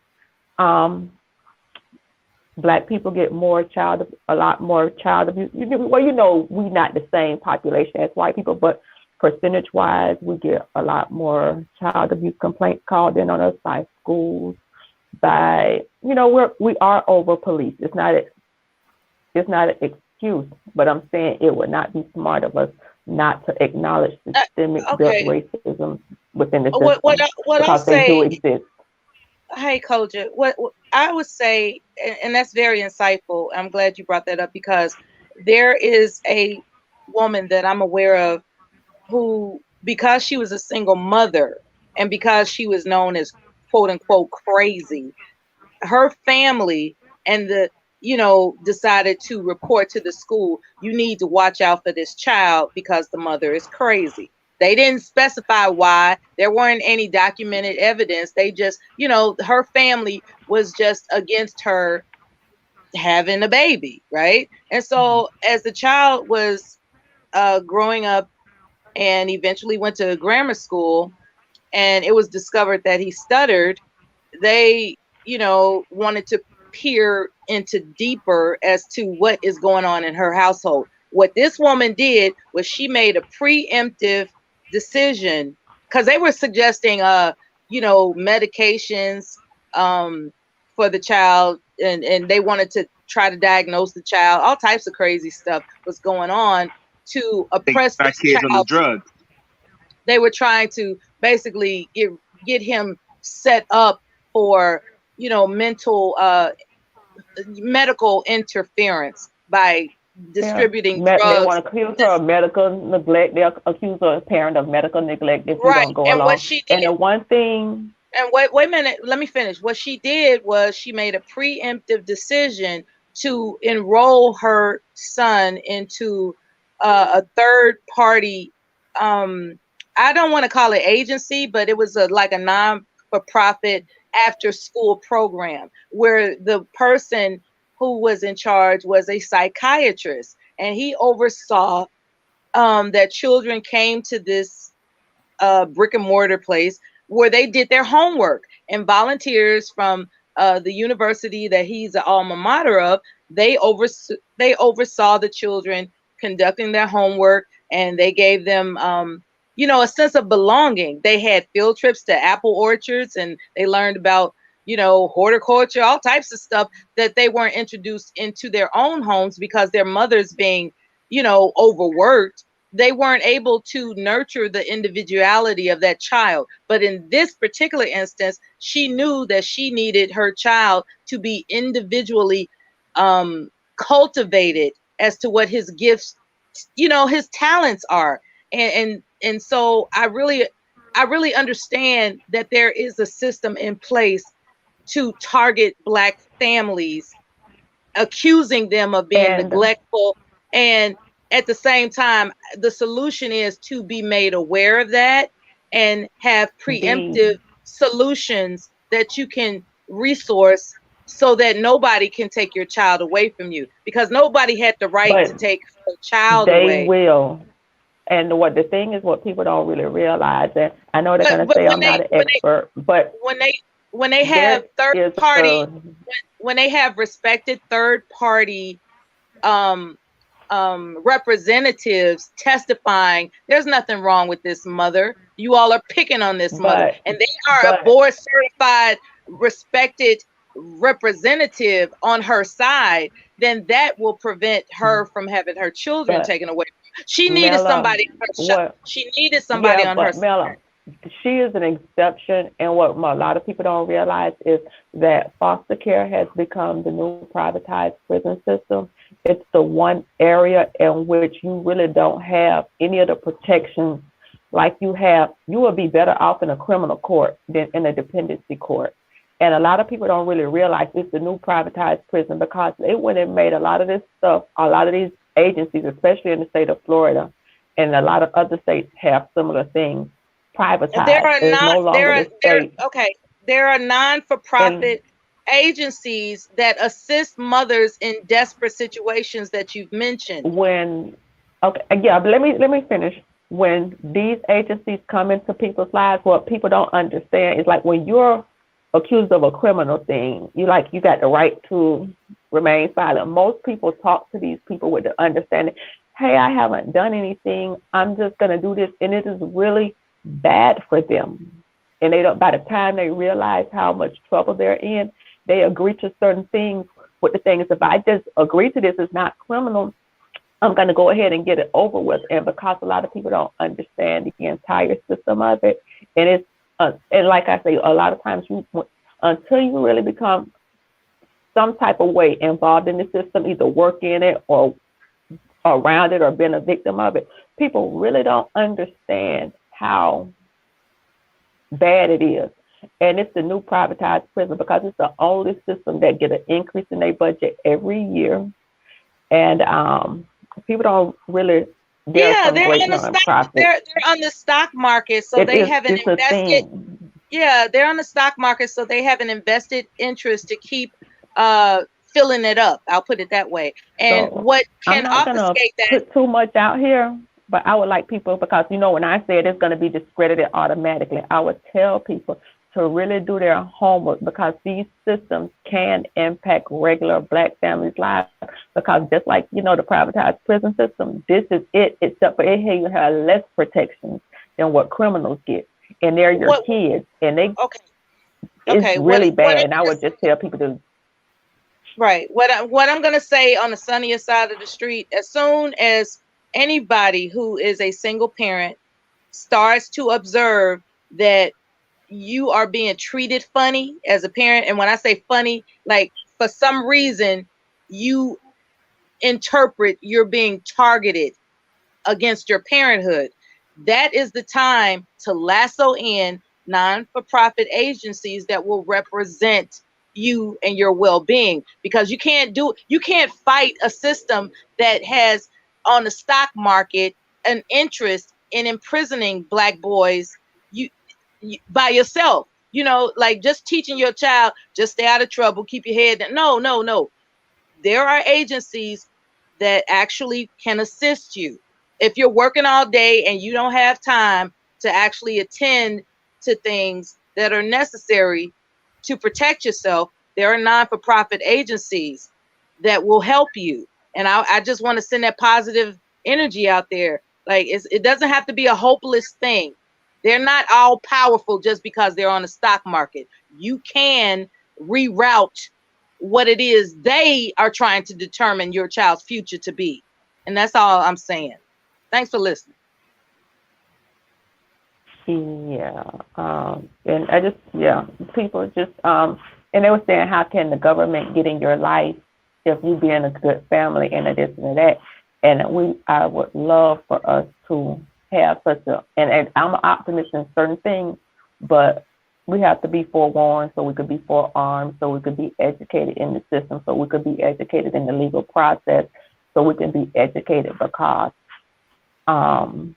not speaking up and not knowing can really cost you and can really impact your life as well as your children. Like I'm it's just like the motherfucking Roach Motel. If you're an You have innocent to family, speak up. You have to, yeah, the minute that as a parent you notice that you're being but treated most funny. people aren't versed in it. That's the thing is that it's great for us to say it here, Well, but when that's it what these happens to platforms you, are for, to remind people that you have a you, right to speak up as soon as your parenthood is challenged. And you know you're doing and a right by lot your of time it's not that you even know it's challenged. These people come up and they enter your life like swoop, and they literally can take your child into custody within minutes, and you will have to literally fight to Okay. get them out. And then they'll strong arm you and say if you don't agree with this here or that there, you don't. And if Okay. you don't have the money to hire an Okay. attorney Okay. and the stuff that they do, you really There are non-for-profit agencies. Like, but let's take hypothetically, a child gets caught with a planted screwdriver in it, or rather, an intentional screwdriver in their backpack as they're going through a metal detector in an urban high school, right? It's like the child is intimidated by their environment enough to bring something that can be considered a weapon in some fashion that's not appropriate to be in that environment, right? Like a screwdriver. Like a child is scared because they're being bullied because they're different, and they just say, you know what, just in case somebody jump me, I'm gonna hide this screwdriver in my pocket. And the child gets caught with the screwdriver. So next thing you know, the parent is being called to the school to address this. And there could be a situation where the parent is deemed unfit just because of that specific situation. What I'm suggesting is that there are non-for-profit agencies that can assist that parent as to how to navigate these targeting issues. Because that child, I'll give because an see what they're not, example. hold on, coach. Let, What they're not examining in that circumstance that I just mentioned is that why did he do that in the first place? And then they can further discover the non-for-profit agency. They can assert with their authority and credentials that this child did not report the bullying that made him bring that screwdriver to school. But see, the public school system, they're not going to examine that the child was intimidated enough by bullying to find some unreasonable way to defend himself because he couldn't speak up for himself. They're just going to label him as a potential criminal and send him up the river. And what I'm saying is there are ways to interfere with parents who are being targeted for their parenting when in fact like that's what it is. Like, let me give an example of what I'm really talking about, Mella.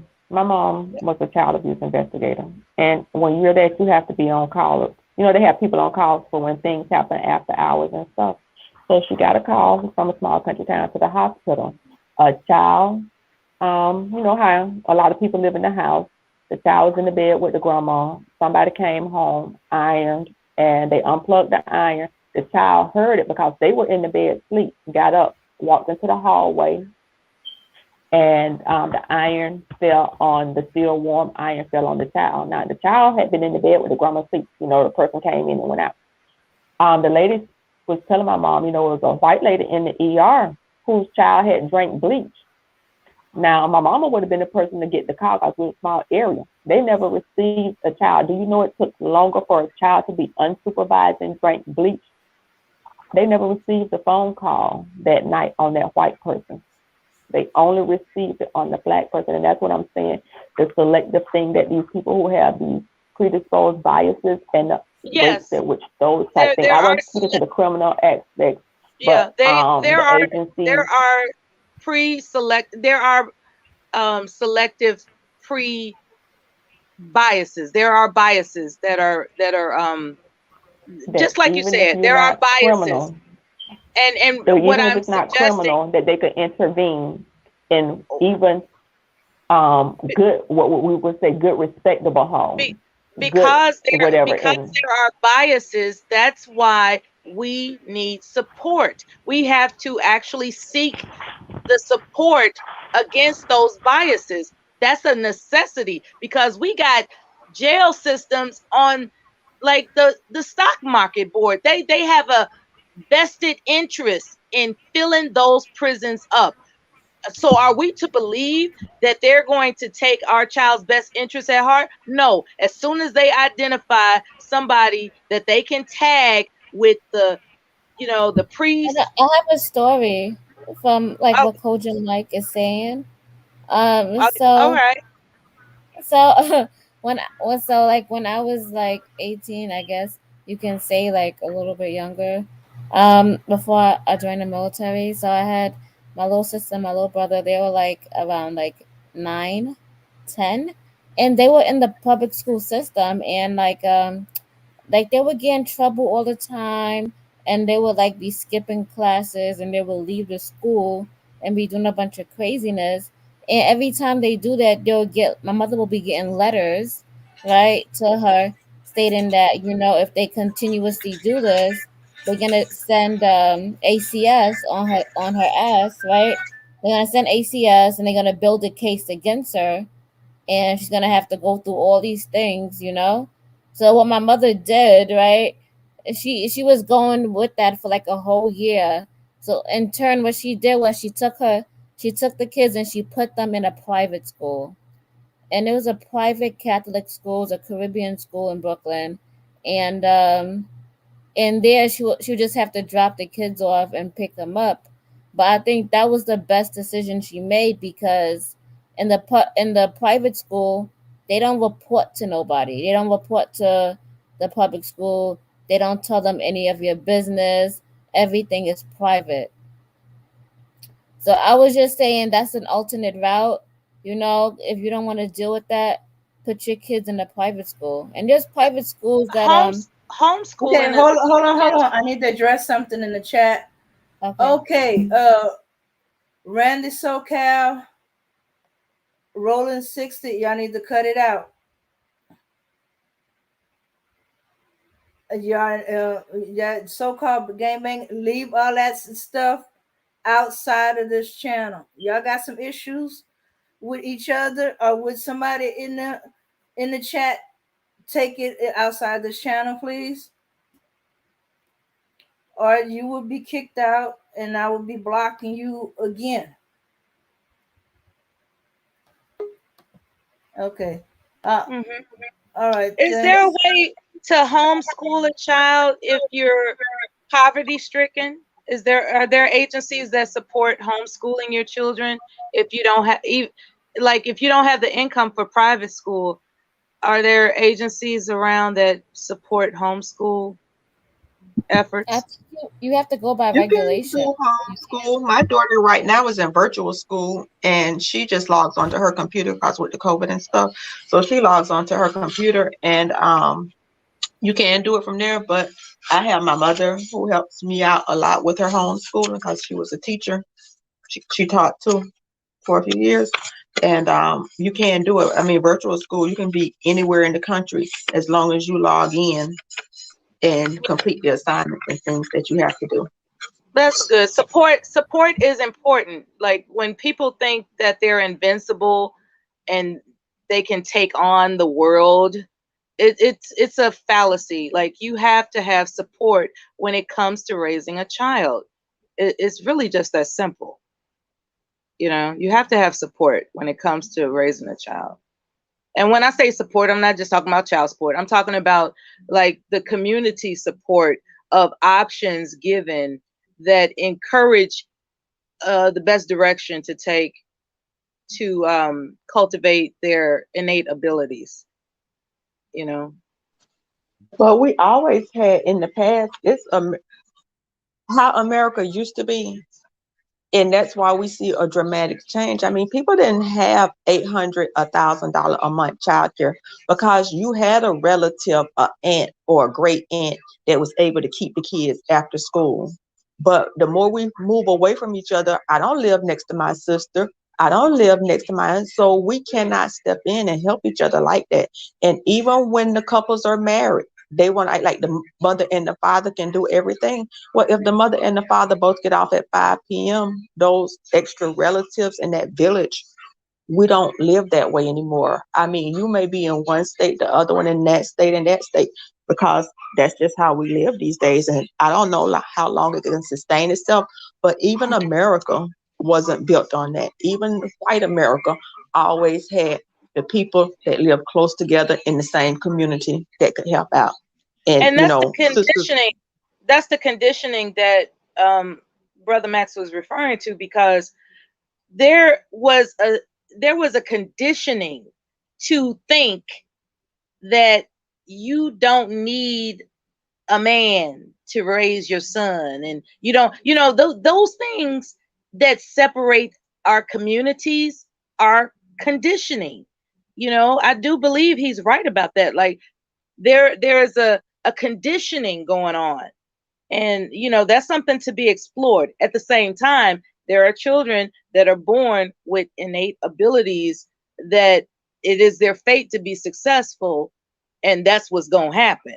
So just so nobody falls in between the cracks, there's this fork in the road about how to identify the difference between conditioning versus the child's innate ability and fate to succeed. That child that's prone to fall between the cracks because they're lackadaisical, they might have something else going on that doesn't make them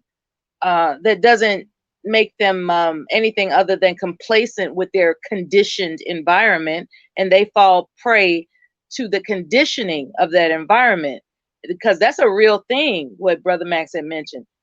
There are children that fall prey to the conditioning of their environment, and then there are children that are just born to hit the ground running.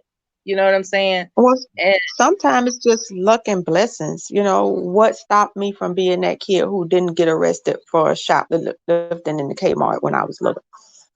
Maybe I had a little bit of extra IQ and somebody saw something in me. We've always had a village that even when our great grandparents couldn't read, that somehow their kids was able to come along and learn to read.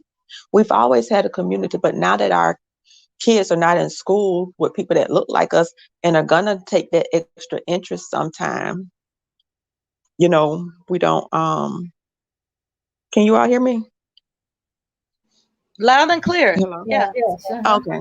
Yeah. So we don't always want to acknowledge. You have to go back and look at the past and then look at the future. But it always took a village, and we always have. And sometimes we have to be that for other people, because we may be the person who are in a better place financially. Instead of saying somebody from the hood, maybe I could say the next time I take my children to the ballet or to the this and that, maybe that child that lived down the street that ain't as poor, maybe I may be an unofficial mentor to that child or that boy. Maybe I will invite them along, and maybe I will pay for their ticket to go here, this place with us and that place with us, because you're mentoring not just your children, but you may have to pull somebody along. You can't do it for everybody. We don't always have to go and create a whole program. Maybe I could mentor one person and make an impact there. And just because somebody make it like money wise, still don't mean that their mind ain't screwed up. They just happen to be not a felon and make it money wise. And we see a lot of people that have done that. What would you say the reason is as to why a black man and a black woman can respect each other long enough to make a baby, but they can't respect each other long enough You to don't got raise to respect each other you don't got to respect each other to make a baby. Y'all could be grudge fucking and make a baby. You don't even have to fuck long to make a baby. You can make a baby in 30 seconds. Sometimes you don't even have to come. You could get pregnant out the pre-sperm. So we put a whole bunch of stuff on making a baby. Okay, wait a minute now. We all know that there are women that make a conscious decision to give birth because there's too many options out here. I refuse to accept the notion in these modern times of a oops baby, because there are too many options as to why it's not necessary to have a oops baby. So that woman gave birth with intention, and that's my point.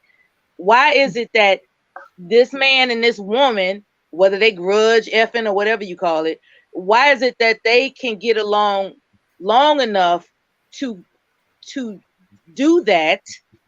And for whatever reason, she's going to carry this birth through intentionally, and the black man is not with it, or she is then she holds a grudge, like, okay, well, you don't want to accept our child, then I'm going to be a jerk towards you for life. It's like, why is it that a black man and a black woman who conceive a child in these modern times can't seem to get along long enough to raise the children they produce?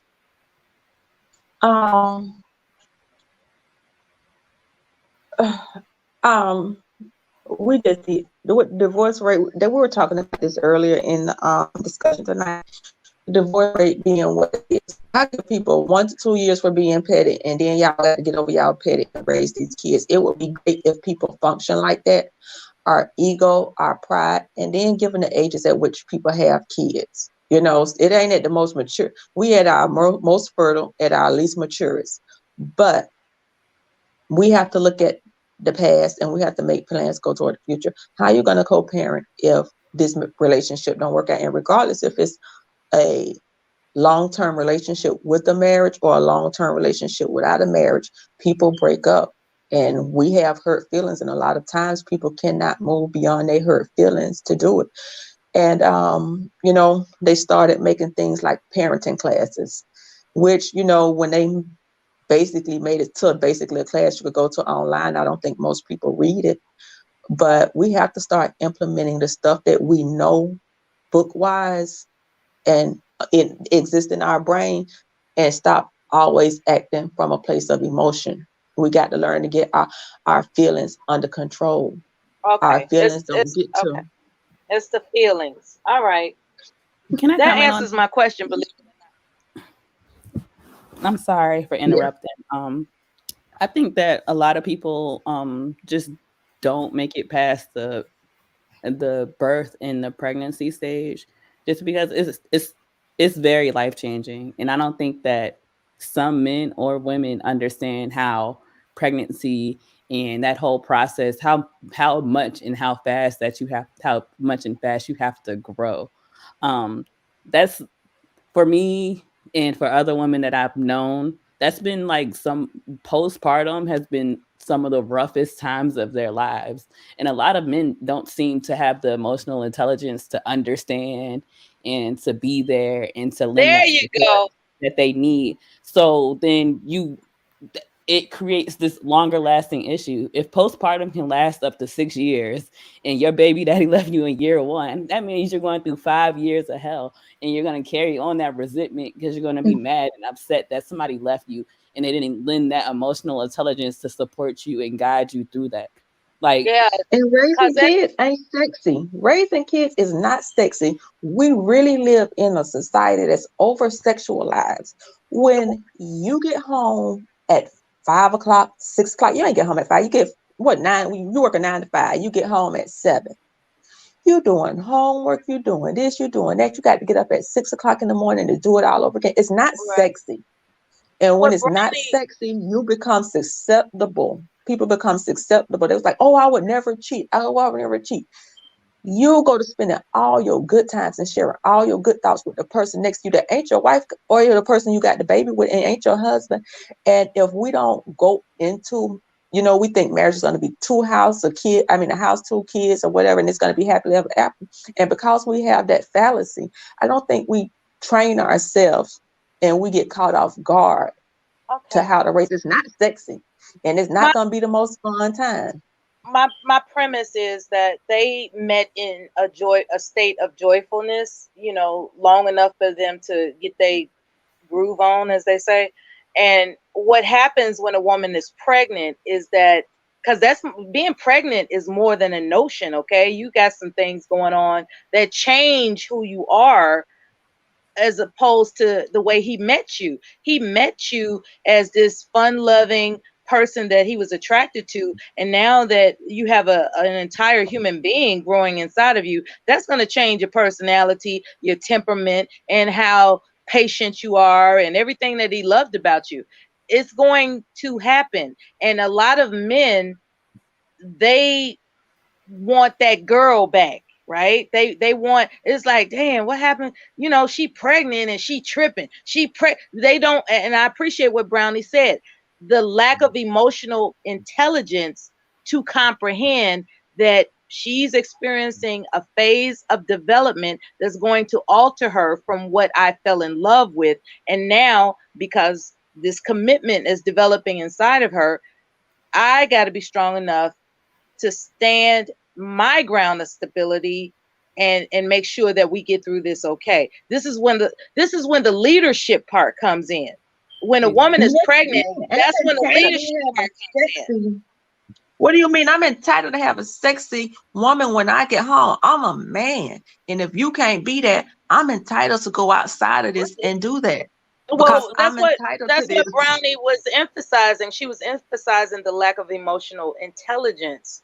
And I think it's very important, because if a man lacks emotional intelligence, then he's not going to have the sensibility it takes to recognize that what you've implanted inside of her womb changes who you fell in love with.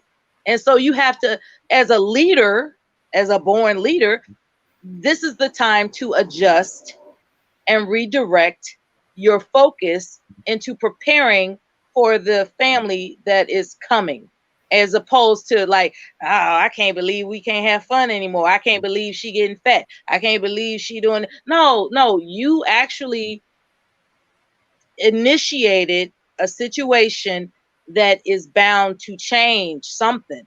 A baby changes everything.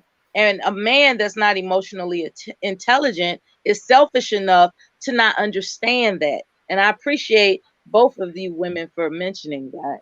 I like your stories. And I also believe that men find complacency, and they feel like they succeed if they can provide a household, if they can provide food and money and the basic necessities without catering to those emotional things. So at the end of the day, they look at you like you're ungrateful if you're going through something, if you are depressed, or if you do have anxiety and you don't want to necessarily, they think pregnancy isn't a big deal. And let them get constipated and they tripping. You know what I'm saying? It's like there's no understanding about pregnancy being a real big deal. It changes your entire biological being. And men who don't understand that is because either they choose not to relate to it, or they're just emotionally messed up. Their sense of compassion is solely focused on what they want as opposed to what they're responsible for. It's about perspective. If you can't put yourself in like somebody else's, like for me, I had a successful career before I got pregnant. Like I had everything was like on the up and up. I got pregnant. I always wanted to be a stay-at-home mom if I got pregnant. So I'm doing the whole stay-at-home mom thing. I've been home for 3 years. And it's like, and I went through like the depression stage. I went through the anxiety stage. Now I'm like trying to figure out what's going on. And it's like, I'm not doing the things that I truly love as an individual. Now my husband is doing everything on his part. He's taking care of everything. I don't have to worry and stress out about things. But it's still that internal anxiety because I know that I'm not doing the things that I love. And I think a lot of men group women and children together and don't realize that that woman is still an individual. So if he's like, okay, I'm taking care of you and the kid, y'all, you should be straight, you should be happy, but it's not necessarily about that. What are you doing for her? How are you separating? And people sold you a dream. People sold you what you were supposed and defined for you what happiness was. It's like they say, oh, this year you're gonna be a stay-at-home mom. No way in the motherfucking hell I want to be a stay-at-home mom. And I just don't. I mean, it may even be say I may want to be there for the first couple of years, but there is no way. We do look at work as a job, but it's also a place we make some of our best friends there. I'm from a small town, so I would not want to not come to work. I would not want to do that, but we have to determine those things for ourselves as opposed to somebody telling us because we haven't traditionally been able to do this, that is what's supposed to make us happy. We have to really define our happiness for ourselves. And if you learn that it don't work for you no more, like, well, you know what, I'm sick of sitting at home. Maybe I want to go 1 or 2 days a week and volunteer. Maybe I want to do things that fulfill, because being a mother is fulfilling, but it's only one aspect of who we are. We have multiple things that fulfill us, and you should get to explore all of them. Right. And that's if you're respected by your husband. If your husband just deems you to be a vessel of his use, then what you like don't matter.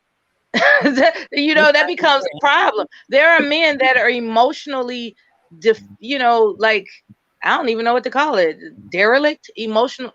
And I know that men aren't supposed to be attached with the word emotional. I guess I should say psychologically. They're psychologically obtuse.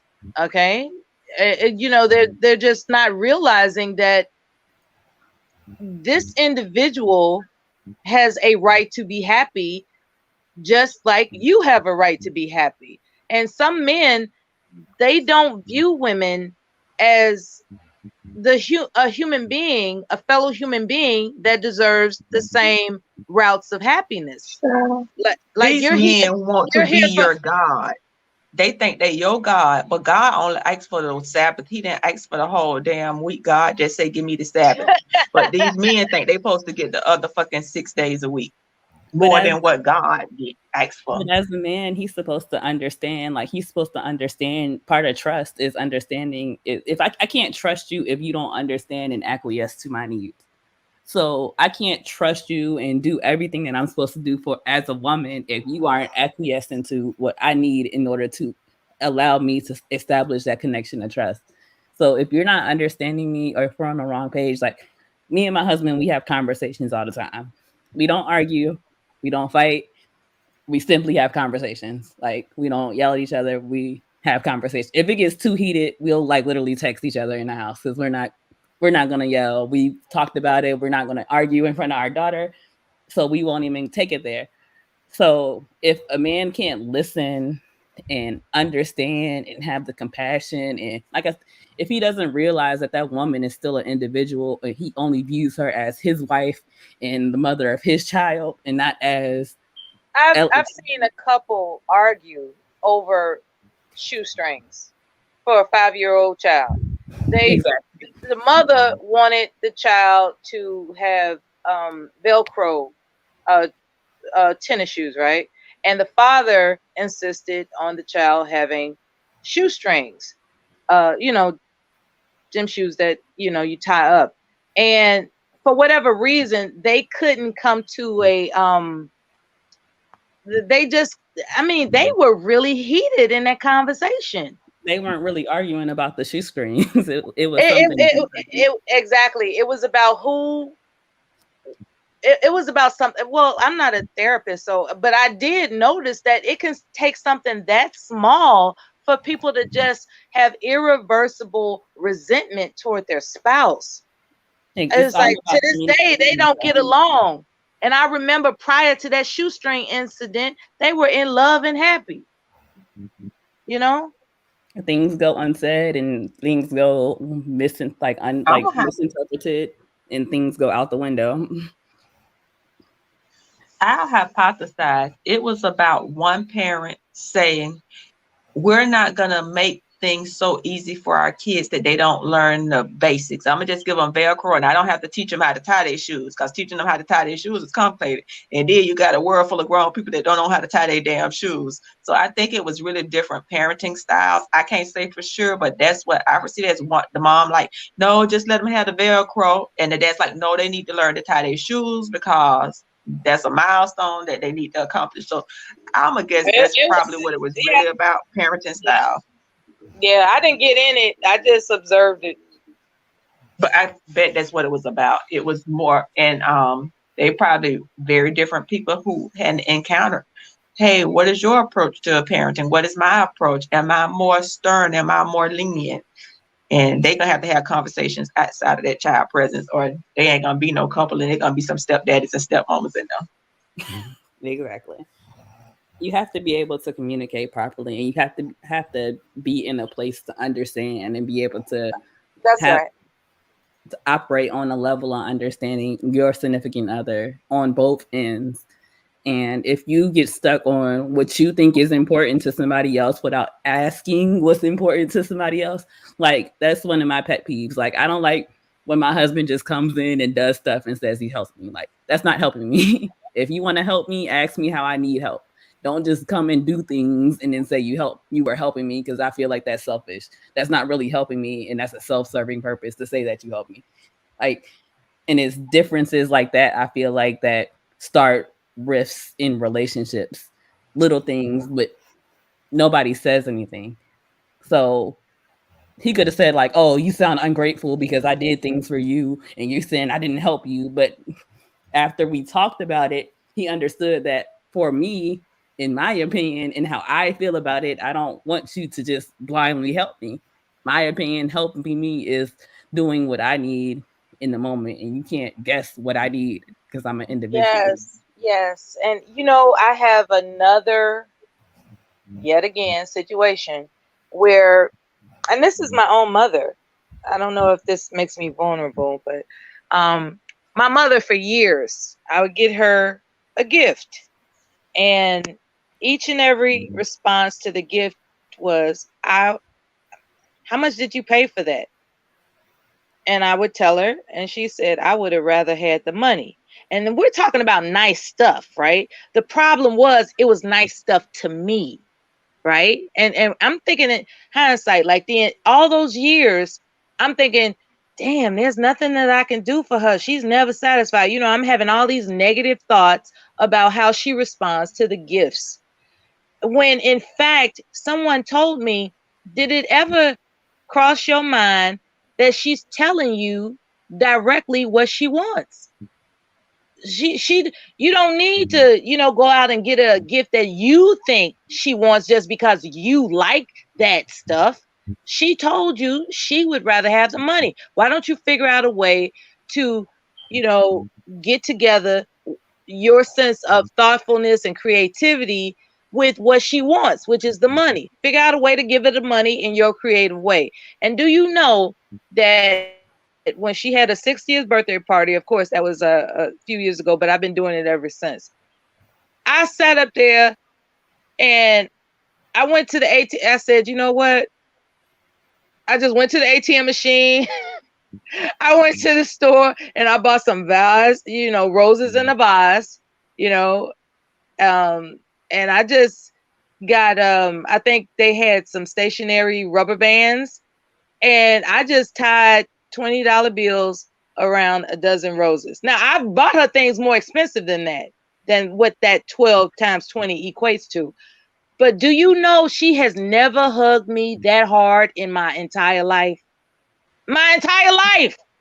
She was like, that's all I wanted you to do was understand what I'm saying. Like I said, for real. She said, and what's so beautiful is that you didn't just hand me an envelope. Well, here's your money. No, you put your creativity in, you entwined. I don't know how she said it, but she said, you made me and you work as a gift.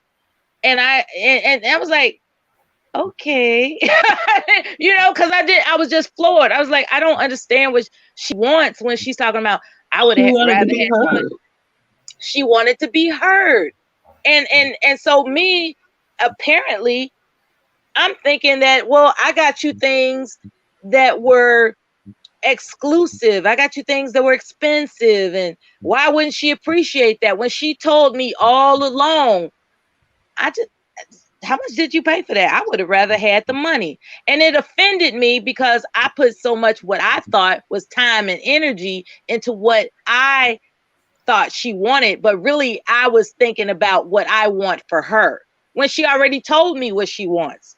And so when I gave her those roses, she was like, you're right, Coaches. She was like, she exercised a joyfulness that she's finally being listened to. Like, look, I said what I said and I mean what I said. What's the problem? because I just couldn't understand it for years. Like, why she gotta, like, damn, I got this trip to Niagara Falls, I got this perfume, I got this jewelry, years and years and years and years of stuff that I thought was beautiful, exquisite, and exclusive, when she had been telling me all along. And we're not talking about it being money, right? We're talking about her not being heard. So that's my point. And that's why I announced a recognition of what Brownie is mentioning, that when someone does something for you because they think that's what you should get based on what they think you should get, it's offensive. It's like, all you got to do is just communicate with me about what it is I need or desire or want, and we straight. So it's about communication. It's about actually respecting somebody enough to listen to what they're telling you, and to care. Yeah, and to care enough to listen to what they're telling you, and not take offense to the fact that you don't think like they do. And that was my problem for years. Apparently I was offended because I don't think like she does. Like, I don't want somebody slipping me, a envelope, of money for You want a to feel birthday like gift. somebody went and spent time and put thought and into it. But we may come from a generation of parents that didn't have access to a lot of money.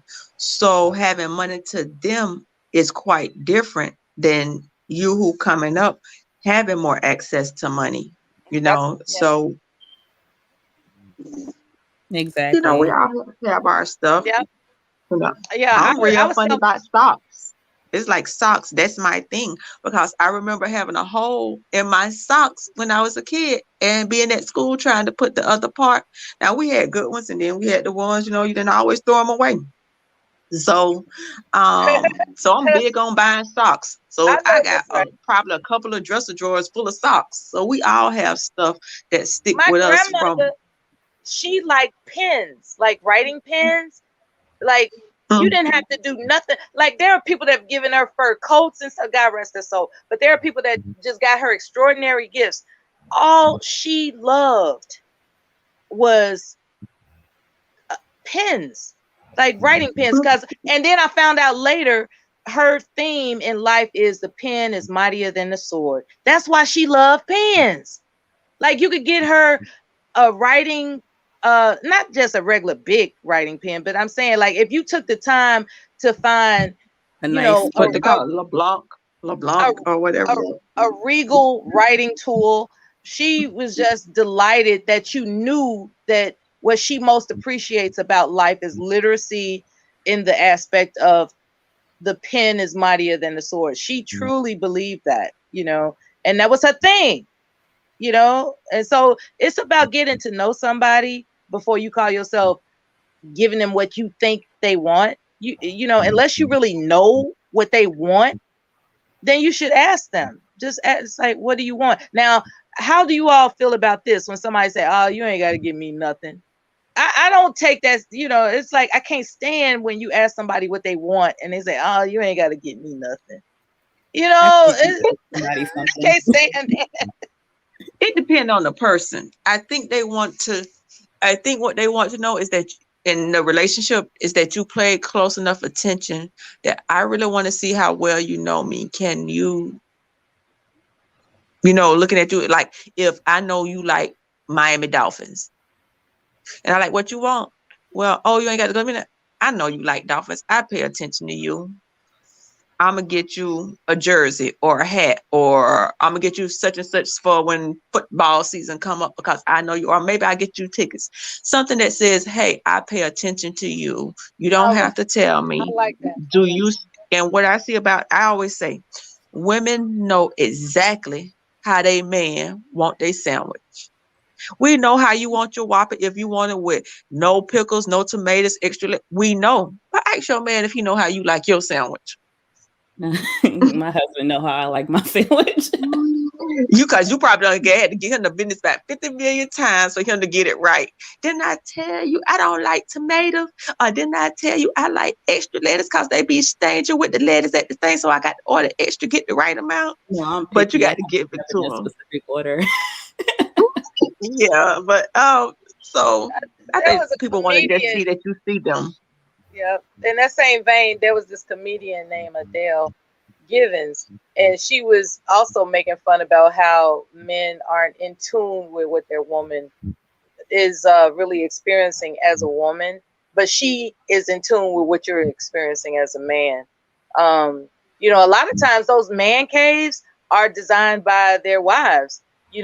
Like and is decorated in a way that accommodates everything she knows he enjoys.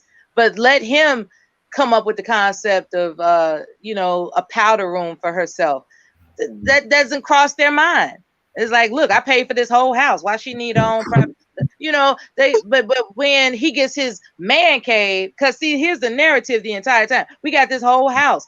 What are you talking about? You need a space of your own. We got this whole house. But when she constructs a man cave for him, he's like, baby, this is just what I needed. You know what I'm saying? And they be cracking me up, man. These relationships out here, they crack me up. Yeah, But men, this old people stuff. you don't have to get in touch with your feminine side to understand your woman. Just know that she is a human being with individual traits of interest outside of your own. And because you love her, you're supposed to be aware of that because she's aware of your traits of interest. And that's why you love her. So, yeah, people gotta, just show some compassion. The best gift my That's something. husband got me was like I like art. So I like to draw and paint and just do things. But I don't spend too much time like focusing on it. So one Christmas, he like ordered me this like art easel and it came with paint and like everything. He ordered me canvases and everything. And it was the most thought out, like appreciative gift that he's ever given me. Like, and he's given me nice gifts before, but I'm not a purse girl and I'm not like shoes and clothes. I don't care about that stuff. So like when he bought me the art set, that was just like something for me. And I Right. appreciated it and I loved it. And it's like whenever I want to go paint, even if I don't do it all the time, he lended me that option that I can just go in the other room and I can paint because I have my own art easel with my own tools and my own materials already here waiting for me. Not you going against the stereotype that we are black women materialistic and we want this or that. Not as you shattering that stereotype that you were that was the best gift. It wasn't a Gucci bag or a Louis Vuitton. I ain't gonna talk about Hermes because I don't even know where they buy that shit at. But not you breaking the stereotype. Yeah, I appreciate thought out That gifts. is a beautiful story. That's beautiful. I really appreciate thoughtful gifts. And my husband, he came from a family that wasn't big on gifts. Like they didn't exchange birthday What gifts or would he say is the best gift you gave him?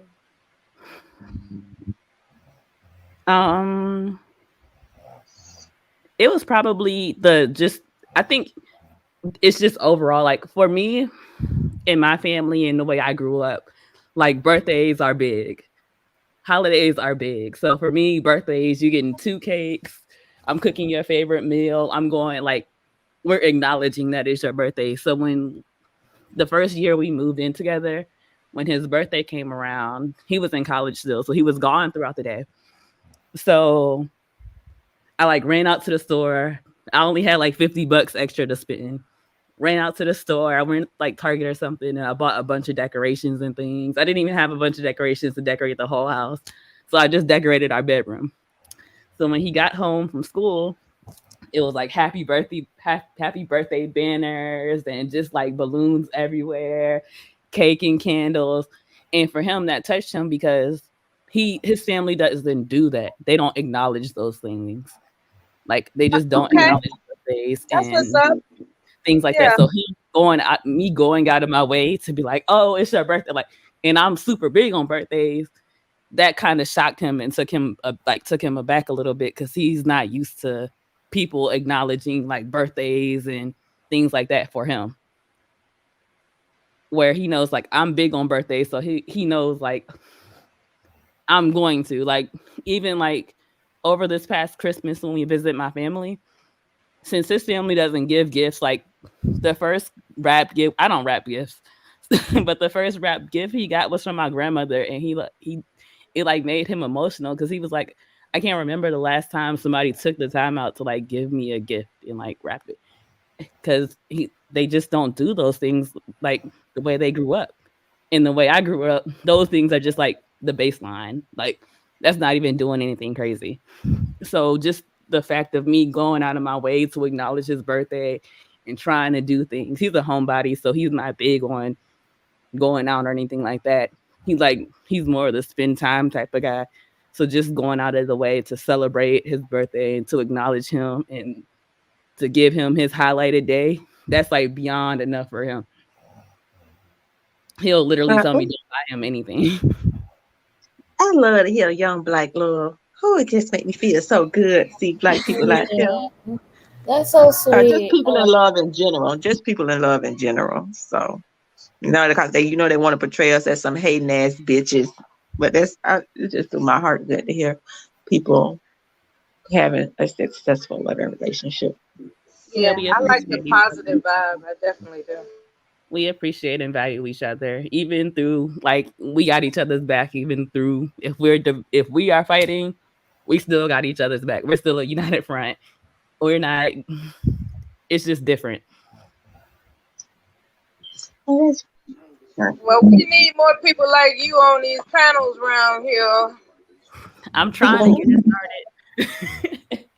This is like I've only been 5 panels. You know, it's just a break. We got to get some more fuckery going on. I've only been on 5 panels so far, so I'm working on it. Spread the love. Well, we hope you come back and you visit our channel again and hop on. Oh yeah, for sure. I've seen your channel I've seen this channel a few times, but like I said, I'm like new to hopping on panels. I have anxiety, so I don't like going on like huge panels. So like I appreciate that this is kind of a smaller channel. It feels more intimate and comfortable for me.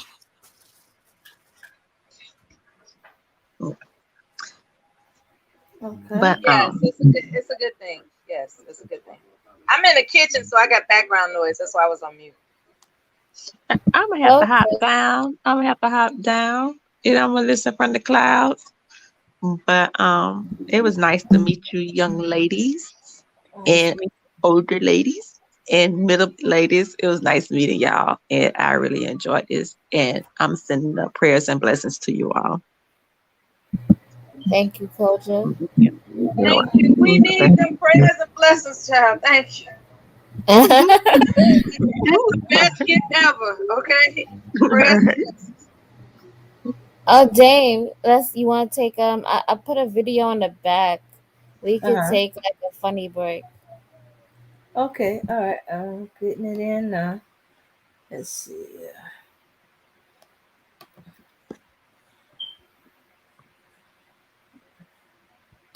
Let's see what we got here.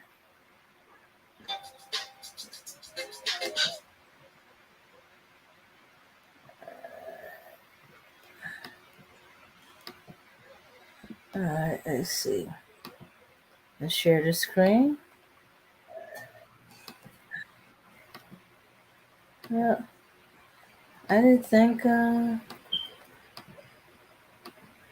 Just when I never think the top is gonna take off, it surprises me. All right, everyone. Here we go.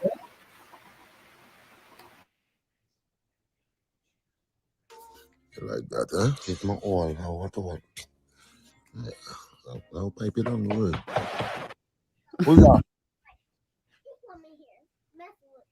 Boy, go and play, boy.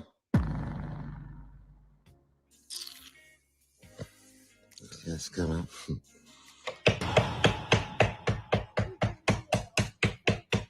Come on, boy.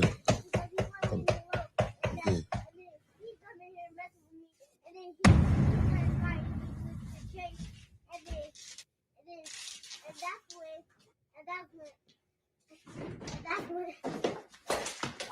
Yes. Bossy ass. Go and read a book. Fuck yo. I'm telling them annoying boy. This is fucking crazy. Sean, this is my third message. I'm stranded on the street. I'm trying to get this car to start. It's not starting. And you not answer your phone. Are you fucking dumb? Like, call me back. This is a joke thing. Our people out there, I saw that. Your car broke down. I don't know. You can't even find the man. A joke thing this. That's why, you see it? When you love take a bag of man, and guess what? When you're in trouble, nobody not there for help, you know. A joke thing. I don't want to hear that right now, Mitzi. Call the black boy where you always talk to. Who? Blacks. I don't fuck with him like that. Him not come neither. I don't want to hear that right now. Come on. What do really I take man for? Wow. Just wow. Hello, sir. Hello. What are you looking real good? She broke down, my friend. She broke down. She want help. We broke down. We trying to get help. I like you though. He's trying to bag people. He's trying to bag people, and people is fucking stranded. Listen, nobody not have time for that. Nobody not have time for that. You got help with? Leave that old car in and come ride with me. Hey, you ever ride in a Bentley? There's a Bentley, you know. Come on, sir. Nobody got time for that. Black on black, you know. Like crime. Like, get out of here, sir. You have boot stock cable. He's trying to bag. You see that why all they should have fucking answered the fucking car warranty people on them? When they score all you, or they should fucking talk back to them and stop hanging up on them. I used to come suck me and that you feel. So, get out of here for a kick your car. Tell them to come and eyes a fucking train, you know. I know one of them Jamaican, I ain't doing that, right, Joe? Go about your business before your day take a left. Fucking hot, son.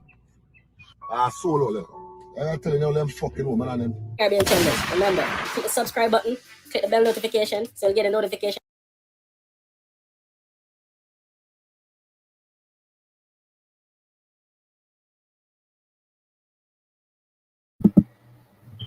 Okay. Okay, I thought that was funny. Okay, we have one more topic. Remember that post we had and we was reading it? Okay, let's see.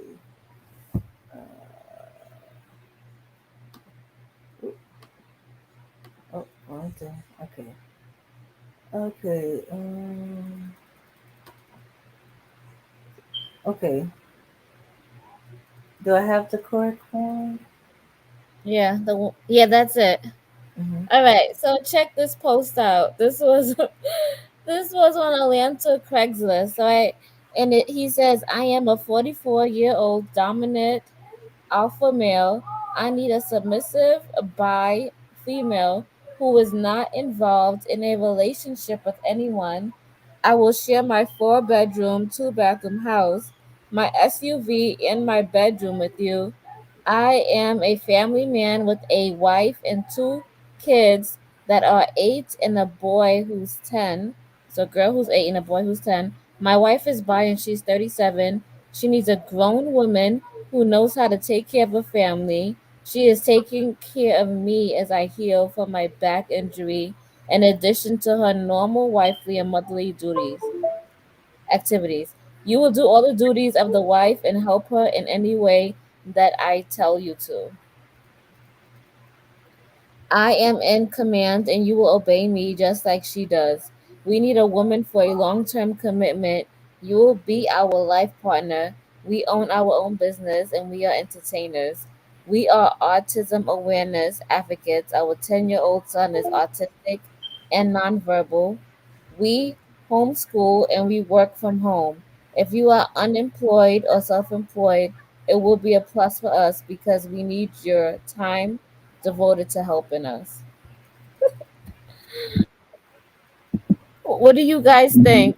He's bogus. Whoa, what was that? I'm sorry, I got background noise, but I think he's bogus. He's bogus. Like that's a bogus ad right there. That's bogus. Yeah. It's like, come be my slave. Yeah. Yeah, that's a hard no. I can't believe he put that. Yeah, that was funny. That was going viral around Facebook. So I thought that was funny with the whole talk with Kevin Samuels talking about how women are gonna have to share men, or we're gonna have to get into polyamory. I don't know. I think it's polyamory where the man has multiple women, some shit like that. Okay, if it's men like that, okay, I'm going to go ahead and die alone. Because I am not doing that. Yeah, I I'm not can't. putting up with that. So how do you guys feel about that? Like they're It's a it's insisting that. it's a shameless campaign for slavery.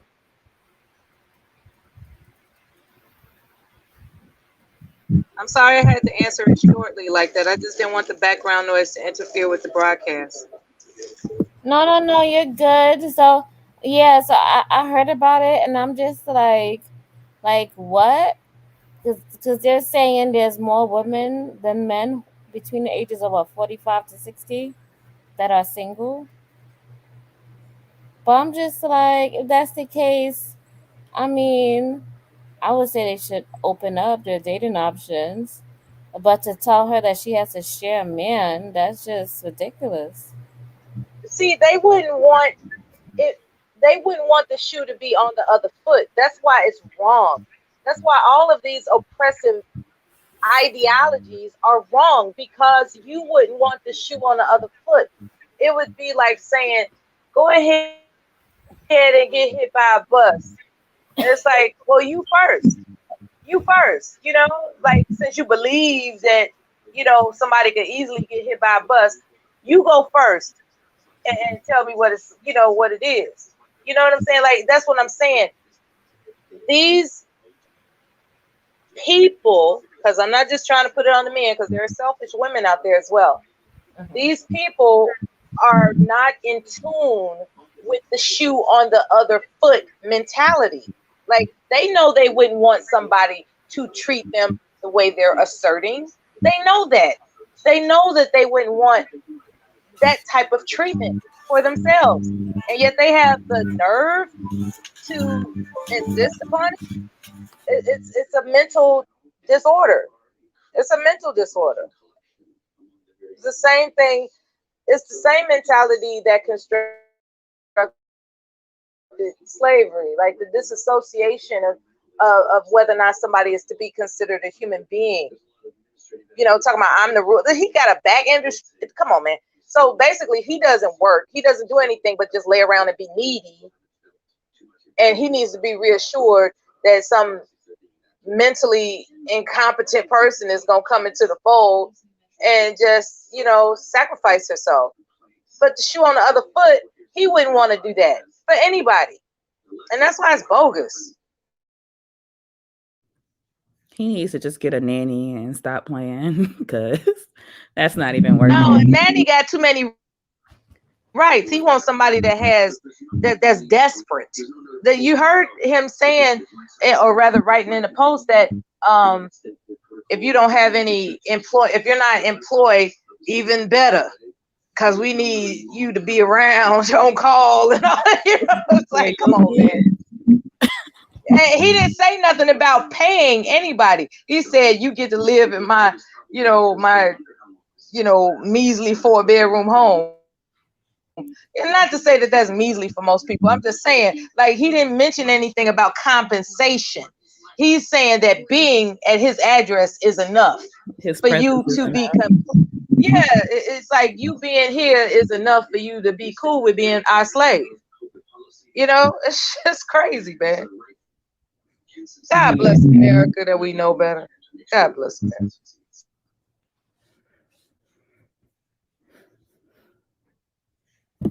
Yeah, that's crazy that these guys they come up with this, and and they're trying to I feel like they're trying to push it upon us. Oh yeah, there's definitely propaganda in that direction. As a matter of fact, there are men that are trying to make women think that domestic violence is just play fighting.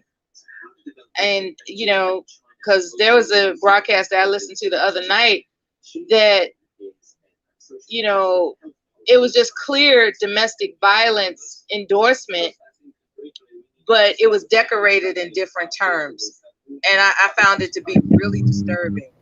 Like, nobody has a right to put their hands on anybody. What happened to that?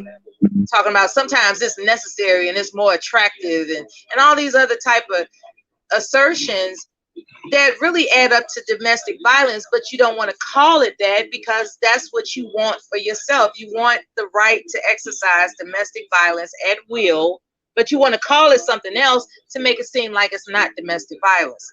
And that when I heard that assertion, I was like, wow, you know, it's like I'm familiar with a lot of people around these spaces, and as I've said time and time again, All right, I gotta come up and do a little pushback. Wait, can Mela finish her point? We know you want to have the pushback, this but is let what Mela makes people finish. not like you, Zab. I'm getting ready to go on mute. Go ahead, say what you gotta say. All right, and here's the thing though, I'm not here capping for Rule. You know, me and him is currently, we're vying for the love of Charlene. See, you're being disrespectful because I didn't even mention his name, right? You want to discredit his channel because you are jealous of him. Okay, I'm picking out a specific live stream. I'm not talking about some goddamn campaign to take him down. Why are you mentioning his name under this? We didn't have to mention his name. Why are you jealous of him? This has nothing to do with jail. I'm actually up here to defend him. What the fuck are you talking about? I'm here to push back against your rhetoric because you are taking things out of context. And you did not have to mention the channel holder's name unless you have ill intent. I mentioned the circumstance, the situation, and the topic. I did not mention anybody's name. You, sir, are jealous of that man. Admit it. Why would I be jealous? Like, you're making this someone that is not. So let me get back to the point that I was trying to get at, which is you trying to make this into someone that is not. Now, if I may continue, you taking it out of context. And I'm not going to confirm nor deny that we are talking about Rule. I'm just going to put that out there. But what I'm saying is, what you're trying to do is, what he was saying was there are circumstances where couples... You're being emotionally unintelligent right now, just so you know. All right, if I may continue. Now, what he was referring to is the fact that there are some couples who choose to do their foreplay by getting physical with one another. That's a fact. That's not abuse. That's like saying people that engage in S&M are doing abuse. And let me also clarify another thing that he was trying to say is, if there is a couple that chooses to engage in their foreplay like that, you can't just want to jump in there and throw yourself in the mix by seeing it as it's not. You actually kind of threw me off, man. Like you fucked me up by derailing. Anyway, this is the point I'm trying to make. If you see a couple and they doing their physical thing, it might appear like they're abusive, and you don't want to put yourself in the middle of that because you don't know what they got going on. Not everything is as meets the eye. That's what he was saying. He wasn't saying that he's advocating for violence and domestic abuse. He was talking about people specifically that engage in that form of foreplay. That's what he was talking about. And for you to try to jump in there and make it something that is not is disingenuous. Okay, what I find to be disingenuous, right, is not understand that I don't advocate for people to put their hands on each other in a way that is... Some people do S&M. That's their thing. Okay, that's fine. That's fine. That's fine for you to say. Guess what? I don't believe in that. And that's okay. Element of criminality to it.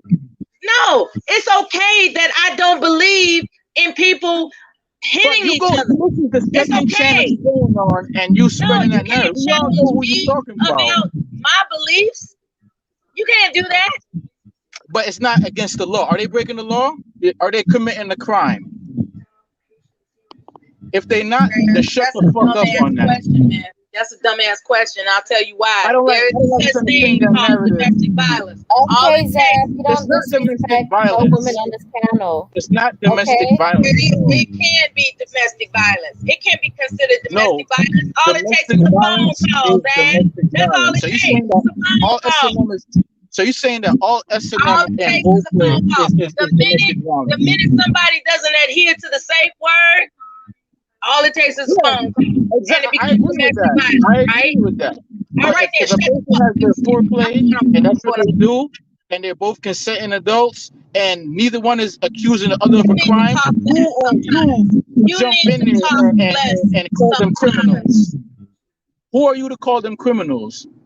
Or who are you to call the man the criminal? Because I know that's where you're going at. Who are you to call him a criminal? You don't know nothing other than what you heard come out my mouth. You're making insinuations. And that's why you're dumb. You painting That's a why narrative. people don't like I'm not you. dumb. Don't call me You need to be fucking dumb. Now I'm gonna start getting disrespectful with you. sounding dumb. Don't disrespect me if you don't want me to disrespect you. And then go call victim when I flame your ass. Because if All right, we're not Are doing you that threatening, here, are you okay? threatening me? Okay. You are going too far. Look, you could disagree, and you could have stated your point of view without the threat that was unnecessary. So you know the penalties.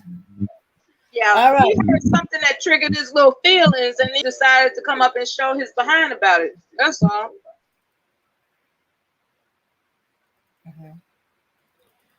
All right.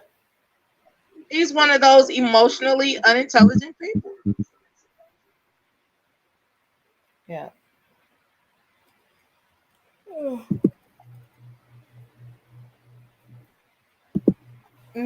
Okay.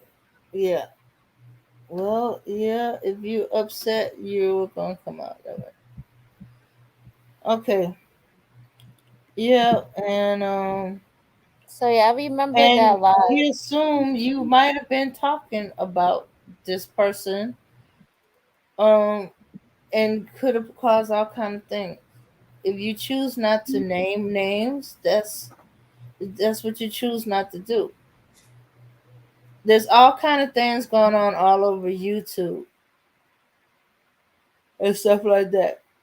One case could be Yeah. stating one case, and the other one could be grooming. Zab, you could have just presented the argument, you know? That's what you had to do. Wait till Mella was done speaking and just present what you had to say. And you know? And that was it. You could give pushback, nobody's stopping you. But you gotta be respectful, you know? This is a woman's space. You can't come on here disrespecting any woman on this panel. That will not be tolerated here.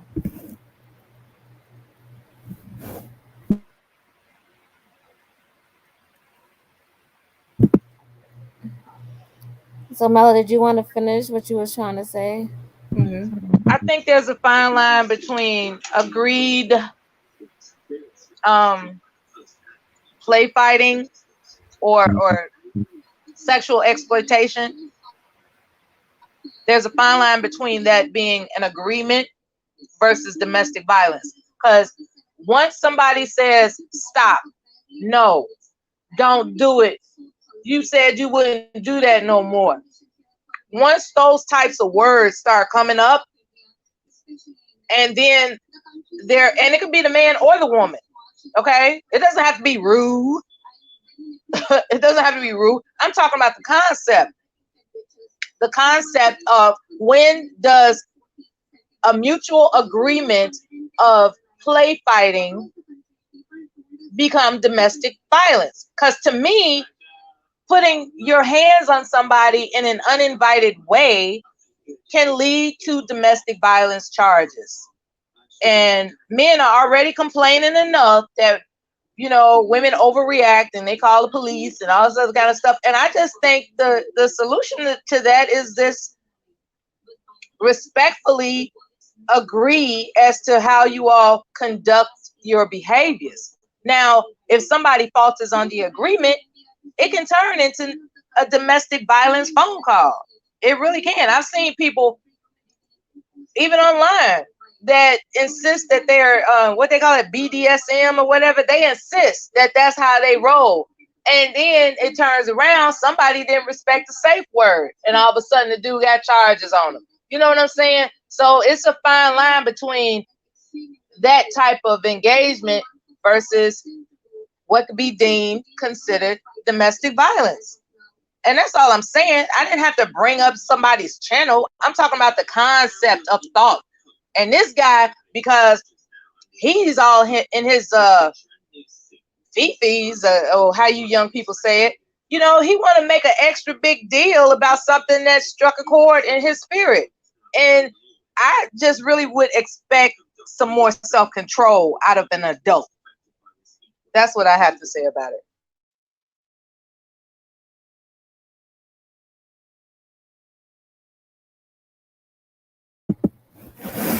Okay, so I can say this. I remember that live, and I was there, and I was like, okay, I didn't understand half of the things he was saying, but I would agree that in some cases people are into kinky stuff, whatever, right? So, but I think you could take it too far in some cases. It could become toxic and volatile if it's taken out Some of people do take it too far. What was once an agreed upon situation, next thing you know, somebody's pushing the envelope and taking it too far, and then it turns into domestic violence charges. I think the solution is never to embark upon that behavior to begin with, but I can't control nobody's sex life. People do what they want to do. I just think, for me, I wouldn't recommend it, because it could turn into domestic. It could, depending on the nature as to whether or not somebody is a line stepper or an envelope pusher. Like, they just want to see if they can get away with a little bit more outside of the agreement. Depending on their temperament, their nature, their intention, what they're all about, what their beliefs are, it can cross the line into domestic violence charges. And I think it can be avoided if they don't embark upon that kinky behavior in the first place. But that's just me. I think everybody should keep their hands to themselves, unless invited. Like, like uninvited, crossing the boundaries in an uninvited way can lead to something that's a problem. I think that's what I'm saying. I'm not trying to shut down nobody's good time, I would like to think. Just make sure that you stay within the boundaries of the agreement. And a lot of people don't have enough self-control to do that. Okay? And that's all I'm saying. Like, yeah, people can talk all this. Yeah, I like it kinky. I like it fun. We could play fight. We could wrestle. We could do. Okay. As long as you are mature enough to stay within the boundaries of the agreement. And a lot of people don't do that. They don't. They want to push the envelope. They want to try a little bit something more just to see what'll happen. Because we got a whole lot of Americans out here that just want to see what will happen. Okay? And that's a personality thing. Now, I'm not judging anybody's temperament. That's why I didn't bring up any names. I'm talking about the subject at hand. When does kinky sex turn into domestic violence? That is my focus. And Zab want to turn it into a tattletale on somebody's channel type of thing. We get inspired about topics all the time from a lot of people's channels. It didn't have to be about that man. It could have been that same subject and conversation on a different channel. What I'm focused on is the subject of it all. It's like, wow, I when I hear stuff like that, I think domestic violence, which I don't endorse. But then I brought it to the attention of this panel who are clear-minded, thinking women. And it's like, am I tripping? Like, is there room, as Charlene would say, for kinky sex without the premise that somebody eventually is going to push the envelope? And I say no. I think eventually, like when it comes to kinky sex, eventually somebody's going to push the envelope. And that's what I think. Now, some people think it's okay. And like Charlene said, some people take it too far. And it was just a discussion. It didn't have to be anything personal, Zab. I don't know why you're making it personal, Zab. You know? He's so frustrating, man.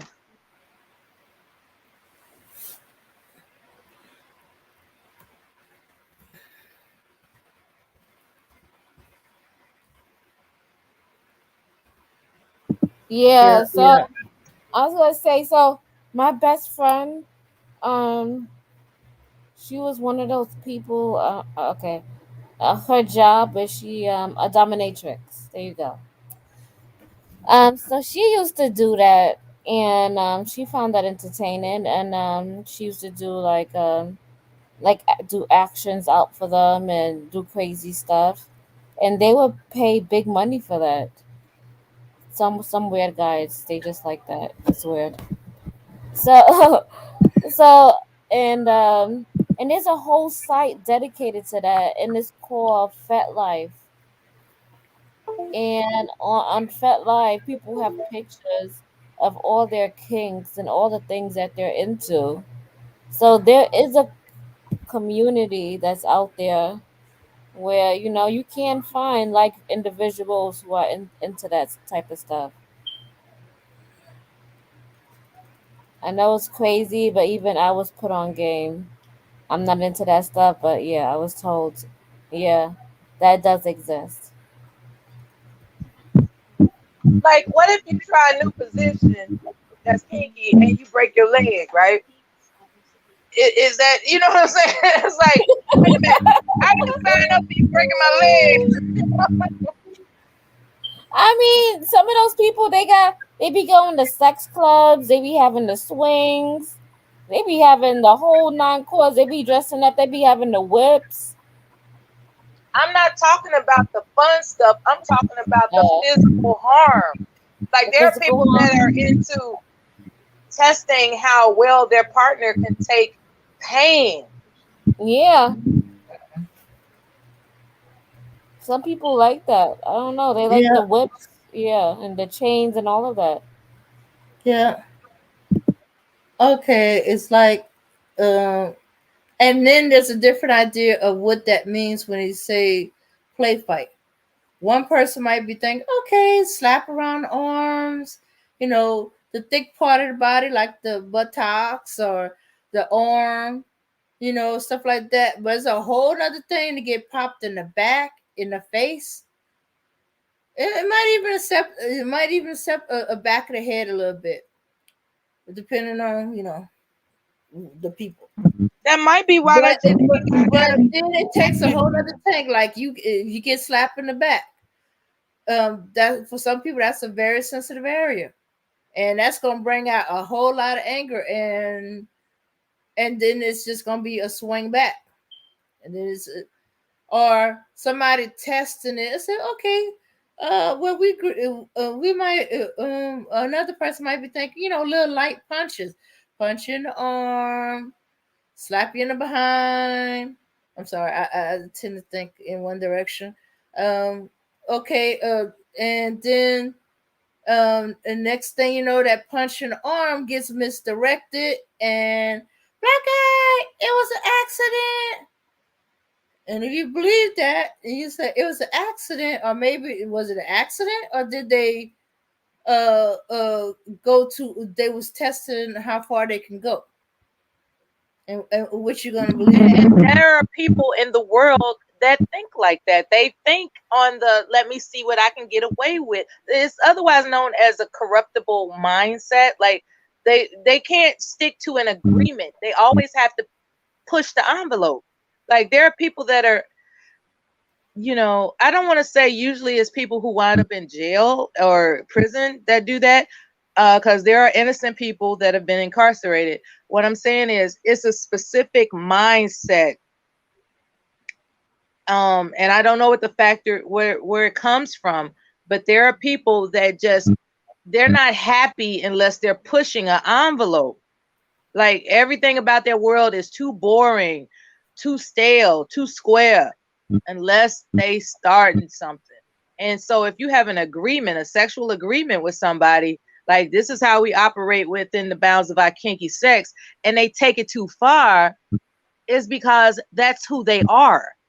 And I don't, people not experienced enough to know how to vet whether or not is a person that is just enjoying the experimentation with you and the play with you and the fun with you.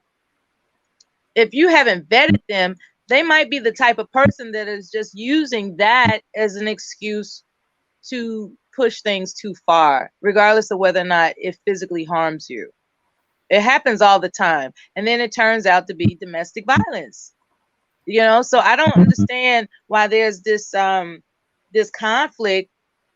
I didn't understand why Zab would attack me with this assumption that I'm going after an individual when I'm discussing the topic of when does kinky sex turn into sexual violence. That is what's on my mind, not the individual. The individual happened to strike up a thought. I have no judgment against him whatsoever, because to be honest with you, all of us online, we have our pleasantries that we've exchanged as well as our conflicts.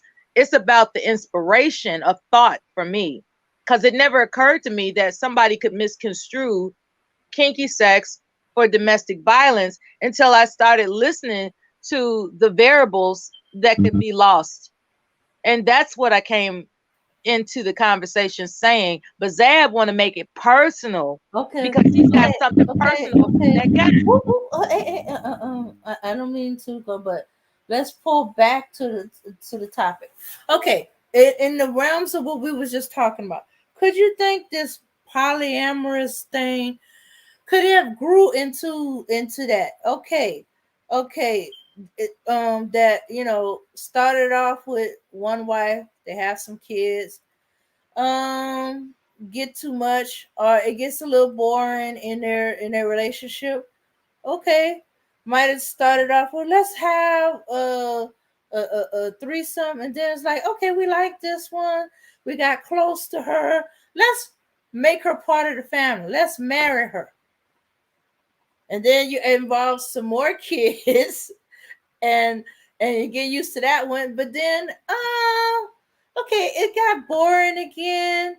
Let's kind of up it. Let's add another woman. There's always another woman. You notice that. That's it. And then she can help out with the kids, and and now that I'm ill, you can concentrate on me, and they can concentrate on the kids, and and, and stuff like that. And you think it could have built like that too? Somebody's pushing the boundaries, and next thing you know, they in a polyamorous relationship, or you got caught up in a polyamorous relationship, or some women got caught up in a polyamorous relationship. Well, some people are into the I'll try anything once, and before you knew it, they were groomed into a polyamorous relationship, and it was like, how did I get here? Because they had the mind, they didn't know who they were, because they deemed themselves to be somebody that would try anything once. I found that to be a dangerous frame of thought. Don't be the person that's going around saying to themselves, I'll try anything once. No, because you might find yourself in a situation you can't get out of just because you wanted to try anything once. You know what I'm saying? Yeah. Hold on, Nelly, your mic is acting up a little bit. Ooh. My bad. Okay.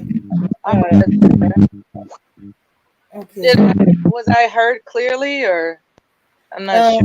There was a little electronic vibration that was kind of, but I heard you okay. What about you, Charlene? Were you able to hear all right? She was going in and out.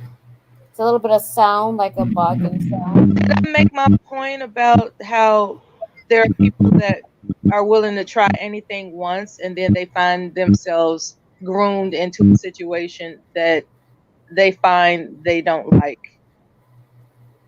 Mm. Yes, you know what? You make a good point. And so I think a lot of women kind of do that because they want to please the man.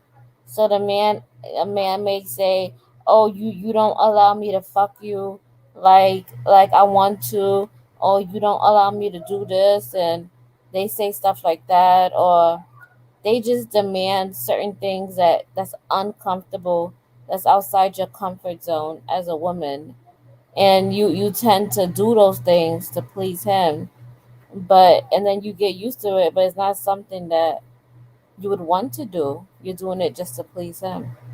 You're not, or rather, not you, but if someone is not grounded enough in understanding what it is they will and won't do or what they don't like, then they can be persuaded that it'll be okay. And that's the troublesome part when it comes to a person with the mentality of I'll try anything once. That means that they can be persuaded, like even if they're introduced to something that sounds kind of sketchy, because they have this open-mindedness about not having boundaries for their sense of pain and pleasure, they can be persuaded that pleasure, that pain is pleasure, and that's why you have to know who you are at all times and not accept any persuasion, because people will try that. People, like, you could tell, you could answer a person's question no, and they will go hard in the paint like a football championship game to persuade you that your no means yes.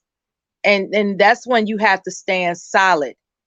Like, what part of no don't you understand? See, that's why no is my favorite word. What part of no don't you understand? No is a complete sentence at all times. And if someone is trying to change your no into a yes, they are not necessarily of great moral character. When someone tells me no or yes, I accept their answer because I respect them as a human being. If I didn't, I would turn their yes into a no or their no into a yes. I hope that made sense. Yes, it did. Okay. Uh, all right. I'm gonna be honest with y'all. It's getting kind of late, and I'm getting kind of sleepy. Should we go ahead and end it for the night? Sure. You gotta, yeah, we gotta get our rest. It's Mother's Day. On Father's my Day. No, my Hispanic calendar. I know Mother's Day is celebrated the second week of the second Sunday of May, but in Hispanic communities, they celebrated the like May 1st. You know, I got this Hispanic calendar from this grocery store that I pick up a lot of herbs and spices from, and it says right here, and I promise you, it says Sunday, May 1st, Mother's Day, and Oh, then that's yeah, so and then then it's there's Hanover Park. the Mexican Independence Day. Yeah, they got all kinds of stuff. Lincoln's Oh, anniversary, all kinds of stuff. So, um, I'm with it. I'm with it. I don't mind people celebrating Sunday, celebrating today as Mother's Day. I'm not hating on that, not at all. you're just trying to get extra presents. Be like, child, it's Mother's Day I don't blame her. on this calendar, on the Mexican calendar. It's Mother's Day next week on the American calendar. Let's celebrate Mother's Day across the world. Let's see what other countries what day they celebrate their Mother's Day. Yeah, it tickled me. I was like, wait a minute, That's like my grandfather. His birthday's on Christmas. Christmas Day, and he keep insisting that he needs a birthday and a Christmas present. So we try to outsmart him. One year I'm buying his birthday present, my mom getting him a Christmas present, and the next year vice versa. He said, "Wait a minute, I need an extra present." No, no, no. I got your birthday present. Mom got your Christmas present.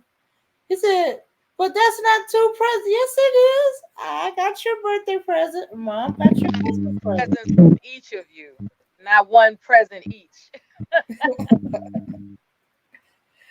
That's what he trying to say. Hey, you weren't clear. You just said you deserve two presents, one for your birthday and one for Christmas. Yeah, Well, that's BMT says he's still here. Is he in the back channel or no? No, no. Uh, Well, you wanted to come up, BMT. We finished shut down, so it's gonna be a ending statement. okay. why if he wanted to come up and talk If you about wanted to come up, something? it's just saying I'm here instead of just At grabbing one hold of the link at one and thirty jumping in. Central Standard Time, you gonna shut it down. At 1:30, it's 8 Yeah, Central Standard Time. We're gonna shut it down. Okay. yeah, cause I'm finna. Oh, hey, Mika. Yeah, yeah. Everybody's ready to shut it down. Well, I guess he's not that interested. Okay. All right. I'm gonna get my setup going on. It was a pleasure. I'm really glad to have been here. I'll talk to you all next time. All Peace, love, right. All right, thank you. Peace, power, unity. and unity. Catch y'all next time, next week. And one of these days we're gonna end up doing all our topics. But I wasn't I as usual when we don't expect it to a topic to take off. It takes off. All right, y'all. Y'all have a good night. If I don't see y'all tomorrow in the earlier part of the week, expect to see us for ladies' night then. All right. Peace, power, unity. We're gonna leave out with some music.